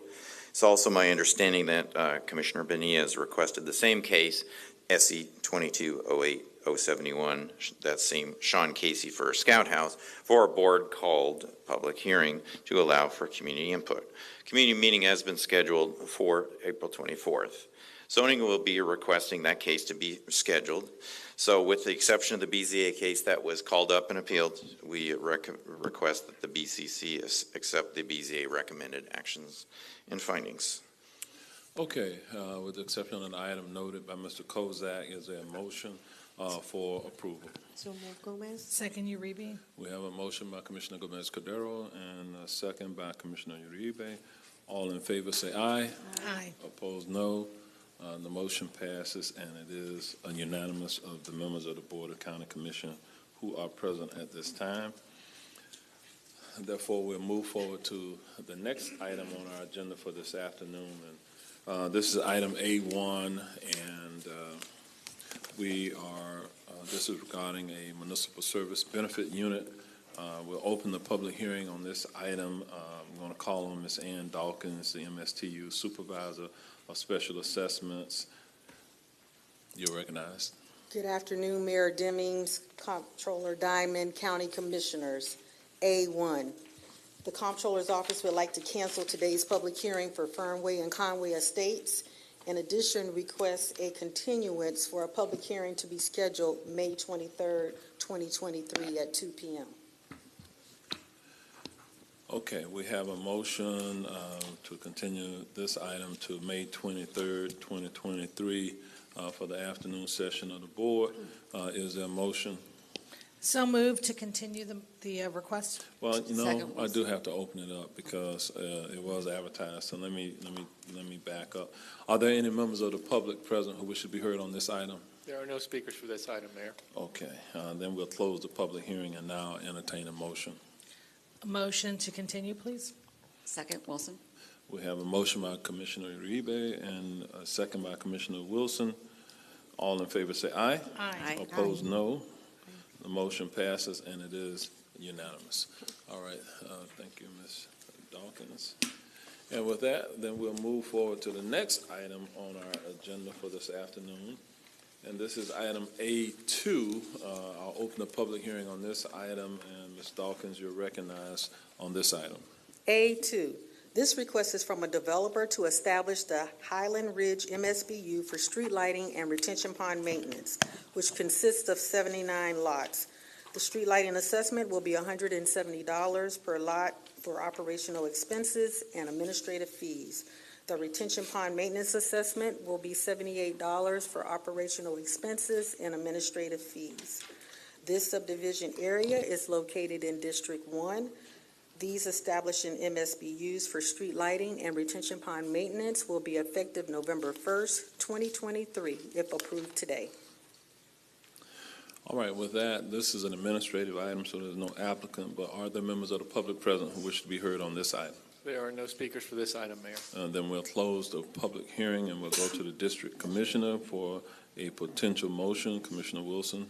So moved, Wilson. Second, Uribe. All right, we have a motion and a second. All in favor say aye. Aye. Opposed, no. Motion passes and it is unanimous. With that, we'll move to the next item on our agenda, which is item A3, another municipal service benefit unit. This is A3 Huckleberry Fields Track, N-5, Unit 1. I'll open the public hearing on this item, and Ms. Dawkins, you're recognized. A3, this request is from a property owner to amend the Huckleberry Fields Track N-5, Unit 1 MSBU for street lighting. The street lighting assessment will be $88 per lot for operational expenses and administrative fees. This subdivision area is located in District 4. This amending MSBU for street lighting will be effective November 1st, 2023, if approved today. All right, thank you, Ms. Dawkins. Again, an administrative item, no applicant per se on this. I'll open it up for any public comment at this time. Any members of the No public speakers, present? Mayor. No speakers. All right, then we'll close the public hearing on this item. We'll go to the district commissioner, Commissioner Gomez-Cordero. Would you like to offer a Motion for motion? approval? Second, Uribe? All right, we have a motion and a second. All in favor, say aye. Aye. Opposed, no. Motion passes, and it is unanimous. Therefore, we'll go to the next item on our agenda. This is item A4, Huckleberry Fields Track N5, Unit 2. And we'll recognize Ms. Dawkins once again to frame this item. A4, this request is from a property owner to amend the Huckleberry Fields Track N-5, Unit 2 MSBU for street lighting. The street lighting assessment will be $102 for operational expenses and administrative fees. This subdivision area is located in District 4. This amending MSBU for street lighting will be effective November 1st, 2023, if approved today. Okay, and with that, another administrative item. Are there members of the public present who wish to be heard on this item? There are no speakers for this item, Mayor. Okay, then we'll close the public hearing. We'll go to the district commissioner, Commissioner Gomez-Cordero. Motion for approval? Second, Uribe? We have a motion and a second. All in favor, say aye. Aye. Opposed, no. The motion passes, and it is unanimous. We'll then go to the next item, A5, the Huntley Park item. We'll open the public hearing on this. Ms. Dawkins, you're recognized. A5, this request is from a property owner to amend the Huntley Park MSBU for street lighting, which consists of 83 lots. 83 ballots were mailed to property owners to determine majority opinion. 79% were in favor of the amendment. The street lighting assessment will be $49 per lot per year for operational expenses and administrative fees. This subdivision is located in District 2. This amending MSBU for street lighting will be effective November 1st, 2023, if approved today. All right, another administrative item. Are there any members of the public present who wish to be heard on this item? There are no speakers for this item, Mayor. All right, then we'll close the public hearing. In the absence of Commissioner Moore, move this item. Is there a second? Second, Uribe? All right, we have a motion and a second. All in favor, say aye. Aye. Opposed, no. Motion passes, and it is unanimous. We'll move to the next item on our agenda, item A6, the International Drive Extension Area. And with this item, Ms. Dawkins, you are recognized. We'll open the public hearing. A6, this request is from a developer to amend the International Drive Extension Area for street lighting to add 2 lots for Orlando storage. The street lighting assessment will be $4 per front footage per lot per parcel for operational expenses and administrative fees. This area is located in District 1. This amending MSBU for street lighting will be effective November 1st, 2023, if approved today. All right, thank you, Ms. Dawkins. Another administrative item. Are there members of the public present who wish to be heard on this item? There are no speakers, Mayor. We'll close the public hearing on this item. We'll go to the district commissioner. Commissioner Wilson, would you like to offer a motion? So moved. Second, Scott. We have a motion by Commissioner Wilson, second by Commissioner Scott. All in favor, say aye. Aye. Opposed, no. A motion passes, and it is unanimous. And with that, we'll move to the next item on our agenda, and this is item A7. And we'll open the public hearing on this item, and Ms. Dawkins, you're recognized. A7, this request is from a developer to amend the Lakeview Point at Horizon West area MSBU for street lighting to include 12 lots for Ravina Phase 5 and 96 lots of Mazzano subdivisions. The street lighting assessment will be $174 per lot for operational expenses and administrative fees. This subdivision area is located in District 1. This amending MSBU will be effective November 1st, 2023, if approved today. All right, thank you very much, Ms. Dawkins. Another administrative item, are there members of the public present who wish to be heard on this item? There are no speakers, Mayor. All right, we'll close the public hearing on this item. We'll go to the district commissioner. Commissioner Wilson, would you like to offer a motion? Yes, so moved. Second, Scott. We have a motion and a second. All in favor say aye. Aye. Opposed, no. The motion passes and it is unanimous. With that, we'll move to, I believe, the final item for Ms. Dawkins today. This is item 8.8. We'll open the public hearing on this item regarding McCormick Place and the Live Oak Manor and Willis Brundage subdivision. A8. This request is from a property owner to amend the McCormick Place MSBU for street lighting to include lots from Live Oak Manor and Willis and Brundage subdivisions. The street lighting assessment will be $49 per lot for operational expenses and administrative fees. This subdivision area is located in District 3. This amending MSBU will be effective November 1st, 2023, if approved today. All right. Are there members of the public present who wish to be heard on this item? There are no speakers, Mayor. All right, then we'll close the public hearing on this item. We'll go to the district commissioner. Commissioner Uribe, would you like to offer a motion? Yeah, motion for approval? Second, Wilson. All right, we have a motion and a second. All in favor say aye. Aye. All opposed, no. Motion passes, and it is unanimous.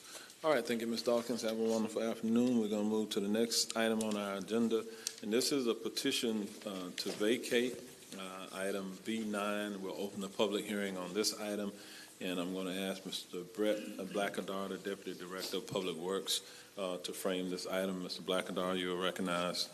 Thank you, Mayor. This is petition to vacate PTV 22-02-007 from Charity Donoran.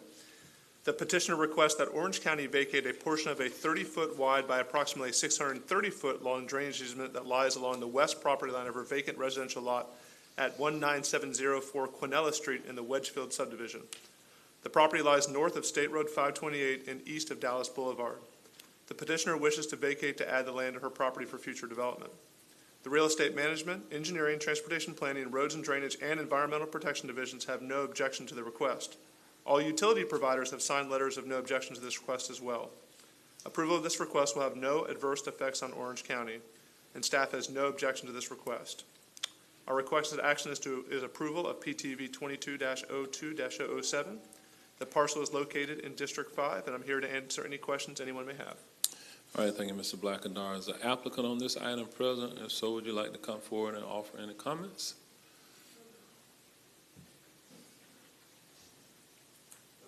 Yes, ma'am. Good afternoon. Afternoon. What we really wanted to do is just put the fence up, and if we put the fence up now, it would go through the back pond, and that's why we're trying to get the 30 feet.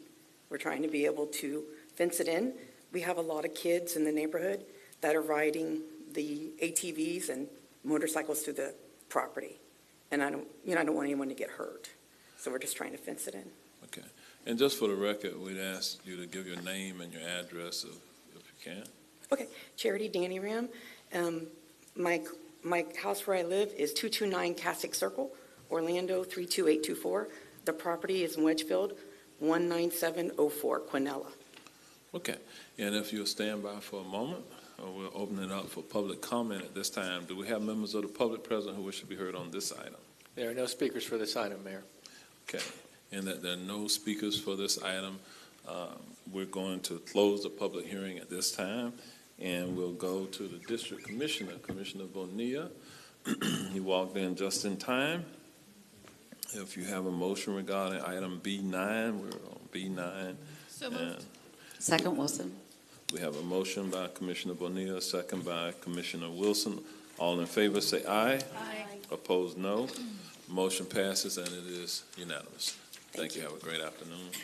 We're going to move to the next item on our agenda. This is item C10 regarding the Board of Zoning Adjustment Appeal.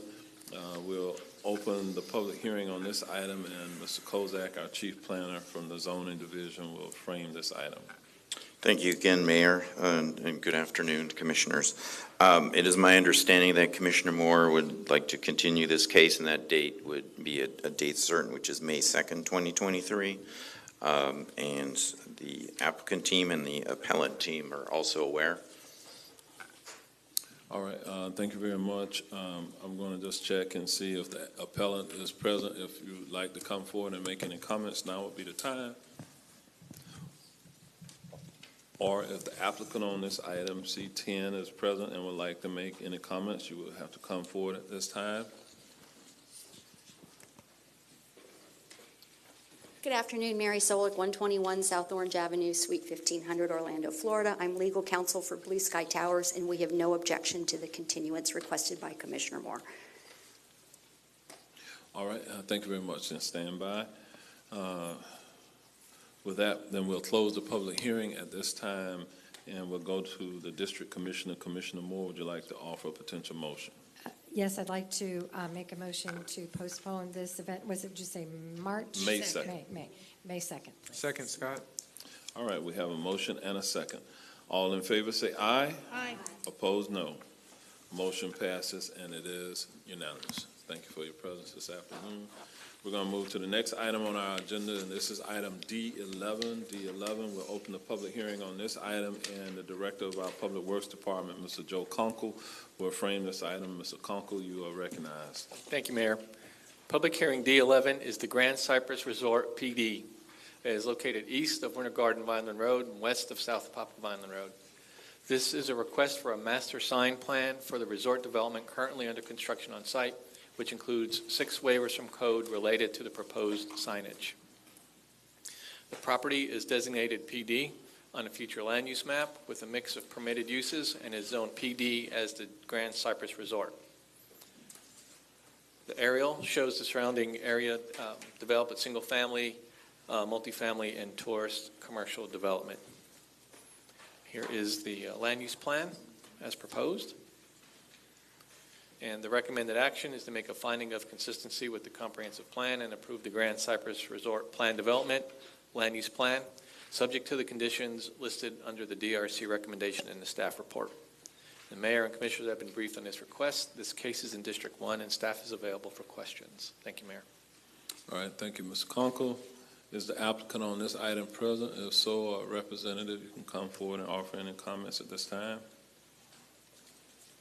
Good afternoon, David Evans, Evans Engineering, 719 Irma Avenue, Orlando, 32803, here on behalf of the applicant and here to answer any questions that staff or the public may have. All right, thank you, Mr. Evans. If you'll stand by for a moment. Are there any members of the public present who wish to be heard on this item? If there are members of the public present who wish to be heard, we ask that you come forward to the dais here, come to the microphone. And remember, if you can give us your name and address, we'd appreciate it. Good afternoon. My name is Erwin Callier. I live at 10460 Wiscasset Avenue, Orlando, Florida, and my property is adjacent to the far northwestern portion of the development that is in question. And I would like a little more detail about exactly what their plans are as far as gates and signage that they're referring to in the literature that I received. And that's why I'm here today. Okay. If you want to stand by, we'll go back to the applicant and ask him to come forward and try to address your concerns. Thank you.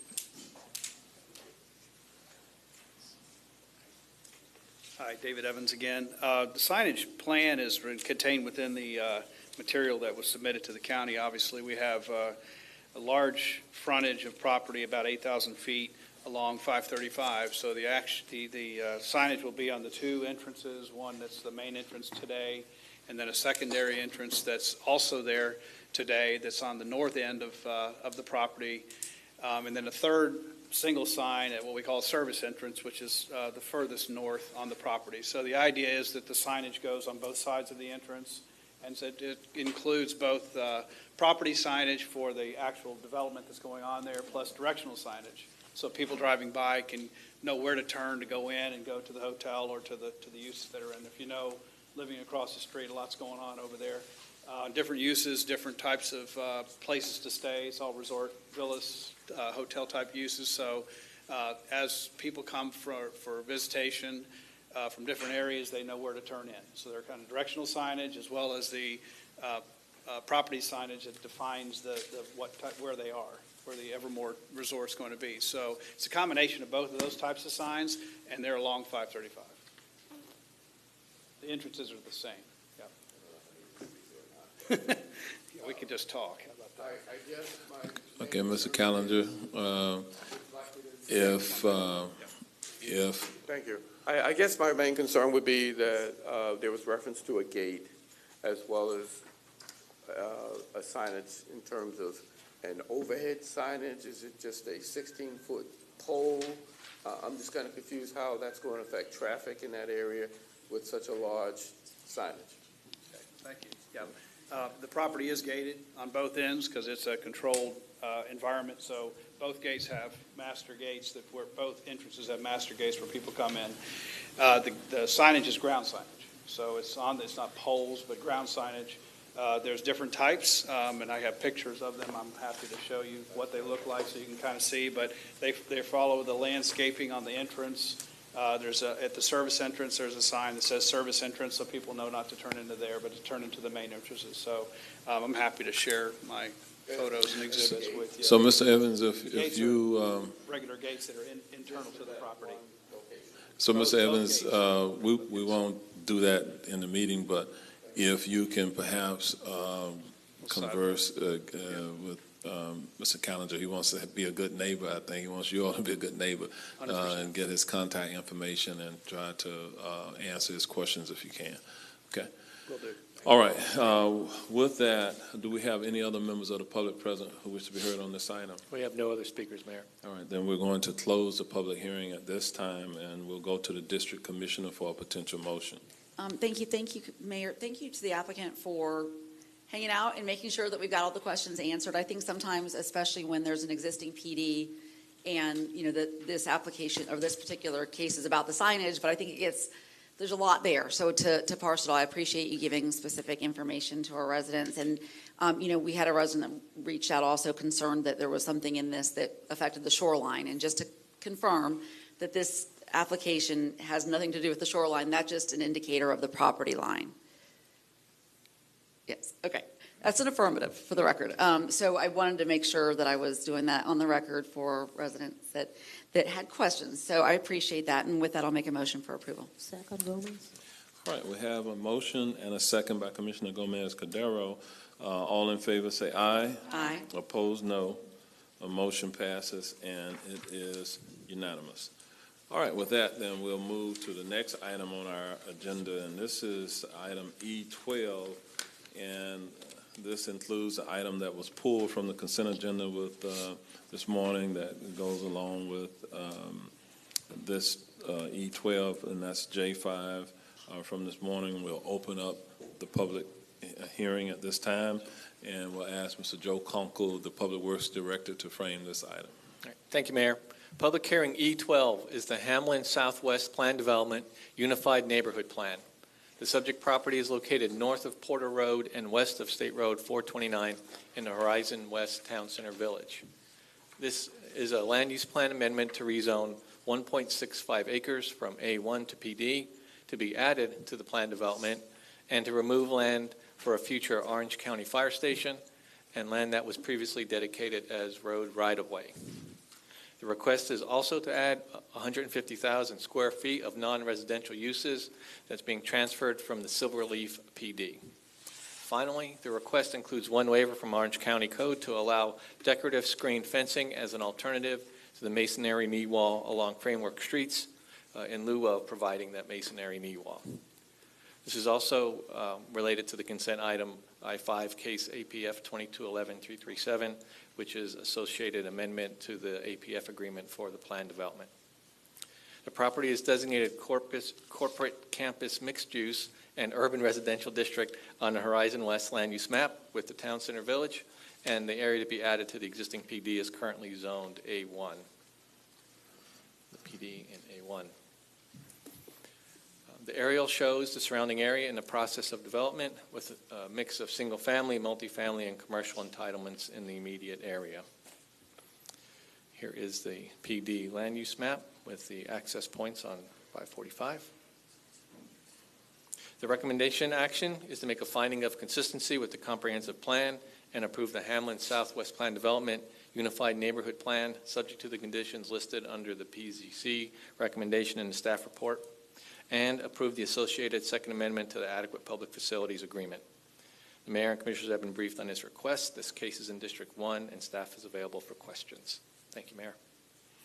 All right, thank you, Mr. Conkle. If the applicant or representative is present and would like to come forward, I see they Good have, afternoon. so Scott you're Gentry. recognized. I'm here to answer any questions you have, 1700 North Orange Avenue in Orlando. Thank you. All right, stand by, Mr. Gentry. Are there members of the public present who wish to be heard on this item? Yes, we have one speaker card, Mayor, Charles Hassel. If you'll approach the podium and state your name and address for the record, please.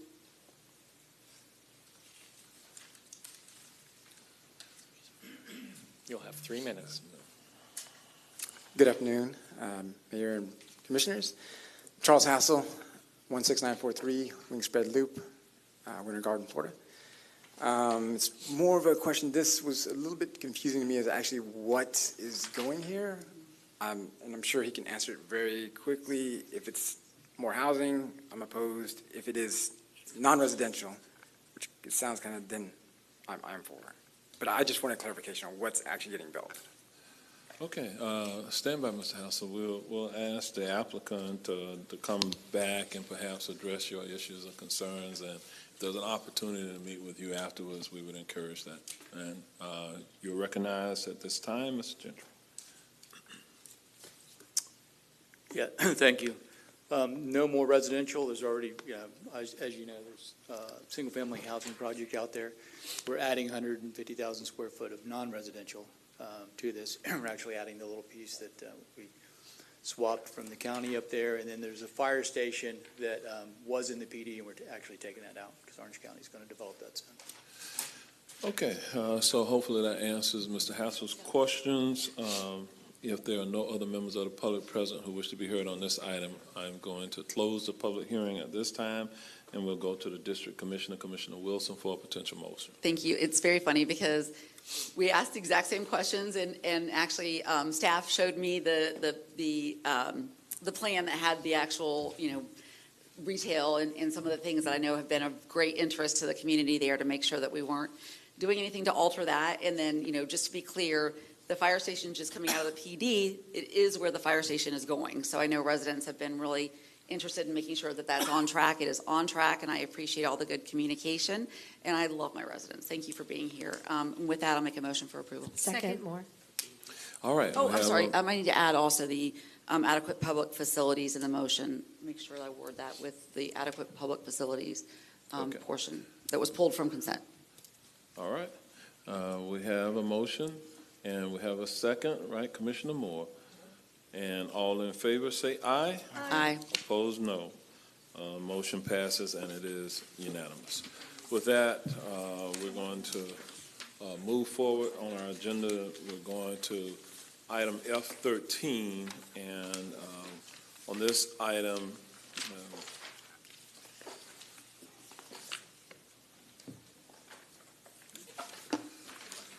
we'll open up the public hearing on this item, and Mr. Jason Sorensen, our chief planner from the Planning Division, is going to frame this item. All right, thank you, Mayor. This next case, item F13 on today's agenda, known as the Village at Avalon. This is a future land use request and rezoning. It is a request for 296 multifamily units and 87,100 square feet of commercial C1 uses. The applicant is requesting a continuance to May 2nd, 2023 BCC hearing at 2 p.m. All right. Thank you, Mr. Sorensen. Is the applicant on this item present? If so, would you like to come forward? She's indicating no at this time. So are there members of the public present who wish to be heard on this item? Yes, Mayor, we have one speaker card for Charles Hassel. All right. Mr. Hassel is waving off. He's going this time. So we'll close the public hearing at this time, and we'll call on the district commissioner once again. Commissioner Wilson, do you have a motion? Yeah, and thank you so much again to the applicant for all of their really good communication. And I'm so glad that you all are connecting back there also, because this is how we get that communication all done ahead of time. So I really, really appreciate you all being here and having that and continuing to dialogue with my office. With that, I'll make a motion to continue this item until May 2nd, 2023. Second, Uribe. All right, we have a motion and a second. All in favor say aye. Aye. Opposed, no. The motion passes, and it is unanimous. All right, and with that, we'll move to the next item on the agenda. We have a special report by Commissioner Gomez Cordero. I do? No, she doesn't. Oh, he's okay. He's a funny guy. I was like, okay, All right. I do. Everyone, this concludes our Board of County Commission meeting of March the 21st, 2023. We stand adjourned.